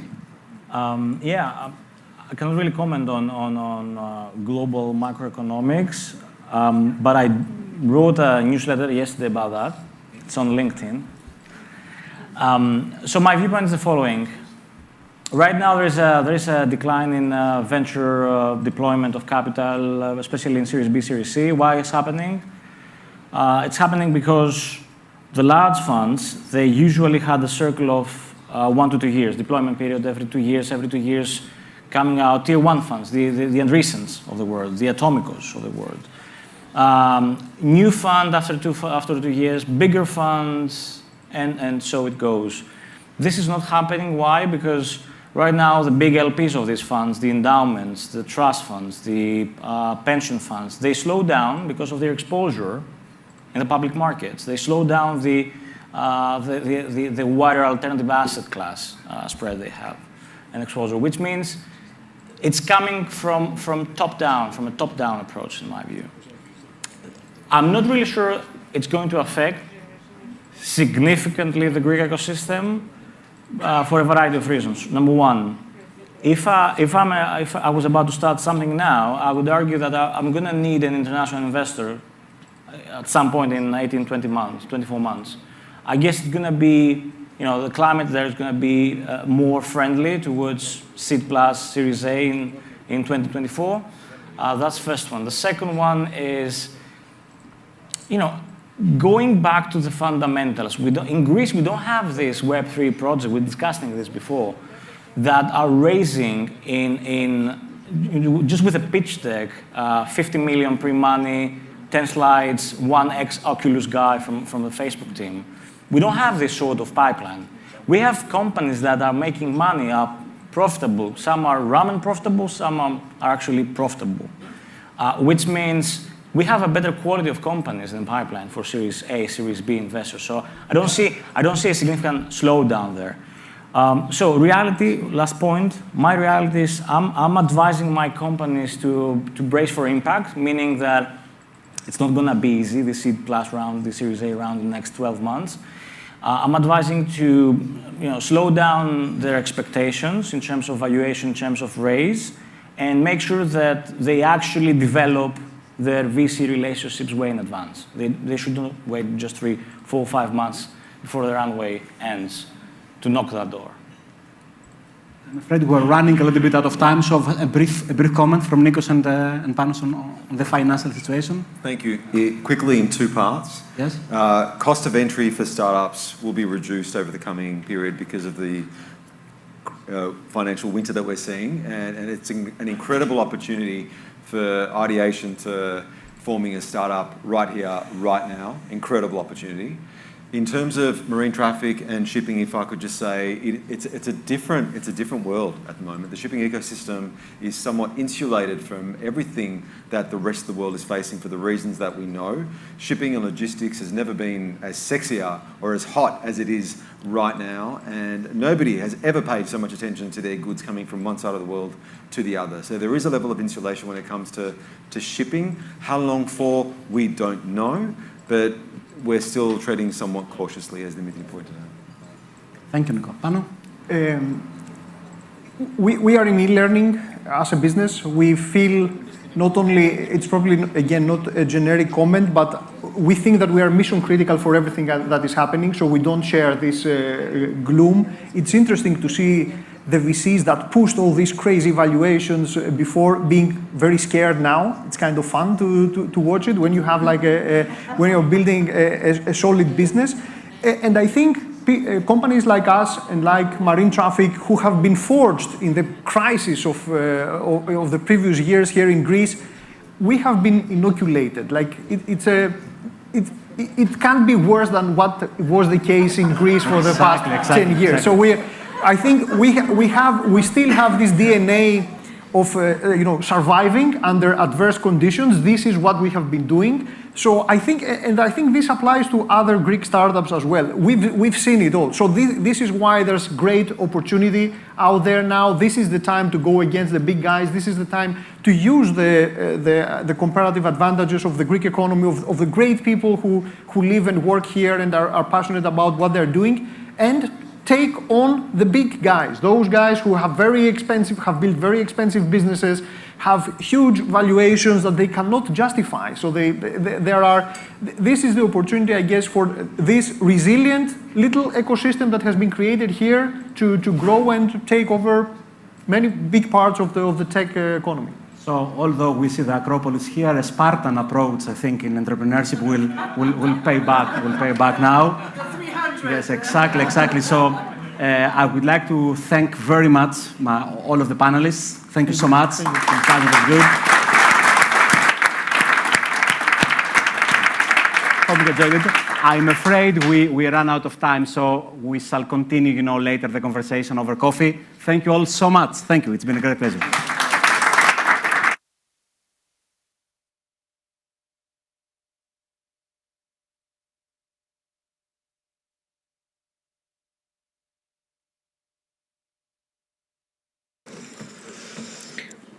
Our next panel will be talking about the role of business angels from startup to exit.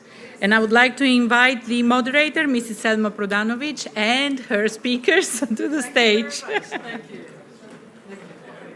Can I have my fantastic panel join us? Join me here.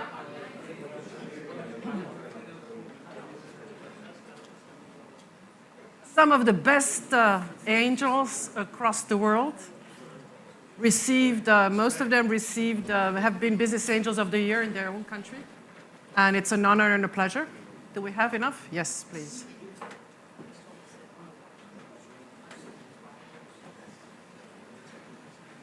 Thank you very much. My name is Selma Prodanovic. I'm the Vice President of IBAN, and today I will be moderating this panel, and I'm very, very excited about this. I think that the best part of the panel before was the fact that the Spartan 300 are going to conquer the world. And I like the idea, and I think that's very entrepreneurial because it doesn't matter. It's not about the size, but it's about the innovation, the creativity, and everything that is about behind it. Today, I have an amazing panel of people. This is the knowledge you can get from. And we're going to talk about the war games, basically, and who has done what. And I'll just say the names, and then everybody will have a chance to introduce themselves shortly. Ali Omar, Finnish Business Angel of the Year. Dimitri Singos needs no introduction anymore in here, but President of the Hellenic Business Angel Network. Marcia Dawood, we've heard a fantastic presentation already earlier. We loved it, so thank you very much for being with us. Niki Futter from the Austrian Angel Investor Association, the president, but also was Business Angel of the Year in Austria. Stuart Thompson, Canadian Business Angel of the Year twice, please. And Simone Blumenhuis, who we just heard earlier on, who is also the partner and the female Business Angel of the Year. I would like to start, just if you can have a two-sentence introduction about yourself for the audience, and then we will go into the war games. Thank you. Father from Finland, father from Somalia. Yeah, father from Somalia, mother from Finland. I was raised and born in Finland, physician by education, ex-entrepreneur. Grew with my co-founder company from 0 to 100 million euro revenue run rate, healthcare service company. Since 2017, a business angel, 37 investments. Few exit.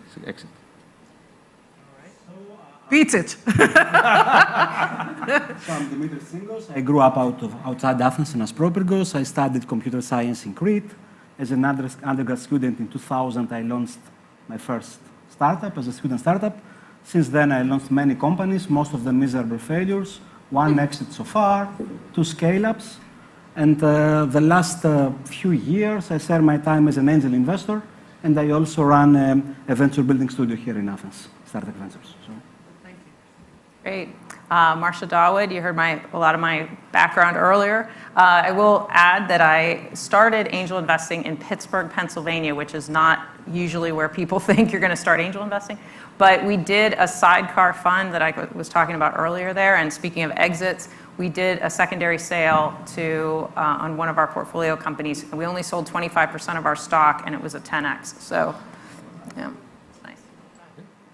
Lovely. Niki Futter.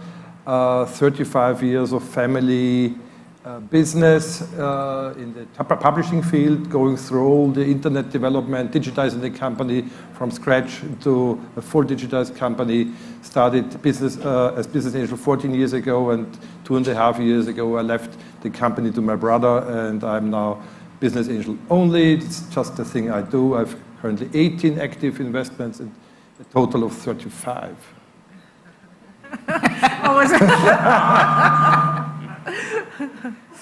And currently running the Austrian Angel Investor Association. Yes.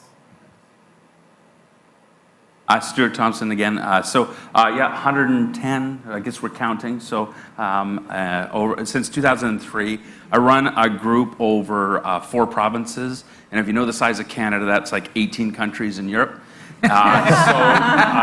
It's pretty significant to try to reach across that geography. So we're 160 angels. We've done 350 investments, about 75 million Canadian. We call that the Northern Peso, so it's not that big a deal, but it's still a number. And then it'll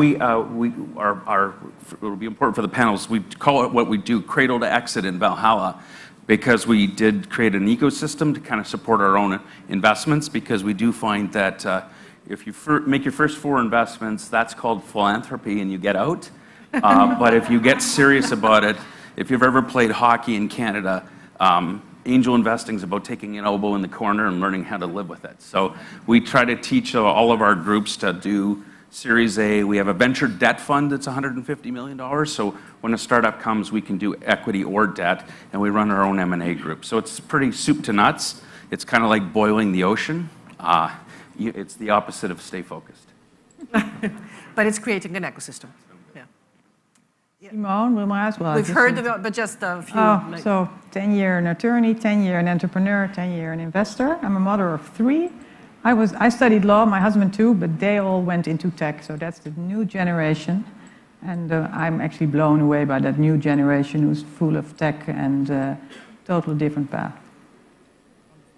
So I hope you will have all the chance to talk to each of them afterwards, and we will go through several questions here today. But definitely, I could spend the next 3 days asking and learning from you, and this is like probably the panel to learn from. So I really urge all of you to talk to them tonight at the dinner. But what is the question today? We're talking about what is the role of a business angel from the start to the exit. Of course, we cannot cover the whole thing today in our time is not running, yes. But I would like you to just tell us maybe one story, each of you, where your role as business angel has been crucial to the good or to the bad. And just tell us, choose one story you could share with us, and then we will go from there. Maybe we start with you. I think that crisis is a fundamental moment for companies, and almost all companies face some, startups face some crisis. And one of my portfolio company had a very huge crisis. It didn't have enough revenue. It was very early. Let's say 5,000 euros per month, but it has a world-class product. By the way, I didn't invest in when I had an opportunity with 1 million valuation because I didn't believe in the team. They couldn't articulate that. I believe that there were 5 founders and they were too much. But I corrected my mistake later and I invested in the company. So you paid more. So I paid more. I know. They had a severe crisis because one of the founders were passive aggressive. He was not evil, but he was like wanted to control and were very risk averse, and they didn't play well as a team. And one of their developers become psychotic and killed himself. So inside of this double crisis, the team was like devastated, and founders didn't sleep much, and they didn't know what to do, and it was basically handholding through this time, and at the same time teaching them how to go to market, selecting their ideal customer profile, and on the fly with this great product that they have. They really their vision actually was very strong, and clients were very interested, but they were not able to materialize. Nowadays they are more than 1 million ARR, and having just yesterday got a 20 million valuation of term sheet, and it's very, very interesting company. But this was the moment when the trust were really weighted, and you just need to support through these phases of turmoil. So basically, your role in that case, you saw yourself in the role of mediating and supporting, also in terms of coaching them through that stage? I was a board member, and I was coaching the CEO, who was not Finnish actually, from the developing world, and I was also facilitating that this one founder were not ousted, but supported that there should be a leadership. And nowadays they form 3 founders. They are very tightly knit together. Okay. So basically, out of the 5, it's now the 3 founders. Yes. Anymore. Board. Yeah. Okay. All right. I hope we'll go back to that, but that is an extreme situation. Yes. It's not really. I hope none of us has to go through that in that sense. Thank you for sharing that story. So, I mean, like I said before, I really believe the angel investor must be a little bit like the grandparent of the founders, in the sense that the angel investor must be able to ask all the difficult questions without creating negativity or a toxic relationship. Because, you know, with your grandparent, you can ask whatever you want, and you know that, you know, there is an answer from a, you know, place of love in a way. Because ideally, an angel investor does not risk too much, does not have a huge exposure, so the alignment is there. So in my experience, you know, I had this case in an Israeli startup that I had done a ticket along other investors. They needed to get a follow-on round. They had a VC investor who had, typically they had said that, you know, we can give you this seed round, late seed round, but we need follow-on from your current angel investors. And I was totally confident that this company unfortunately had no future. So the difficult decision was to tell that, guys, I'm very sorry, I will not follow on. Not so much because the extra ticket was too big, it was not, but because I thought that there was 0 chance to succeed. And they got very frustrated in the beginning, and now they thank me so much about that, because they feel freed. They left the company, they started new companies with great success. Because, you know, knowing when to end something, it's equally difficult when to persist. So perseverance versus stopping, very difficult. And your granddad usually can help with that. So basically, you're saying that your decision has influenced their decision to stop the company and to leave the company. They gave up. And the initial feeling is that we stopped because of you. But it was not because of me, thank God, and they realized it. But it's about the trust building that has been created. Exactly. Wow, fantastic. I really thought that their interest was to give up and to start something new. Okay. Cool stories, Marcia. So I'll share a story that has to do with change and about positive change and how we could accelerate that as angels. And this is a pretty significant story in the US as far as angel world, especially within the Angel Capital Association, because this company went on to raise over $35 million from angels alone before they got any other money. And you can imagine how long it took to get $35 million from angels.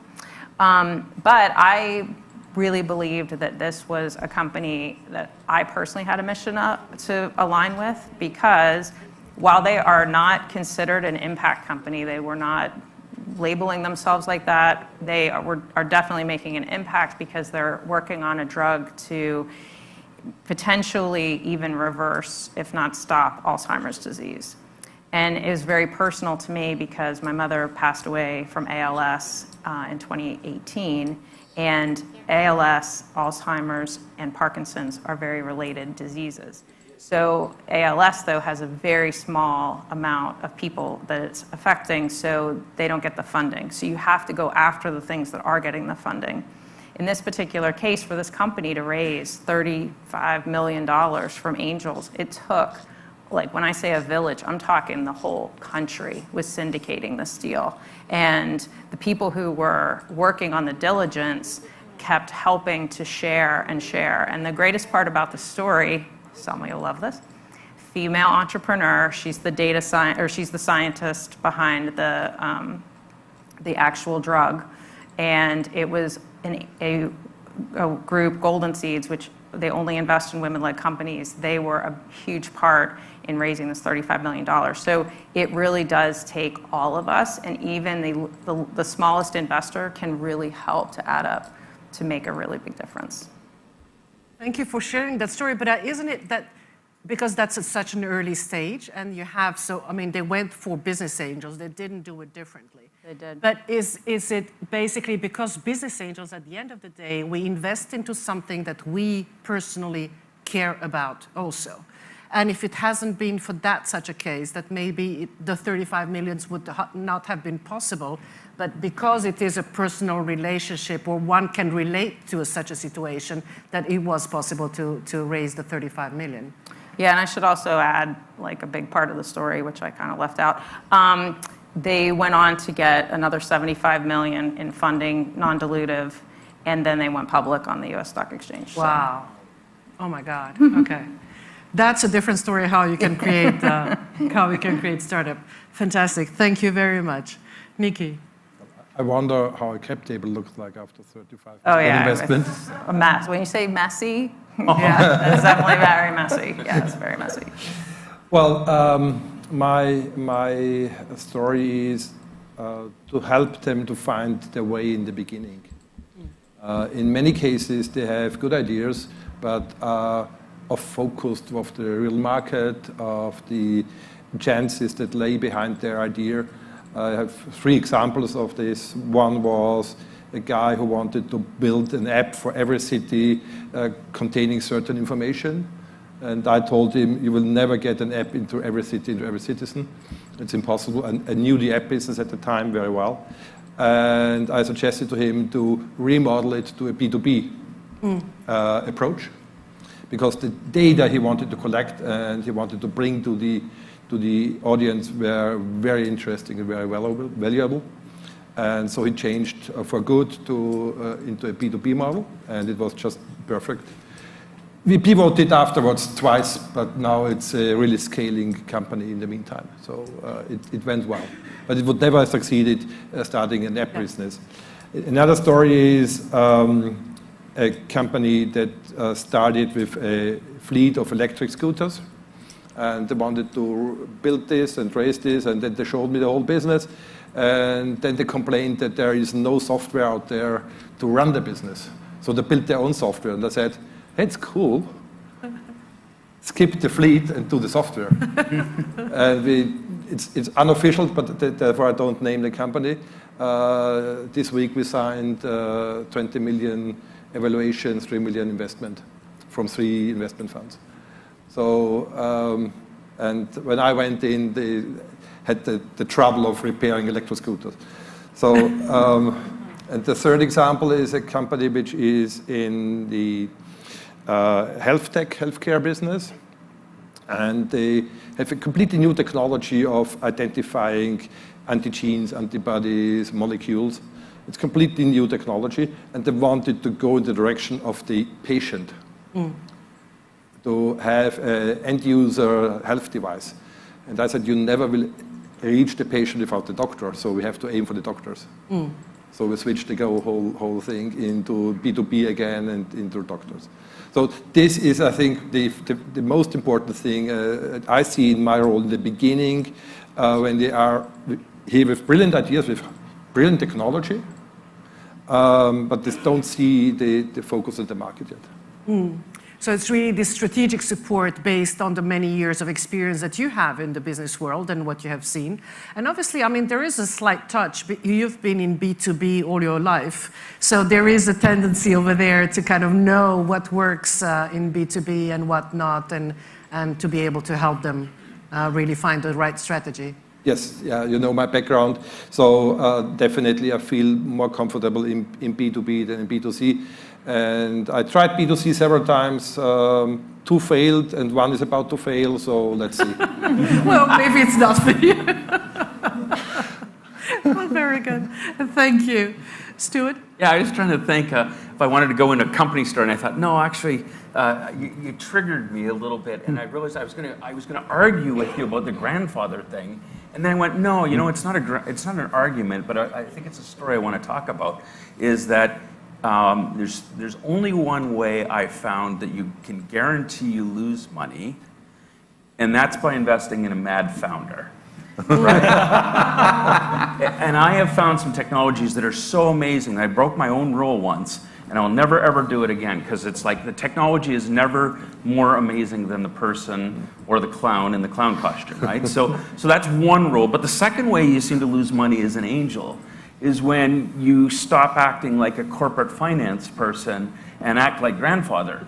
But I realized that, like there's so many different types of angels, and I think that's where I wanted to go with the story, is that you need the grandfather, you need the mentor, but you also need, like when Marshall was talking, there was a real, just picking on you all, hail. It was great because there was a real, like the data that was driving her decisions, right? What the Series A people are gonna do, when a valuation is too high because your exit's gonna be too low. There's all this mechanics.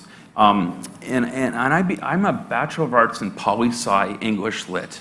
I have an advanced high school degree.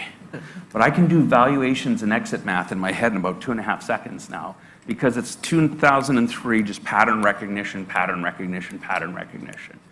And I think the thing I'm most proud of as a story is learning to put together SPVs and hunting in packs and going and hunting VCs like they're single lions while we're hyenas. and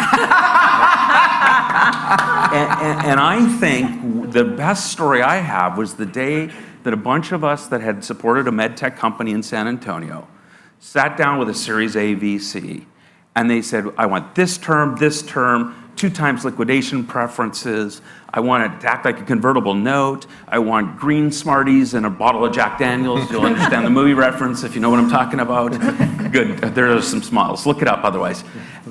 And we said, okay, that's fine, because we actually put our right of first refusal in our last set of terms. So whatever you set, I get first, and I'm gonna take as much of that Series A as I can. So that's the story I'm most proud of, is how we actually protected each other. There were people that were the grandfathers, they were doing the mentoring, but we needed the corporate finance people.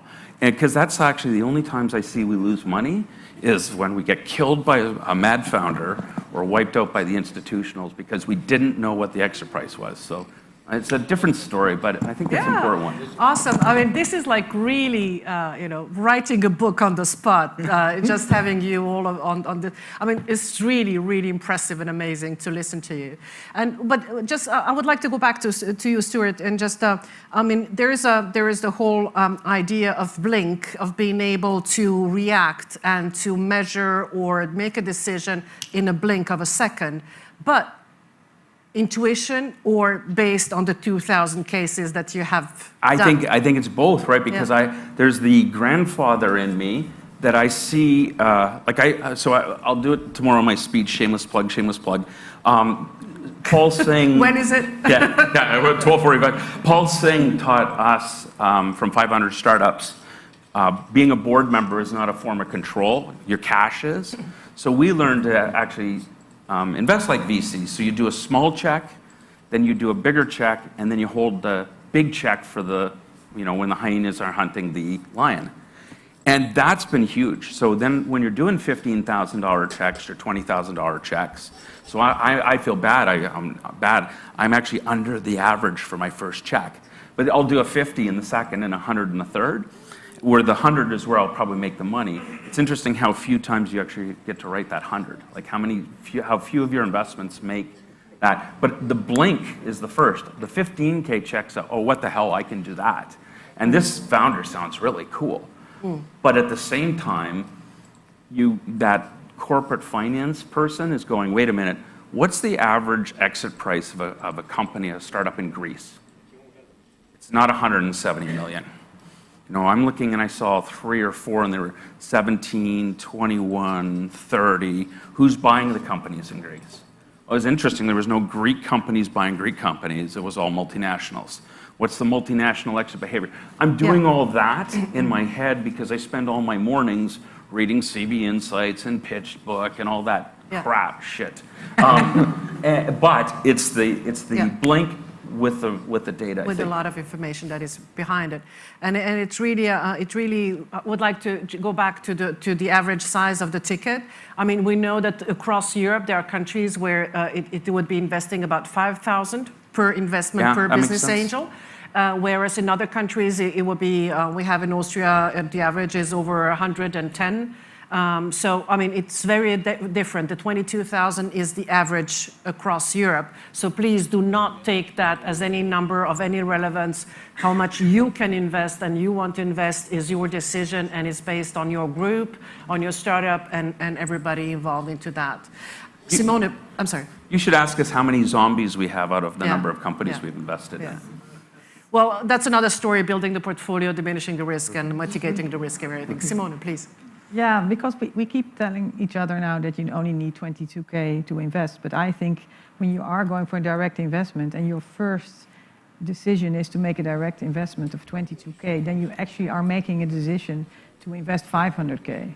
Because if you do the math, you have to have at least 10 investments. So that's 220. Then you need to have follow-on, which is another 200, then you have a bridge loan somewhere, and there you have your 500K. So if anyone makes their first investment of 22K, they shouldn't do it if they don't have the 500K to make that real angel strategy. And otherwise, you should diversify in another way. But I wouldn't encourage people to invest only with 22K. It really doesn't make any sense. Great comment. Yeah. I'm sure there will be, different ways. But it's important that we know that math. No, so that was actually my story based on data, because I was reviewing some of the companies that we have advised from early on, and it's true that you can make a real difference for young companies with only 5,000K or 10,000K. So that's true. So we've made a couple of really early investments, and for those companies, it made the difference of going to an event in Paris so that you could show their product or their service.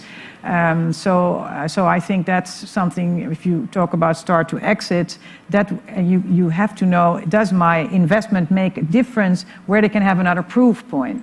And we did that with one company. I think we invested first 6,000 euros in it. But when we really made the difference is because we knew the math that when she was raising her seed round, first she had an advisor already for a long time who I knew is one of the biggest investors behind a couple of funds, and she never asked that person, well, you're advising me already for a long time, but when are you going to invest? So that's what I told her. I said, you need to find that moment to ask, when are you going to invest? Because we all know, we all advise all these companies, go to someone and just ask advice. Don't ask an investment immediately. But with some, it never comes, that moment. So I think that's one of the things that we can make a difference. And the other one was when she was raising her her seed round, she had really difficulty with finding the valuation. Most of these companies, of course, they read TechCrunch and they read Sifted, but they don't have a subscription on PitchBook. That's much, and they don't know anyone who has a subscription on PitchBook.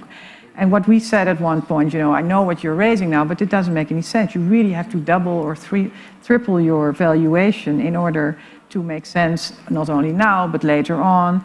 And I think, and we showed just our own data with what companies did with multiples. And I think that made them better negotiator for the round. And so eventually she did raise a round with a much higher valuation, which for us was fine because we were really small, and for us it didn't really matter that much. But for her, it really made a difference to not only have that round at that moment, but also to have the recognition that you are building a large company.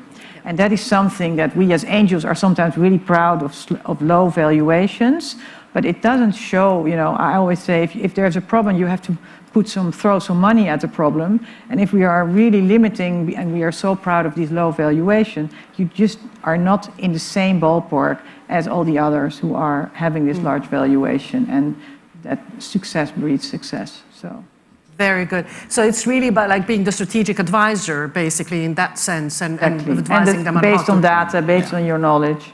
Yeah. Yes, and the references. We have about like 13 minutes left, which is terrifying for me at the moment. But maybe we can go first, if there's somebody who would like to respond to somebody in just the grandfather and the idea here. I would like to go back. Well, maybe I want to comment on that, because especially when you entrepreneurs turned investors, as an entrepreneur, you're so busy with also overcoming hurdles. So with the people that I work, some come really from pure investment side and they have never been an entrepreneur. They actually are most of the time a little bit more aloof about things that fail, or while me coming from the entrepreneur side, I always have the feeling like, oh, we can do this and we can still overcome. So I think from entrepreneurs going from investor to investors, they have a much harder time in stopping, because entrepreneurs know that it just takes time, just persistence. You have to try it again and try it again and try it the third time. And investors are much more busy in sort of strategically thinking, okay, let's not put too much time in that. My colleagues call me criminally optimistic. So. What did he say? My colleagues call me criminally optimistic. So it's an attitude of a grandfather, I guess. Yeah. Things will go well. So. Wonderful. I would like just to go back to what you said, Simone, in terms of how much money you need to start. I agree with you in terms of building really a portfolio on a professional basis, on a long term, and making sure that everything's covered. But that's not how usually people start. Usually they just start and get for the fun of it, for the sake of it. The only important thing is that you have to be really calm about losing that money. So invest, no matter how much that is, but invest the amount that you feel comfortable with losing. If you do that, then you can focus then on everything else that is happening. I would like to just, we have kind of a 30 seconds or 40 seconds each of you, maybe an advice or something you would like to share with the audience, and I hope that everybody will come to you afterwards and ask you plenty of questions. Yeah, I would continue what was, what was, you were saying, about hunting impacts. It's super important that the new angels start to work with another angels and syndicate. You will avoid mistakes. You get the second opinions, and you have a much broader sense of the market and about the opportunity, the valuation, the deal structure, and so on. And you had another shoulders to support the company and also monitor the investments. So yes, I really like the concept. Thank you very much for that. And I would like to use this opportunity. Of course, you are all here at the Hellenic Business Angel Network and the IBAN Network. So if you're not part of Hellenic Business Angel Network of IBAN, it's time to become part of it. Become a member, because it's easier, because you will share the failures, you will share the successes, and you will be able to co-invest with other people. Isn't that right? Absolutely. Wasn't it just good advertising? Exactly the point. Please sign up. So very briefly, I'd like to invite all angel investors, because there is this relationship between angel and VC investors.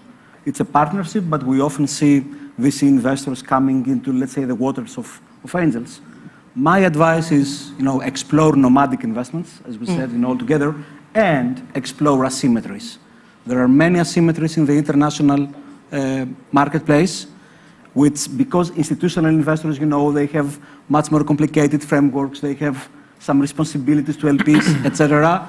So the angel investor, as you said, don't risk more money than you can, but explore asymmetries. Take the extra mile, try to find a smart way, and return will come. Thank you. Yes. Yeah, if I could add to that, I really am a huge fan of angel funds, and there being synergies between the people who are running the angel group and the investors. And in that case, that would mean share and carry. And I know sometimes that's not super popular in angel world. We all want to be very, kumbaya, and everybody loves each other, and we're all just going to make money together because the company's going to do well. But when the leaders of an angel group or an angel fund are aligned with the investors, I think there's a lot more that will happen. I've watched angel group leaders who have replaced CEOs, have saved companies from almost going completely bankrupt because they did have a financial incentive to do so. And it really does make a difference. Like, there's no way I got to have as many company exposure to as many companies in my portfolio if I hadn't been really hot on funds. And you know, in some cases I do manage or have some management or IC on the fund, but in a lot of cases I don't. And I'm just looking at those managers and saying, okay, look, I'm willing to pay the fee or the carry or whatever it is, because it is really important to have a diversified portfolio like that. You want to help these companies, but really it goes back to what I was saying earlier. You band together and you can do so much more. Yes, together we are stronger, isn't it? Yes. Nikki. Well, my advice for somebody starting into angel investing is three things. First, ask questions. Second, ask questions. And third, ask questions. First, ask questions your startup. Really try to understand them. Ask your peer investors, your colleagues, other business angels. And the third one, ask somebody who has no idea about what you're doing and no idea about the business, and try to explain why you want to invest in this company. Then you get the most honest answer ever. Wow, so that's the grandmother. Thank you, awesome, that was very good. For entrepreneurs, my advice is always tell the truth. So be really honest about the type of money you want. Don't tell us you're going to sell your company if you don't want to. We can build a deal structure that works for you. Every entrepreneur except the mad one is found investable. So, but some of you think you need to be the Valley cool kid and you got to raise a Series A at 40 million, and the reality is you're kind of running a mom and pop shop with a really not really scalable, but you're still investable. So like, just always tell the truth, tell what you want. It is Tinder, like, and you guys, and right now, entrepreneurs have all the cards. Marcia said the world as an investor is shit right now. That means it's really good for you. So pick your investor based on who would be good for you and what you want long-term for your company. So always tell the truth. On the investor side, I made the mistake of thinking this was all fun, and my first 4 investments were just horrible, and I spent way too much money, and it was just after the dot-com bubble, and we lived 3 hours from San Francisco, so all that bad valley air kind of came up to Canada. Now you can literally pick by doing small things, put money into a fund, put money into a SPV, do a small check with a bunch of others. But what the first 4 deals will do as an investor, it allows you to pick your thesis. So do you want to do this as impact? Is it about economic development? Is it about returns? Do you want to become an alternative? Like we we call it Valhalla Private Capital because we do early stage investing for a living. All these things are real and true, and they all have different end games. So picking your thesis as an investor, picking a strategy, picking who's in your pack. I literally think investors need to work as a mafia, and if you're not in a family, we don't work with you. Like, I really believe that, but that's just part of my thesis. So entrepreneurs tell the truth, investors have a thesis. Awesome. We are a family. Simone. Who hunt together. Yeah. I don't know whether I can add to this advice. What I would be interested in, that we have all across of us really a lot of portfolio companies, and there's only 20%, maybe 10% who are doing really good, but there is this bunch of companies who are growing modestly. And what I see in Europe especially is that if the company is growing modestly, then probably in another country a similar company is growing modestly, but with a similar thesis. And what we see a lot is how can we sort of get those companies cooperating with each other so that you can still build a European leader, but in a different way, because you're not going to raise a lot of money with that. Everybody has those companies in their portfolio, and I think there should be a sort of a discussion on the existing portfolios already in order to get them connected. So it's not only about the new, we talk a lot about new investments, but actually we should talk a lot about portfolio management and how do you work together in portfolio management. Yeah, on an M&A basis, basically, theoretically. Yeah. Or, okay. Yes, and I would be really interested in having that new conversation. Well, awesome. I would like to thank this amazing panelists, all of you, each of you. We could spend days really learning from you. Thank you very much to the audience for being with us here today. Big applause. Thank you.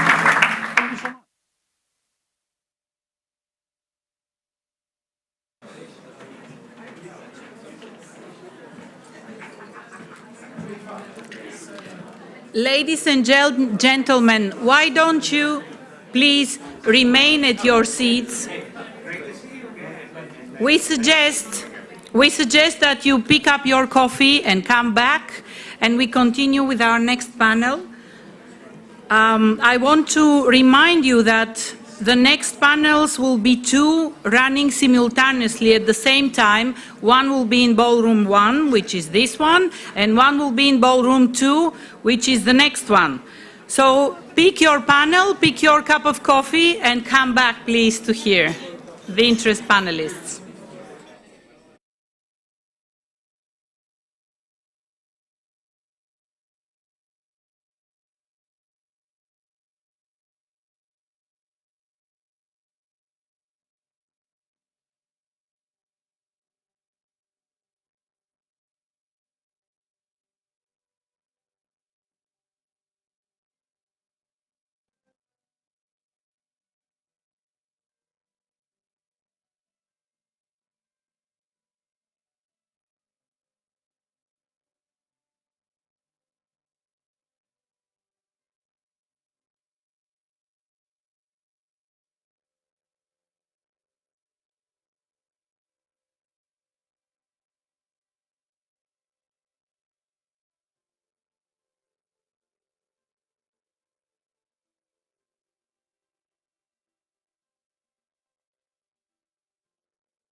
As I mentioned before to you, we will have two parallel panels.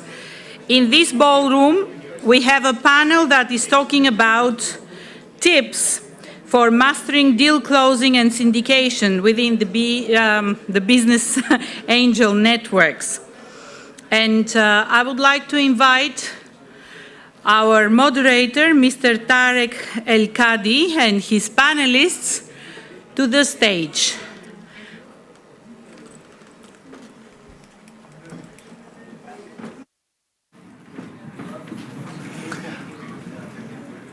Okay, you're number 4.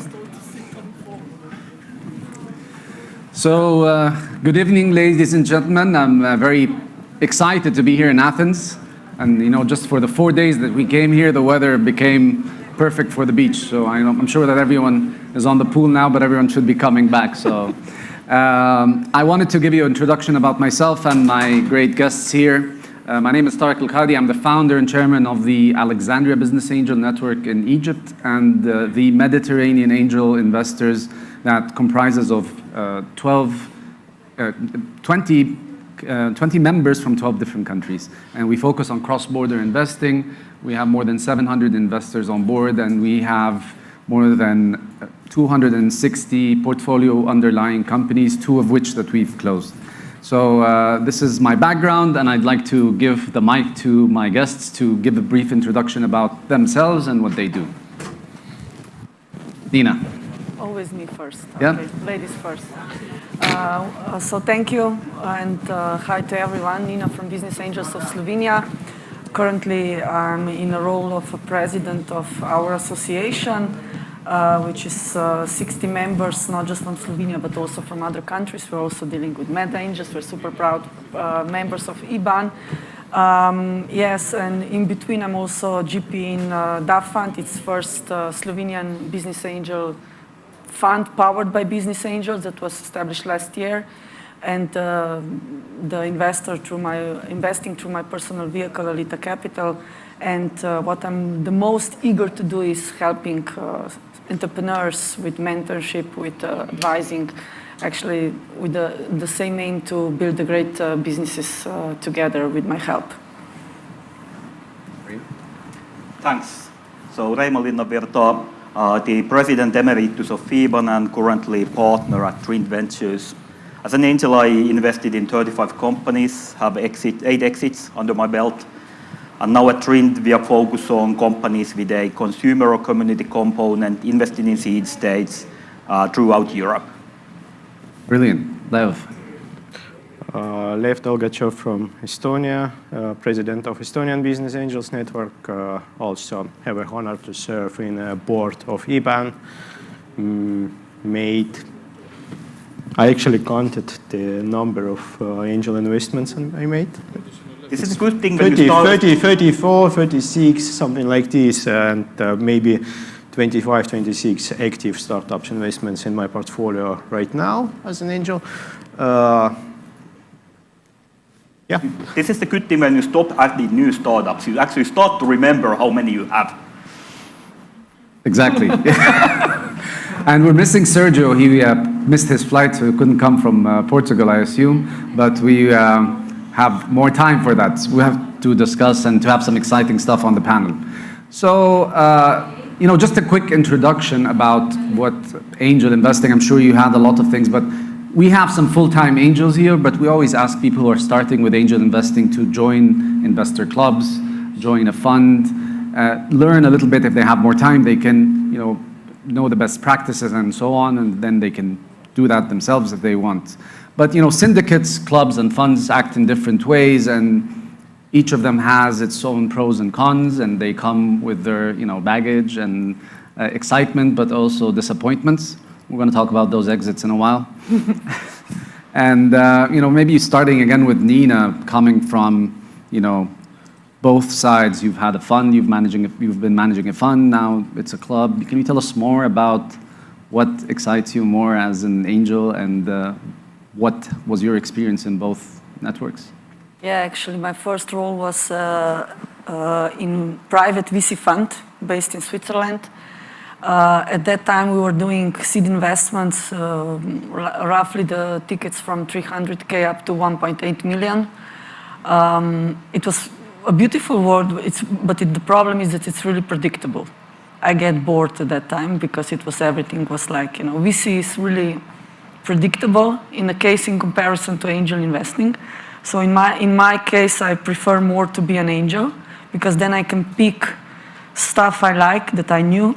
I have much more freedom to decide what to invest in as an individual, but also being under umbrella with different members, with different colleagues from abroad, it brings some trust and certainty in your portfolio. From my side, being angel investor is much more revealing, rewarding. Also, I made better exits as an angel or in comparison as a VC.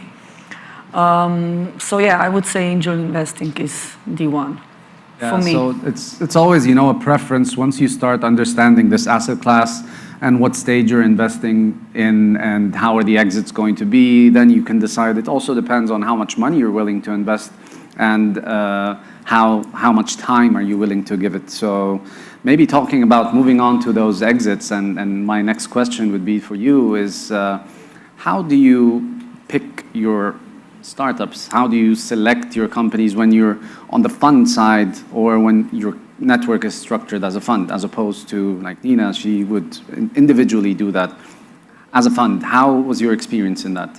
Yeah, so it's actually when you move from the angel side to the, as it said many times today, dark side. It's as an angel, you're only responsible on yourself, and in VC, it all starts from the fund thesis, and that's something that you have promised to LPs that you will follow your fund thesis. And I think that most of the angels do not even have an investment thesis. And even if they have, they can always break it. If you find exciting case, if I found an exciting case, yeah, I did invest, even if that didn't fit my strategy. I decided that I never invest in food tech. Surprisingly, I found an interesting company, I ended up investing in that one. But as a VC, you cannot do it.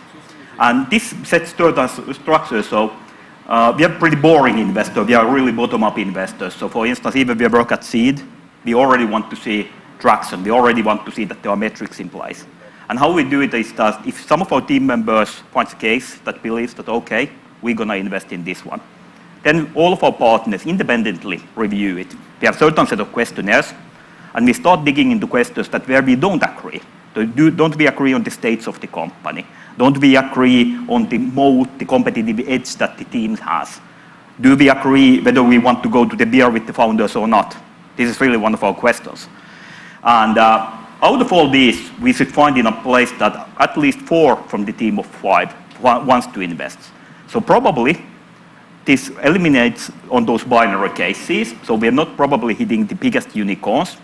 But at the same time, it more limits on the downside. So if somebody just gets compelled about the idea or the passion of the founders, we are not going to drive into that. Brilliant. And about the exits, you mentioned these were on the angel side, individually? Yeah, so on the exit side, to be honest, my best exit was one that I was this close to not to invest in the company. So one, I required that the companies have revenue. They didn't have a revenue. They didn't have a product. They didn't have a team. They even didn't have a company. But they had 500,000 free users already in their beta. And 104 days later, it was acquired by Kahoot. I get 30 times my money back, and there's still one set of earnouts coming in. But the reason why I invested was that I really liked the founder, really liked the person. He was really capable of giving me good questions. And then I introduced, because it was a tech case, I introduced them to Janne Jormalainen, who is like the #1 education investor in the Nordics. And then Janne called back to me after meeting the guys that, hey, we need to invest in this one. So maybe this underlies that no matter what kind of structures you have in place, breaking them might give you the possibility to find something that you would otherwise pass. Absolutely, and I think it all boils down to the founder and the founding team. As long as they're solving a real problem that has a paying customer, let's say, then whatever happens, they would be resilient if you pick the right ones. But moving to you, Lev, I know I've checked S-Ban and I've seen it uniquely structured. You have members, you have a syndicate, and probably a fund in place also. Can you tell us more about the structure of your network? Yeah, it's actually much easier than it probably looks from the web page. So thank you for your feedback. Probably we have to revisit our web page now. Before I start, can I please ask for some water for us? Because it looks like last panel leftovers. Thanks. From the organizers, any of the organizers here? Yep, thanks. Thanks. So we have members, 250, more or less, which is a lot for a country with just 1.3 million population. I think we probably have most members per capita, excluding maybe Vatican or something like this, where like one angel investor would change all statistics. But it has to be checked. I'm not making any bold statements about like having most per capita, but probably. With syndicates, we are doing syndicates because our members expect BAN to make syndicates because some of them want to angel invest, but they still do not have enough time to make due diligence by themselves, or then they do not exactly understand some instruments the way they probably should. So they sort of want to rely on someone, on lead investor, to make a syndicated investment with what they expect to be smart money, which is not always the case, obviously, because with startups, you can only be smart to some extent. So there is a huge demand within organization for syndicated investments, and I think probably with most of the banks it's the same. We are structuring the syndicates different ways because we like startups. We keep exploring and searching and pivoting. Like we've made it one way, then another way. Now we make it again another way, and we keep an eye for other options just in case. So, long story short, yes, angels expect us to do syndicates, so we are giving our best to offer them possibilities like this. I think we do like 2 or 3 blind ticket syndicates a year, which are attached to some big events, like startup event where startups are pitching. There are hundreds or many tens of startups. We are choosing 1 or 2 and make an investment into the winner.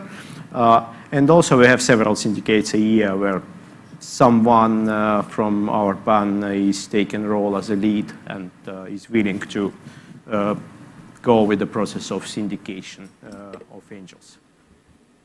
Cool. So it's very diverse with each organization, and I'm not sure if there was content before that was talking about how clubs are structured, but there are a lot of good things, but also these good things come with their cons. So one of the things is that we've seen in our Alex Angels is that deals take a very long time to close because we're structured as a club, and by the time the availability of the people are there, it takes some time from them to decide, and if they're available, they might not have the cash up front. So on average, in the Middle East, a deal would take 9 months to close, and this is ridiculous in an investor's club. And that's why we have a sidecar fund. Maybe the funds would actually write first checks to incentivize the people to co-invest and so on. But we also need to look at the return. So the angel space has a very significant and generous reward, but we also need to look at what's happening now with the economy and with the inflation that's happening and a recession that's globally about to happen. So global funding has dropped in this month in May below 40 billion. This is a big drop, 14% month over month. And looking at the stats, this decline has affected late stage startups. We've seen valuations double over the past year and a half, and they were going crazy. And I think right now there's a major change in what's going to be happening for the next at least year and a year and a half.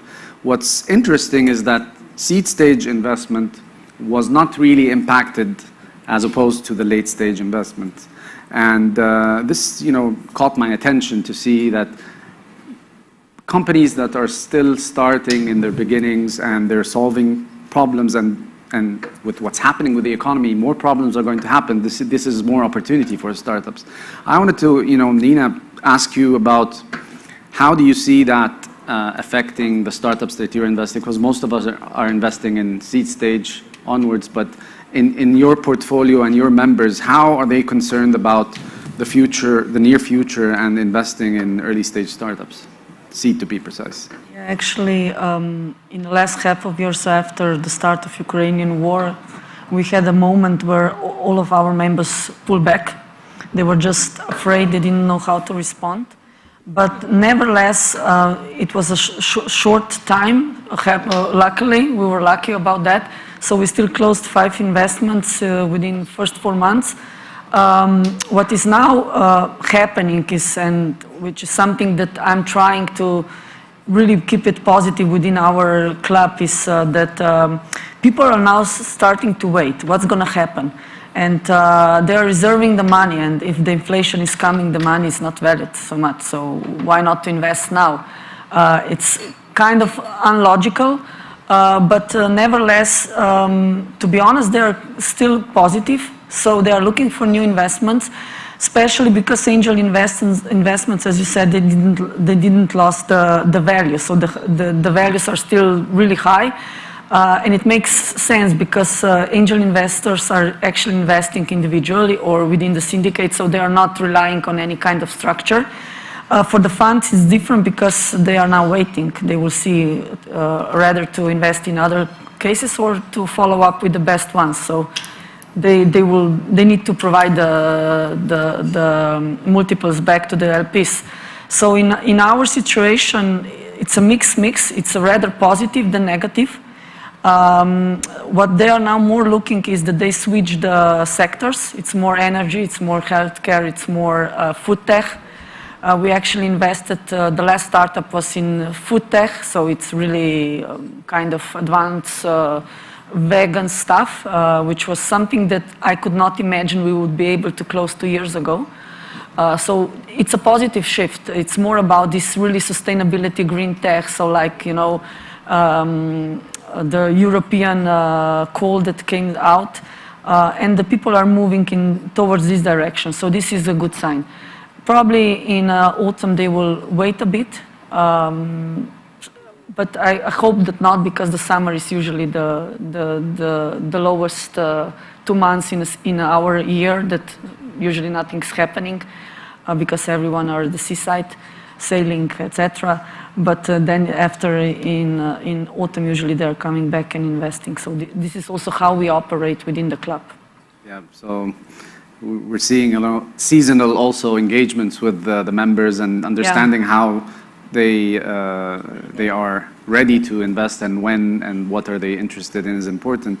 But back to what's happening, the valuations. I mean, this is something that I've seen valuations grow crazy the past few years. I think with what's happening, in my point of view, in a lot of regions, valuations are going to become more realistic and, let's say, get a little bit significantly lower in some regions. But I wanted to touch upon, Rema, with you, what are your thoughts about this part explicitly in terms of valuations? I would say that I agree with you 100% that we're starting to see that the valuations from A round and beyond have gone down, even in Europe. And yeah, for some weird thing, the seed phase has not reacted, but for me it seems that it's now actually reacting in different markets, in different times. And a couple of reasons. 2021, 2020, a record amount of seed funding was raised by the funds. So of course they still have dry gunpowder that they are using. But right now it's becoming more and more difficult for fundraising, so it will affect. And secondly, of course, it doesn't make sense that if you A-round valuations come down, the seed round investors need to get their markups. They are not going to invest making loss. And here I'm actually seeing, because we look heavily in Finnish and Estonian markets, which like, otherwise they are very similar as startup markets, but there's one big difference. In Finland, we do over 90% of the deals with straight up equity. In Estonia, you do most of the deals in convertibles. And right now, I'm seeing that the Finnish valuations have gone down, as are the funds round sizes, because the companies don't want over-dilute. But in Estonia, they are still looking to this hopeful 20% discount, 1 million round, and we hope that we raise the next one with sufficient in valuation. Estonia, like if I can give a short comment, what we see, what I personally see in Estonia recently is with convertibles, some founders already started to ask, okay, can you please not convert us at maturity valuation, or can you please change some conditions? So like, I think some startups are probably still a little bit delusional about the situation and think it will change back fast, which I don't think will happen. This brings us to a point of like renegotiating the terms. I've seen that also a couple of times, specifically in convertible notes. And but you know, it gets even more complicated when you are doing co-investments. Maybe at later stage co-investments, you know, we talked about the late stage Series A onwards and investors investing together. It's easy, but it's much harder at seed stage unless you understand how the other networks operate, how the organization is structured, how the diligence is shared. This is something, you know, we've been working on for 2 years on the Mediterranean Angels, but talking about not necessarily cross-border investing, but also syndicating deals. How do you see, maybe this question is for you, Lev, and the deals that you are already syndicating or co-investing with other networks? How is that currently, or how is that before what's happening now, and how do you see that happening in the future? I don't think if we ever co-invested with other networks, maybe with FIBA something. Well, with me at least. Well, yes, with Finnish Angels for sure. But I should say our angels and also our syndicates are co-investing with early stage or very early stage funds. And there are interesting effects, like just the thing you mentioned about like changing the terms of convertible. Just yesterday, I've got an email from one of portfolio startups, and founder says everyone is agreeing to extend the maturity date, but one VC who says it's not a good practice. And so 16 investors, one is against. Most likely they will have to convert at the initial conditions. So co-investing is tricky in this regard. Like, so just you should always read the terms and documents. It's the main thing. So you should know your rights and rights of other people when you invest. Maybe to build on that, but before that, I think Lev is like the most modest guy in the world, or at least in the angel ecosystem, because quickly calculating, all Finns here, me, Annukka, Ali, and Tuomas have co-invested with your syndicate. So quite well, actually. These are really international syndicates and not just S1 syndicates. But I guess on bond levels, we did not have like... That's too complex. On the individual front, so it's... but maybe still going... So our fund actually prefers syndicating with angels especially, and in the seed stage. And what we learned from that is that if you compare to A rounds and B rounds, on those rounds, the company is already ready to scale, which means that they know what is the direction the company is going to take. But in the pre-seed, seed, you are still looking for, and it, for example, might be that Lev is looking for something because there is a great product that needs to be scaled. When Nina is looking for something that there is another use case for the product, I might be looking at a third thing. So if you build a syndicate like that, that will create problems because of the interest of the investors are not aligned. So it's extra care on the strategy and roadmap for the 18, 24 months after the investment. In my view, it's really important to get this syndication working in the early stage. I would add, we're not going probably to the role of the lead investor in any sort of, even in every round, not even only in syndicates. it's always beneficial to have a strong lead with strong opinion and strong vision, which is understandable right from the start of your investment. Then it's much easier for everyone. So let's say a seed, pre-seed stage investment that is co-invested is a chaotic LP structure for a bigger fund. You have everyone with different needs and different ideas and different preferences coming together. Unless it's structured, then you need to have this better structured. So this is one of the things that we faced 7 years ago when we were trying to syndicate around Egypt, when we have all the 3 angel networks. But it was much easier because it was contained, at least we have the same term sheets, we have the same process, at least as 3 clubs that were leading at the time. This is on the Alex Angels front. But when we moved to the Mediterranean front, it became more complicated, and cross-border became not as easy as we used to do that. We closed until now in a year 2 deals in syndicates, but we do other stuff in Med Angels. But the process of pitching, the timings of the pitching, there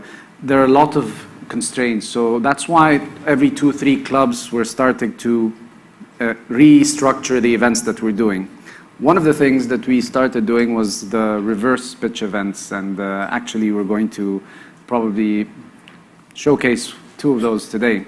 And those reverse pitches were different. So the investors would be the ones who would be pitching to the other investors. It's just like Lev said, you need a strong deal lead. So whoever's leading the deal, the investor would pitch to the rest of the networks. And then they would cascade this to the rest of the networks, and whoever is interested in the specific industry, in that stage, the amount of money would be joining. So this has worked really well.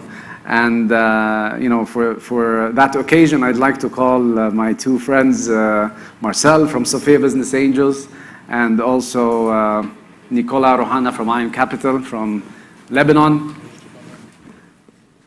to welcome you on stage.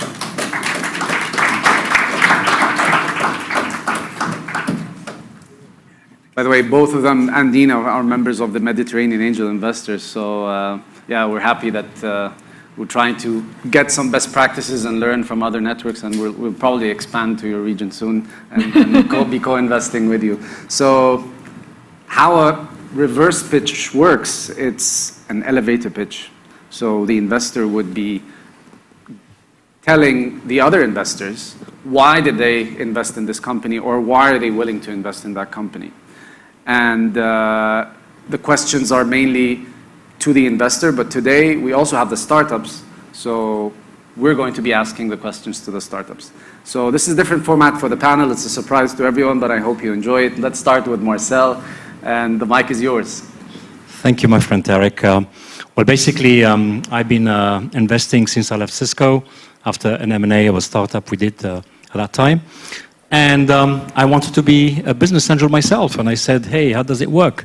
So anyone in the business angel network, I'll advise you strongly to invite all your friends and give them what you call a 6-month freebie educational thing. They come in, they listen, they ask questions, and they become a business angel. That's how it works at Sophia Business Angel. And as well, I will take this opportunity to invite all of you for the 20th anniversary of Sophia Business Angel in September in Nice, in Sophia Antipolis. So talking about reverse pitching, I have a startup here based in Aix-en-Provence. Like you, I moved from Paris after like 20 years to Aix-en-Provence, small provincial place in the south coast of France. And I said, I don't know nothing about Aix. So I met this. Please, Fouad, can you stand up, please? Just to see your happy face. David, can you stand up? And so these 2 crazy guys, and they gave me an app. I put it onto my iPhone, and I said, okay, in 2 hours, I want to know what's cool in Aix. And I said, what do I want to do? Shops, a nice maybe French restaurant or Italian or local provincial, and maybe something sightseeing. I said, okay, I can do that. At the same time, I really have 2 hours, and I have a budget, and it's all on foot. So when I push the app, save the thing, well, guess what? Here's a map with all the points of interest I choose, vis-à-vis what I wanted. Next thing I knew, I said, this is cool, but this is B2C. All of us as business angels, B2C is a very challenging way of scaling up. So I pushed hard on these two entrepreneurs and I said, I think 2 years of COVID, you're at the right time when I can see a crisis becoming an opportunity. Why? Because COVID killed completely the tourism industry. And guess what happened? What's happening right now? Look at you. We're all traveling around the world. Airports are crammed, hotels, restaurants. This is a fantastic opportunity for Visit Move. So remember the name, Visit Move. And I went ahead, coached them, mentored them, and I said, B2C is not the way to go. It's B2B2C. The reason why? The TripAdvisors, the Airbnb, all the big guys, they're already in that space.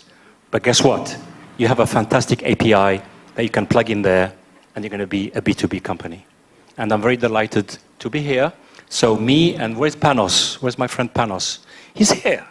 Apparently, Panos, my friend, went all the way to Cork in Ireland and saw them pitching. And he gave them a challenge. He says, if my friend Marcel put a ticket, I'll put a ticket. But here's the good news for you, Panos. Last week, Visit Move went and pitched at Vivatech, and the Ile-de-France, which is the 15 million metropolitan Parisians, this is the authority there of tourism, and they said they have an 80 million euro grant to be spent by the end of June, and we want you to be part of the journey. So where I am right now, I'm in a compelling event. I'm sending to you as well, Tarek, because Cairo is a very fantastic tourist place, where they're asking for giving 500K and doing a one-to-one with us as business angels. So that's the opportunity. And more about the Visit Move when we start asking the question. Thank you. That's great. Thanks a lot, Marcel. And I'll leave the questions to our panelists for the startups. The grill is yours. Okay, let's start. I don't need that. I have my own. So, Marcel, that's the typical investor's introduction. He only spoke about passion and money, but didn't tell anything about the details. So, what is your business model, B2B2C, but how you make money? Sure. We have two ways of doing so. If you don't mind, I will stand up. The first way, of course, is a license-based model, as we're targeting cities and destinations. So this is one model. This is not the one we're going after on the long term. It's the way to start and test the business and see how it works. The second one is more, as Marcel said, API-based. We don't want to be a new app out on the market in the tourism industry. It's already, like, let's say, crowded. So we are selling our APIs through a pay-as-you-go or share revenue model, where people that will be using our APIs will pay as they go, as the way they're consuming our APIs. Can you still elaborate that? What actually the company that pays your bill, license it, what they get, or city, and then what actually the user does get? So what the user gets is a personalized tour calculated automatically, so they don't have to do that manually. And the specific thing that we're doing is that we're combining all the attractions with all the transportation.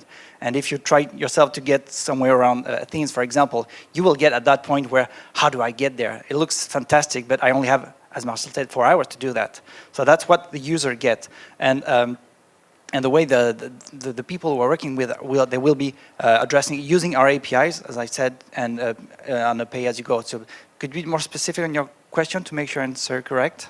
No, I think you answered that. In the city of Marseille, ferries that come. Yeah, exactly. That's, we have cruise, people come and cruise on the city of Marseille, typically. They have 4 hours to spend. And most of them stay on the boat, some book tours before, but most people, when they get into the city, just don't know what they're going to do. So they just hang around, let's say, in the port, and they don't really know what they're going to do, because they're just afraid of going out of the walking range.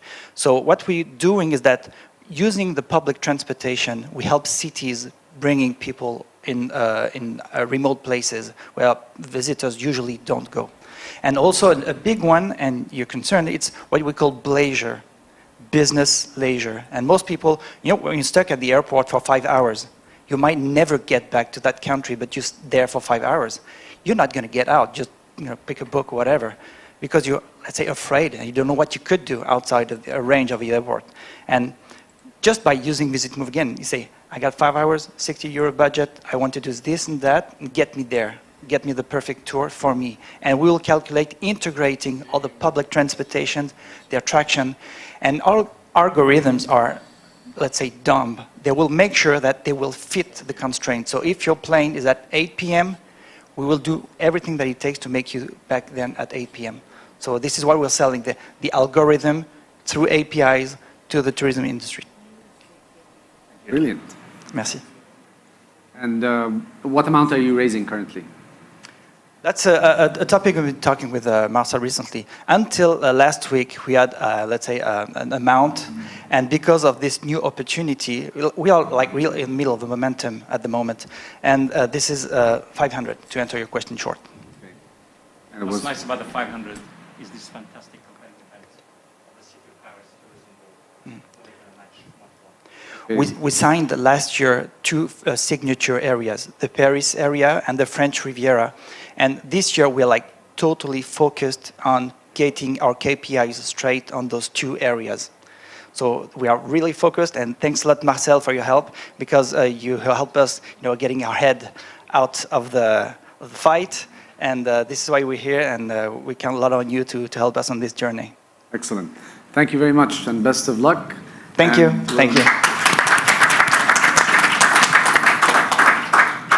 And moving on to my dear friend Nicolas, your turn to tell us more about the startup that you've invested in. Automatically on. Hi everyone.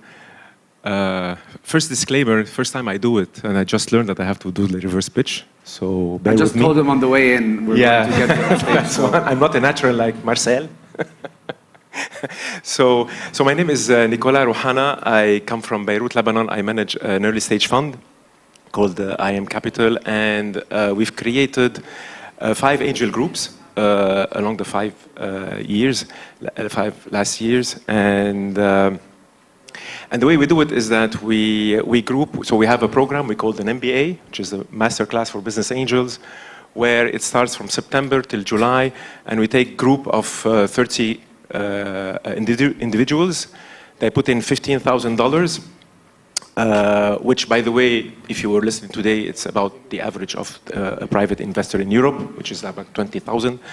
And so we group them together, and then that's a pot of $500,000. And then they learn and earn. So they learn through a series of workshops, and then they get to listen to pitches to startups, and they vote, and there is a due diligence process for them to invest. So the group of 2018, so I take you back a couple of years. So listening to a pitch, so there is this 2 co-founders just come in.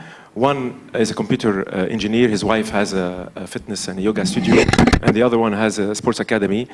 And they tell us that, they tell the group that there is a problem, a pain for them to manage, like sports management system.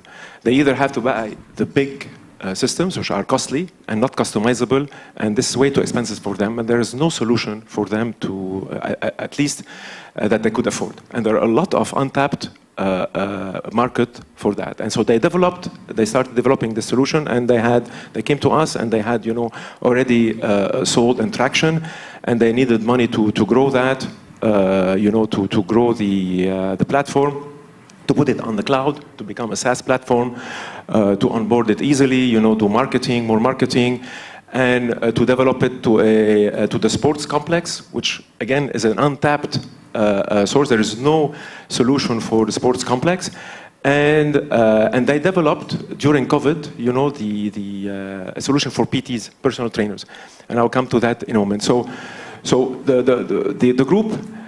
Part of the due diligence, and the good thing about the group when you syndicate and you listen to pitches is that there's always 1 or 2 people that are in the business. And one of those private investors, his wife had, lucky enough, a gym, a boutique gym. And so we turned to him and said, can you go and stress test this software? And he came back, and part of the due diligence said, that's great, let's go for it. And so so the group invested about $200,000, and it was matched by a VC, another $200,000, and so they jumpstart the it was the first round of financing for them.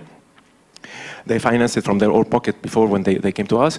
And then, obviously, October 2019 happened in Lebanon, so there's a crisis. And then COVID. And guess what? During COVID, what happened? All the gyms closed, sports went down. And so that's why they pivoted and they created the solution for PTs. And, that PT can still manage it over Zoom and virtually, etc. So they were able to sustain themselves. And by the way, the 2018 group, they had 3 investments. 2 of them were sports tech, and one of them is edtech.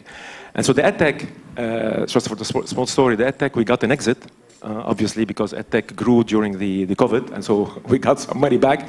And then the 2 others, sports tech, one is, Into, and Wael is one of the co-founders, which will answer your questions now. And the other one was also sports tech, but in the travel and tourism. So the group decided, because the 2 of them were doing so much great that they decided to, whatever money was left, and there was still money for second rounds, to give them back, to reinvest, to keep them sustaining and developing, the platform and the back office for them to sustain themselves. So, voilà. So fast forward now, everything is back on track, and now they're growing.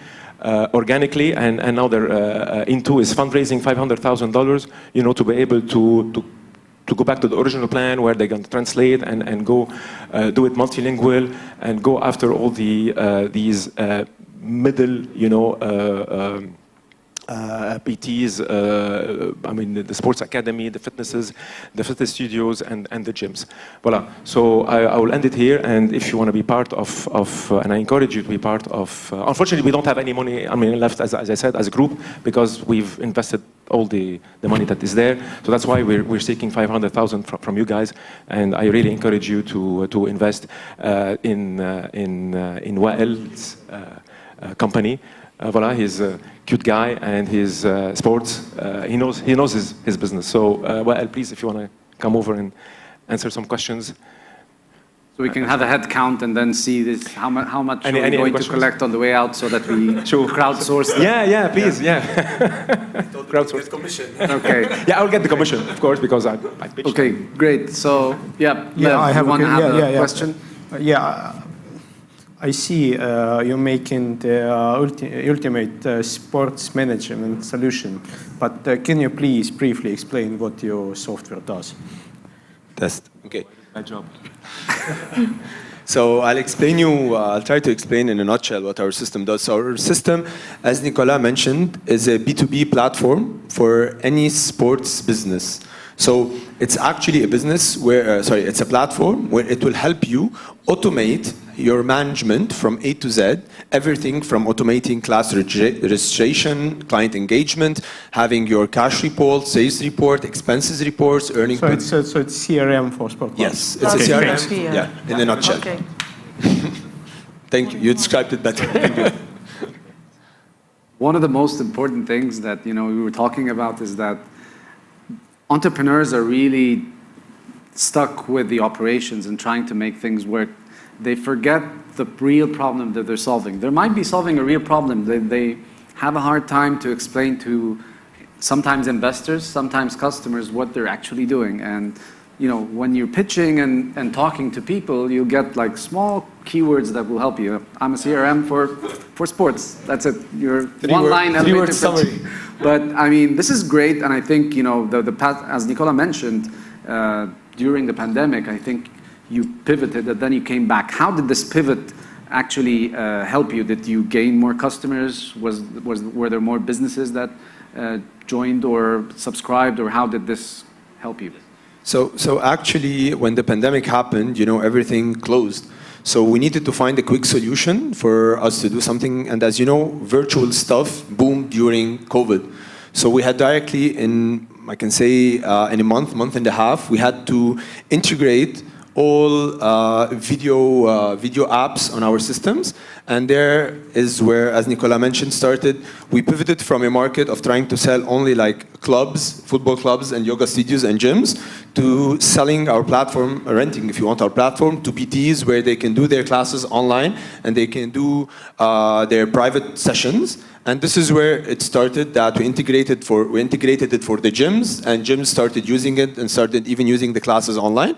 And this gave us an advantage because now we have a good number of our gyms that have the ability to do their classes either online or in their facility. So they have both options now. So I think this corner obliged us to create this part of the system where we had never thought about it, as many others, I think. Brilliant. I think we have 1 minute left, so we have one question more. So if I understand correctly, you have front end and back end of the solution, so for the clients and for the management. So maybe if you have any data for how much you increase the efficiency of one client using your platform, and what's the lifetime value of the client? Yes, I would have we have 1 minute. So technically we... Take your time. No, because I have it as a slide. So we did a case study on several clients, and actually we were able to decrease their overhead by around 20%, increase their retention by 10% because of our app. We were able to save them time by 40% and increase their productivity by 50%. So our main business is a CRM, but as you mentioned, which is exactly correct, we have the app, which is for free, where the client chooses to use it or not to engage his community. So this app, he can use it as a white label, or he can even subscribe, like he can even be on the app with all the people, where they will have, like now we have around 10,000 people on our app, which is small, but we're a B2B, so we're growing in that sector, which will help gyms to get even more traction from the people that are already on the app. Yes, but it actually proved that it is being efficient. And to top that, Nicola didn't mention, we actually have now 110 clients in 15 countries around the world. So we're already function, and we've already proved market fit, I can say, in every continent, bit by bit, but mostly in the Arab region for the moment. Great, thank you very much. Thank you. Quick round of applause to our second startup. And a last one for our panelists also, because we have to conclude. Basically, syndicating and co-investing between business angel networks, it all boils down to the individual members at the end. So members need to understand what are they investing in, which industries, which stages, who am I investing, and what's the future, and where's the exit? This is the most important thing. Yeah, so being a business angels, we're always doing well by doing good. So there are a lot of ways to help, but at the end of the day, there needs to be a return. So I'd like to thank you for your time, thank my panelists, and thank the organizers for having us today. Thank you very much. Selfie time.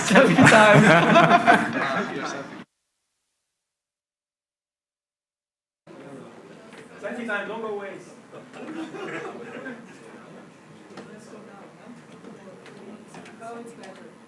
Wait for me, please.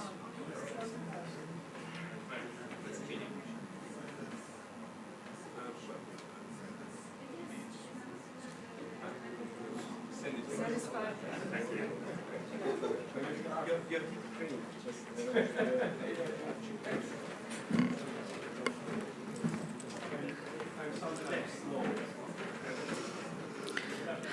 At the end of our day, we have a very interesting workshop that will start now. Mrs. Ramona Ojak will be presenting it. She is a policy officer, Directorate General Economics and Financial Affairs in the European Commission. So please welcome her on stage. Only a short announcement before we start. Dinner, cocktail, and networking will happen at between 7 and 7:30. It's the time of arrival, of course. It will be in the hotel lobby, restaurant Juju, for everyone.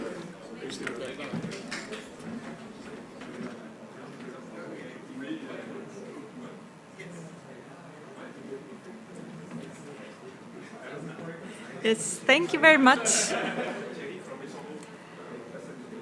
And thanks a lot for letting me be here today to present you the InvestU portal. It's So I'm a policy officer in the European Commission in the Directorate for Economic and Financial Affairs. And in my unit, we are dealing with the new InvestEU program, for which the InvestEU portal is a part of it. Before introducing you the InvestEU program and the portal, which is one part of it, I would like to start in the past. So we have started already with the investment plan for Europe, or how it's also called the Juncker plan, with the European Investment Project Portal in 2016. It was one part of this Juncker plan, or investment plan for Europe, together with the advisory hub and the FC, which was the fund. And due to this successful implementation of the investment plan for Europe, we decided to continue with the InvestEU program, together with its 3 parts. So I think here I can move the slide. Yes, so the InvestEU program, as its predecessor, has 3 components. So the fund, it's implemented through our financial partners, the so-called implementing partners. As in the past, we continue our long-standing relationship with the European Investment Bank, the Investment Bank Group, so it's the EIB and the EIF, who are implementing 75% of the budget guarantee of 26 billion euros.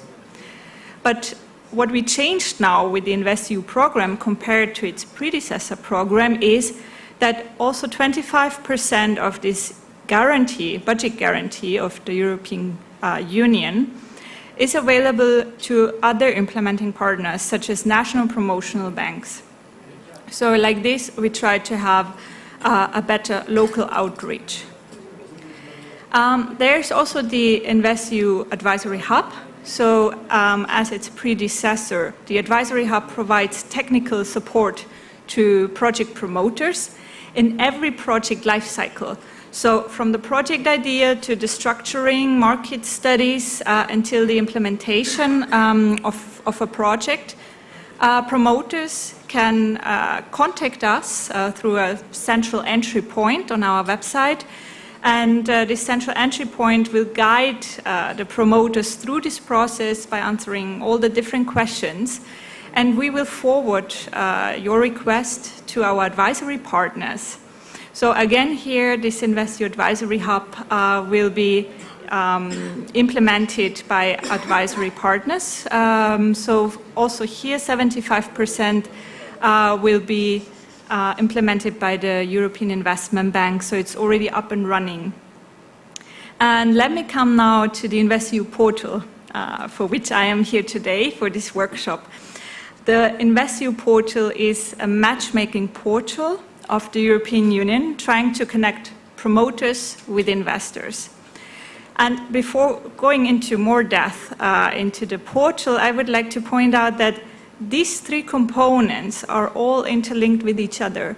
So if a project promoter is submitting his or her project to the portal, there will be a link, for example, to the fund. So this means that our implementing partners will have a look at the project and potentially invest in the project if it falls within their activity scope. And there's also a link to the advisory hub, so if companies are also seeking advisory support and technical support for their project, they can also indicate it, and we will transfer the project to the relevant advisory partners. But let me come now to the InvestEU portal. So as I said before, we started already in the past in 2016 with the European Investment Project Portal. So maybe some of you might know it already. It was very successful. That's why we decided to also continue with the InvestEU portal under this new investment flagship program of the European Commission. So as I said before, it's the EU matchmaking portal. So we are connecting project promoters, companies that are implementing projects within the EU with worldwide investors. So if you're an investor also based outside the EU, you may register to our portal and find your perfect match on our portal. The registration is fast and easy. It's happening online, so everyone can register, can also fill it in all the EU languages. And I would like to point out that on our portal, as I said before, we have projects from all over the EU. But as you see here, most of our projects are coming from Spain, Germany, Italy, and France. But we have projects from around the EU, and if you're interested, I would like to invite you to visit our website, where you can even scroll into and see also for a specific region, if you're interested in a specific country or region. As you see here, we have most of our projects in the digital sector. But also of course, startups and SMEs, but also in the social sector. We also cover the green sector, so like resources and environment, blue economy, but also we are covering transport or tourism and health or energy union. And this is one of our criteria that the project needs to fulfill. We have admission criteria. So first of all, a project needs to have at least 500,000 euros of project total cost. It needs to be in one of our predetermined sectors. As you see here, these are the 6 sector groups that we have. Of course, it needs to be clearly described as an investment project and needs to be in line with EU and national law. We, as the Commission, are doing then a light screening of the project, but the due diligence lies, of course, with the investor who wants to invest in the project. So let's move on to the financial figures a little bit more. So here you will see that we have a split between project cost above 1 million and project cost below 1 million euro. As you see, the majority is above 1 million euro. This means the total project cost. So this is not the amount that they are seeking of financing, but this is the total project cost that they indicated. Just as an explanation, we started in 2016 as an infrastructure portal. So our threshold was at 10 million euros, which we have lowered then to 5 million and to 1 million respectively as a threshold. And only now, when we started with the InvestEU portal, with the InvestEU program last year, we introduced even a lower threshold of 500,000 euros because we saw lots of appetite and interest from startups to also submit their project to our portal, who are seeking for financing from investors. So as you see, that's why we also have still almost 10% of infrastructure projects on our portal, but the majority, as you see, are SMEs and startups.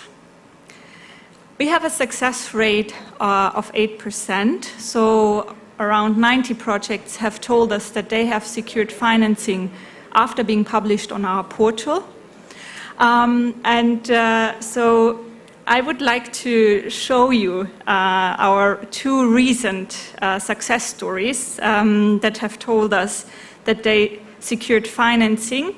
One is from Greece and one is from Spain. And in this video, our Commissioner for Economic and Financial Affairs are introducing those 2 success stories. And I hope we can display the video now, looking at the colleagues. I hope the sound also works.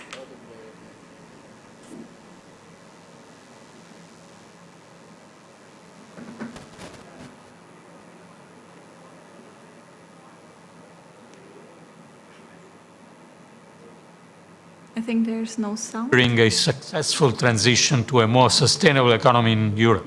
The green and digital transitions are 2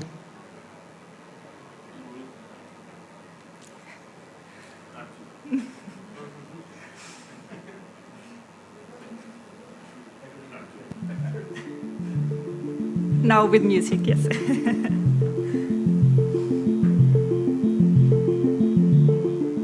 The European Union is committed to delivering a successful transition to a more sustainable economy in Europe.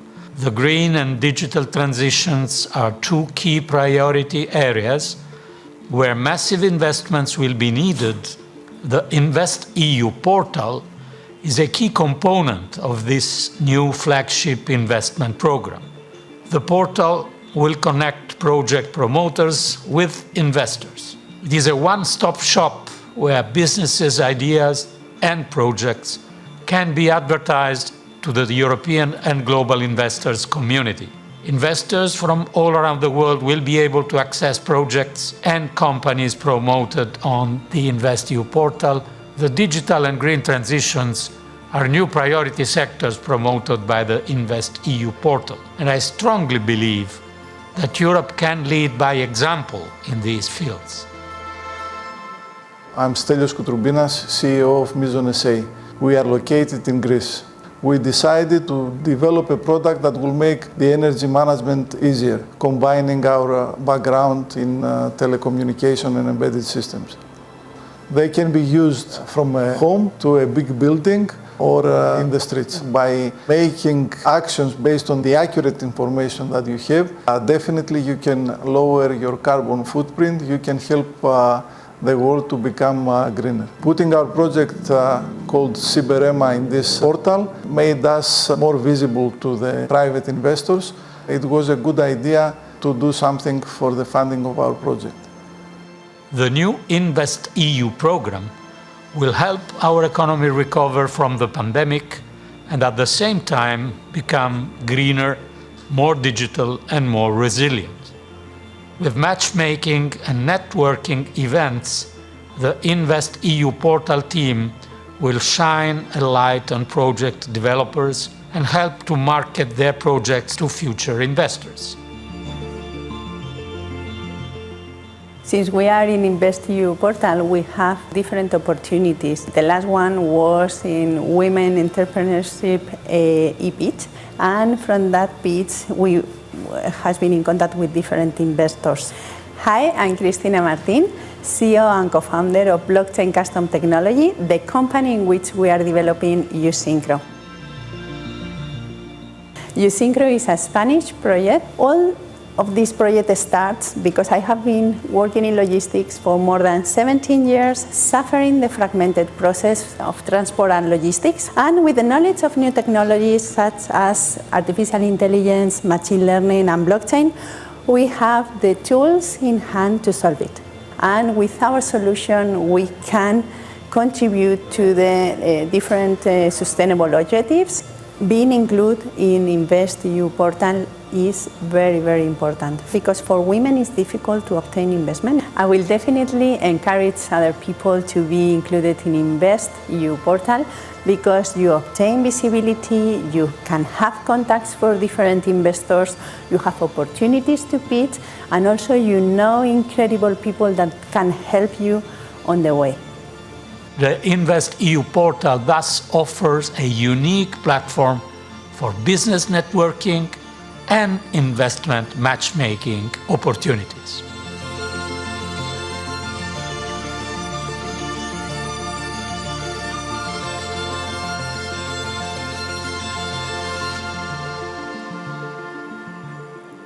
Yes, so I hope that gave you a little bit of an insight of our projects that we have published on our portal. So these are our two recent success stories that we have. Of course, we cannot produce a video for every success story, but just to outline a bit our projects and what we can offer to investors. As Christina from eCustoms project said, she participated in one of our e-pitching events on women entrepreneurship, but both of them also attended pitches with our partner IBAN. So for example, at the IBAN Cork in 2020, but also in the InvestEU matchmaking pitch that we had back in 2019, I think. So we have many projects from EBAN published on our portal, and I just would like to outline that this also shows that these projects are really good projects, very innovative projects that are coming from EBAN and are published then on our portal. So they already go through a screening process from the EBAN side and also then on our side. So you as an investor, I think you can be secure that it's a good database of projects that we can offer. Also here, I would like to show you 3 other success stories that we have. We also have their case studies published on our portal if you're interested to learn more.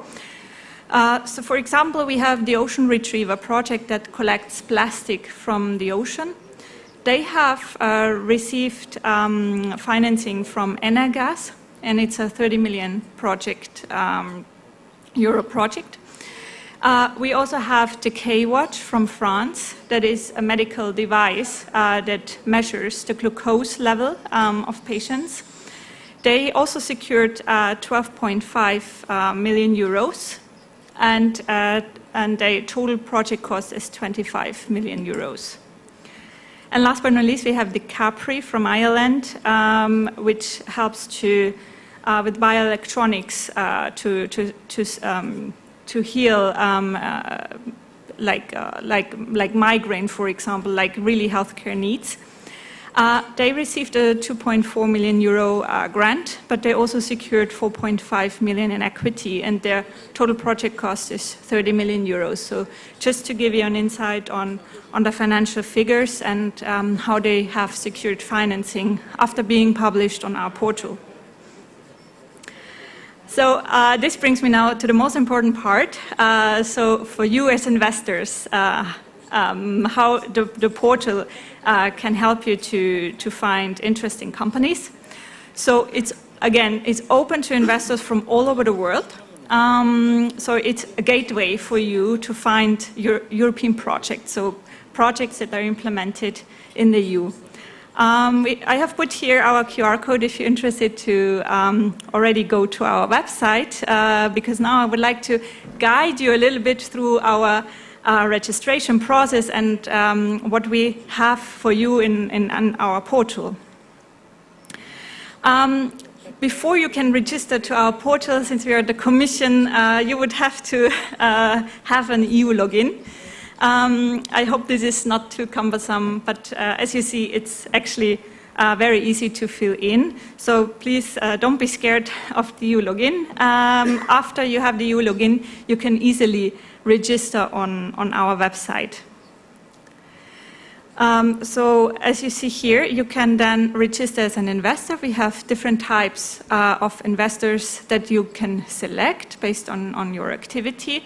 And then you simply need to accept our terms and conditions, and then you already made it through the EU login process, and you can start your registration in our portal. On our portal, we don't ask a lot of information from your side, so just your company name, address, and a registration extract to be uploaded. And then it takes 1 to 2 days until you would be validated by our team to use our portal. And here I would like to show you what you can do. So you will have access to the full list of projects, because on our public portal we have shrinked the access. So on the public portal you don't find any sensitive information on the projects, on the company, but here you see the full project name, the project description. Also, you can, when you're a registered investor, you can also download their pitch books. So you see here these green books. They are freely accessible and downloadable without any contact to the promoter. The orange one means that you can ask for the pitch book, so you can send a request to the promoter.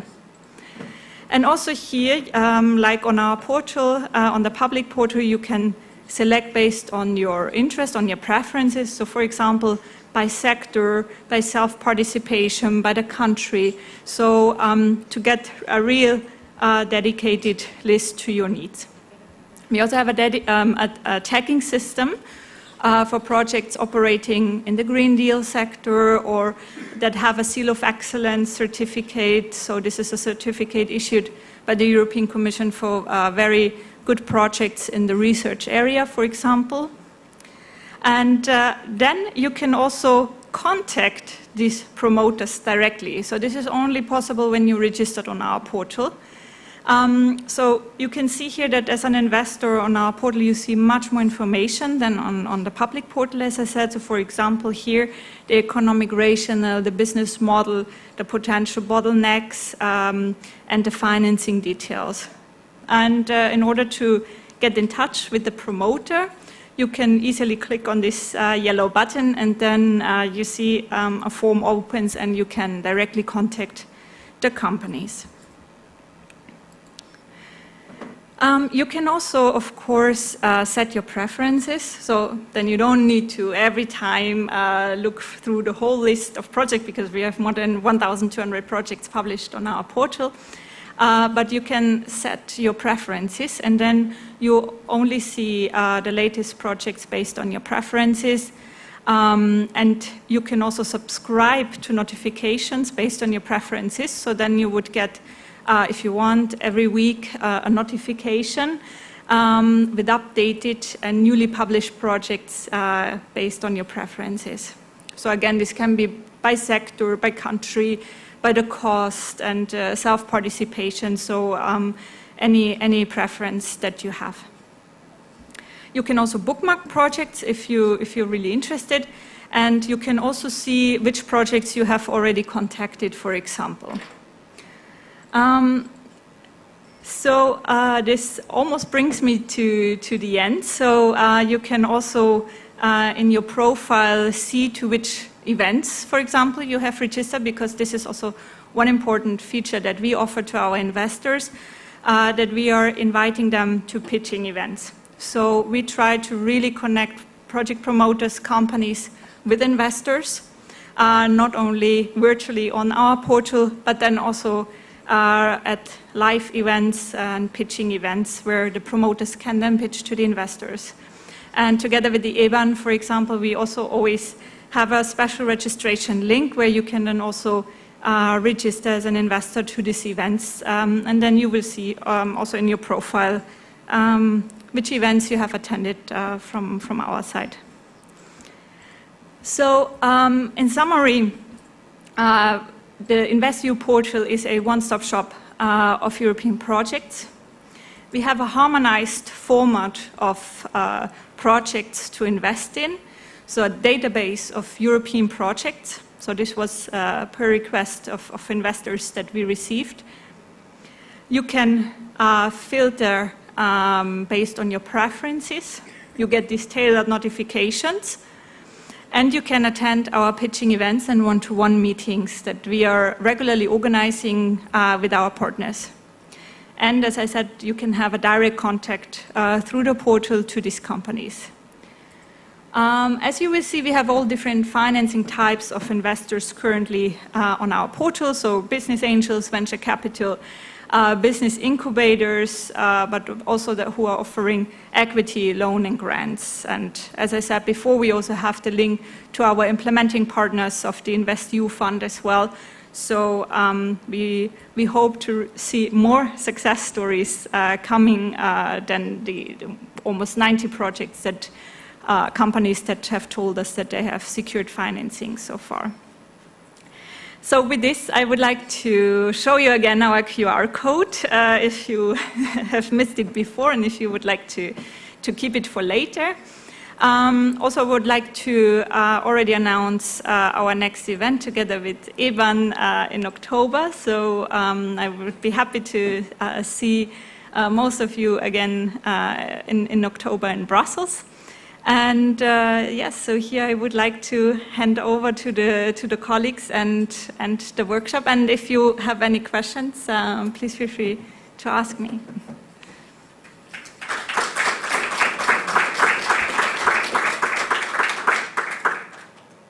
Thank you. Do you have any questions? Yes.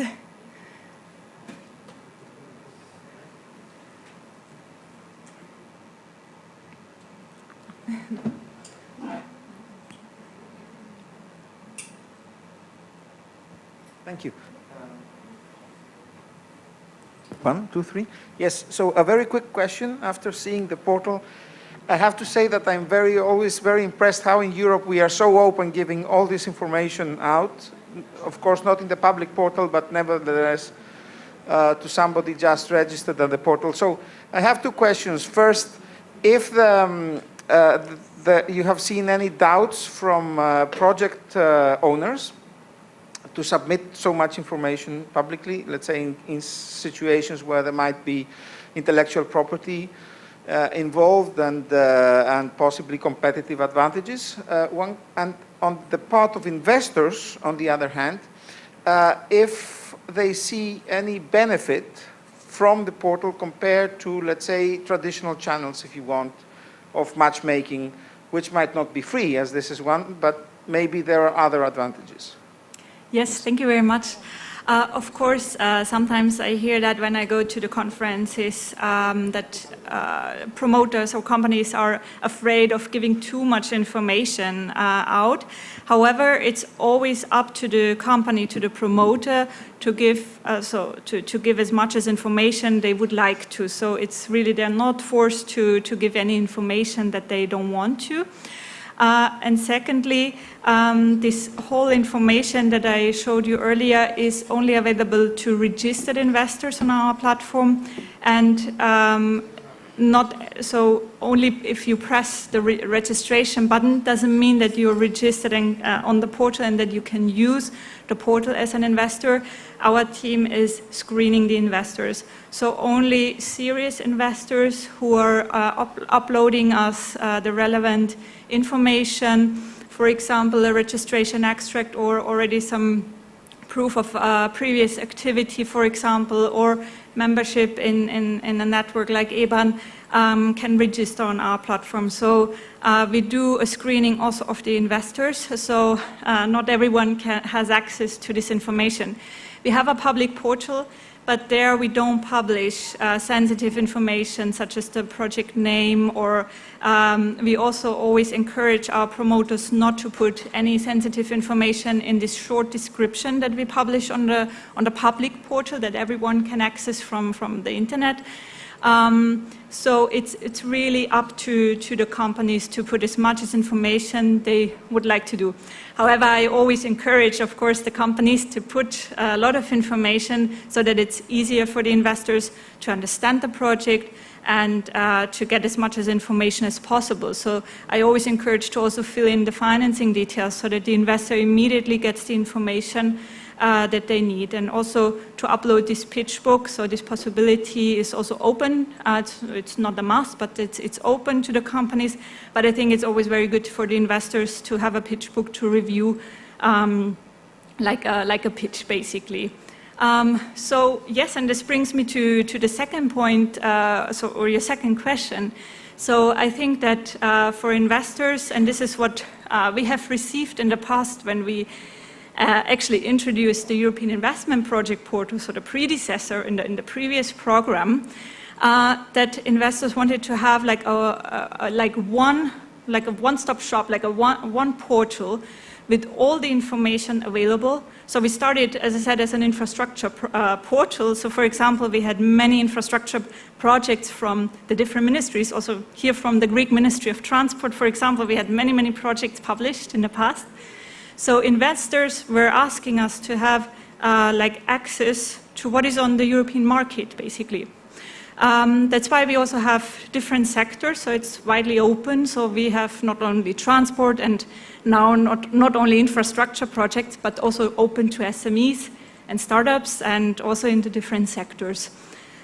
So I think it's for investors really an advantage. So, of course, we need these conferences, we need the pitching events, matchmaking events, and we also do that. So together with EBAN, we regularly organize these pitching events, and with other partners, we also do online pitching events because we see the need of really lively interaction.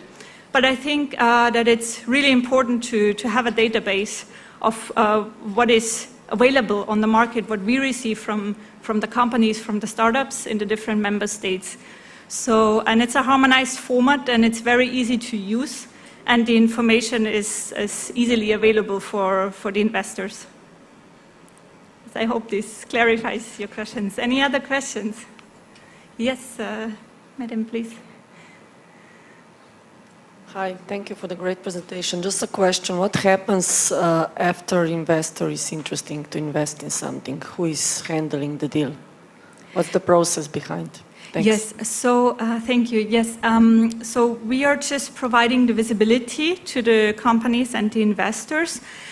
So we are not in the process of the deal making, let's say. So we are regularly organizing surveys. We are asking our companies when we meet them at the events.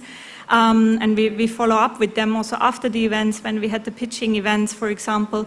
And so our promoters, our companies are then telling us that they have received financing from the investors. So we are a bit dependent on what the companies are telling us, informing us.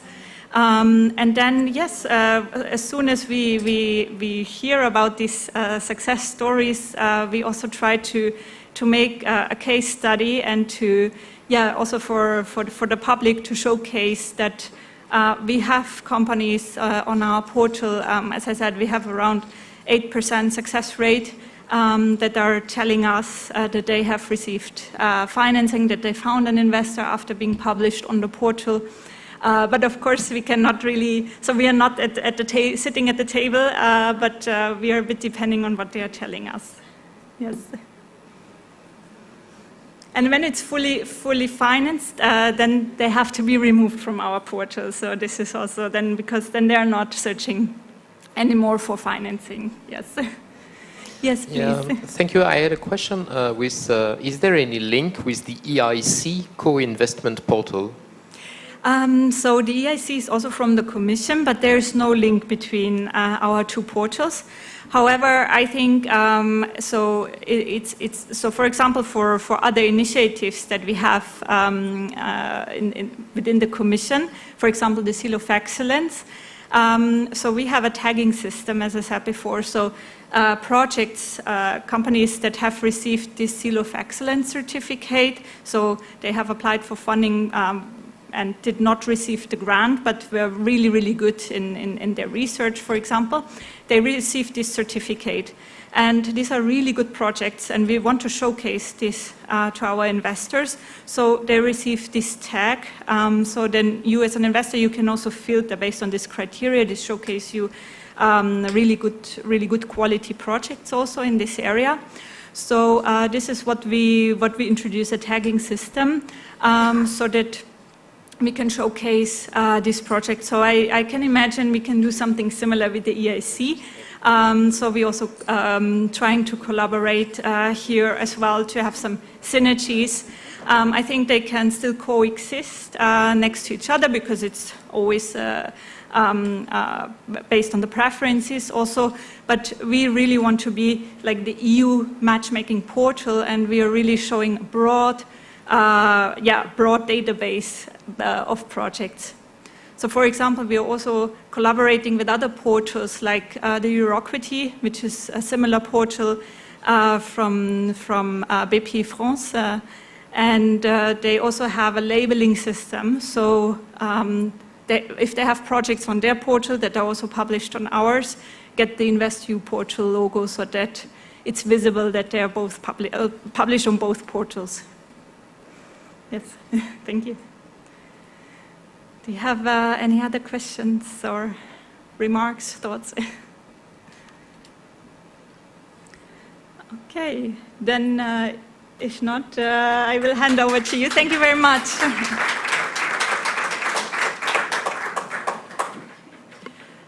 Thank you, Ramona, and thanks for the InvestEU portal. We have a great collaboration with Ivan.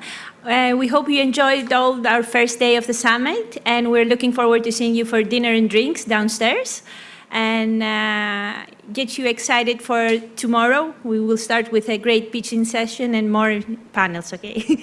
See you downstairs. Good night.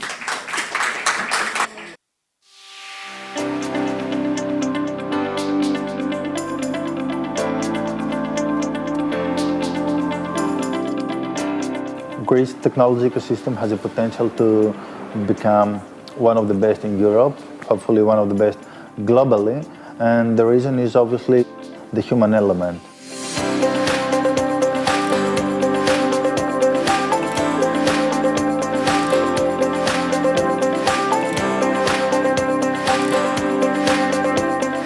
The main characteristic or advantage of this ecosystem is just the sheer quality of the people combined with the relative cost, as well as the loyalty they have to the companies they work for.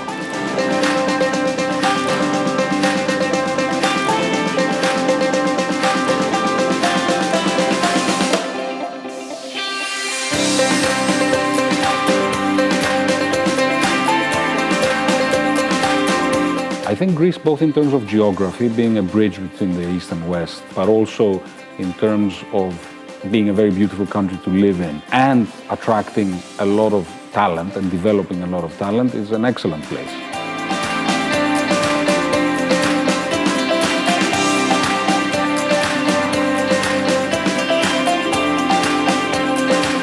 Greece brings together two very important elements. The first is it is a Eurozone country with the stability and the predictability of a European country, but at the same time has some of the growth potential and characteristics of an emerging market. So if one wants this balance of security, but also great upside, it's one of the few places, I would say, that offer this combination.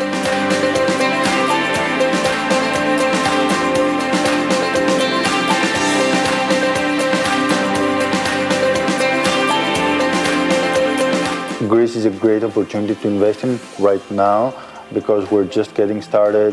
Whoever comes now has a great opportunity to be the first and you have largest returns and you get the best talent.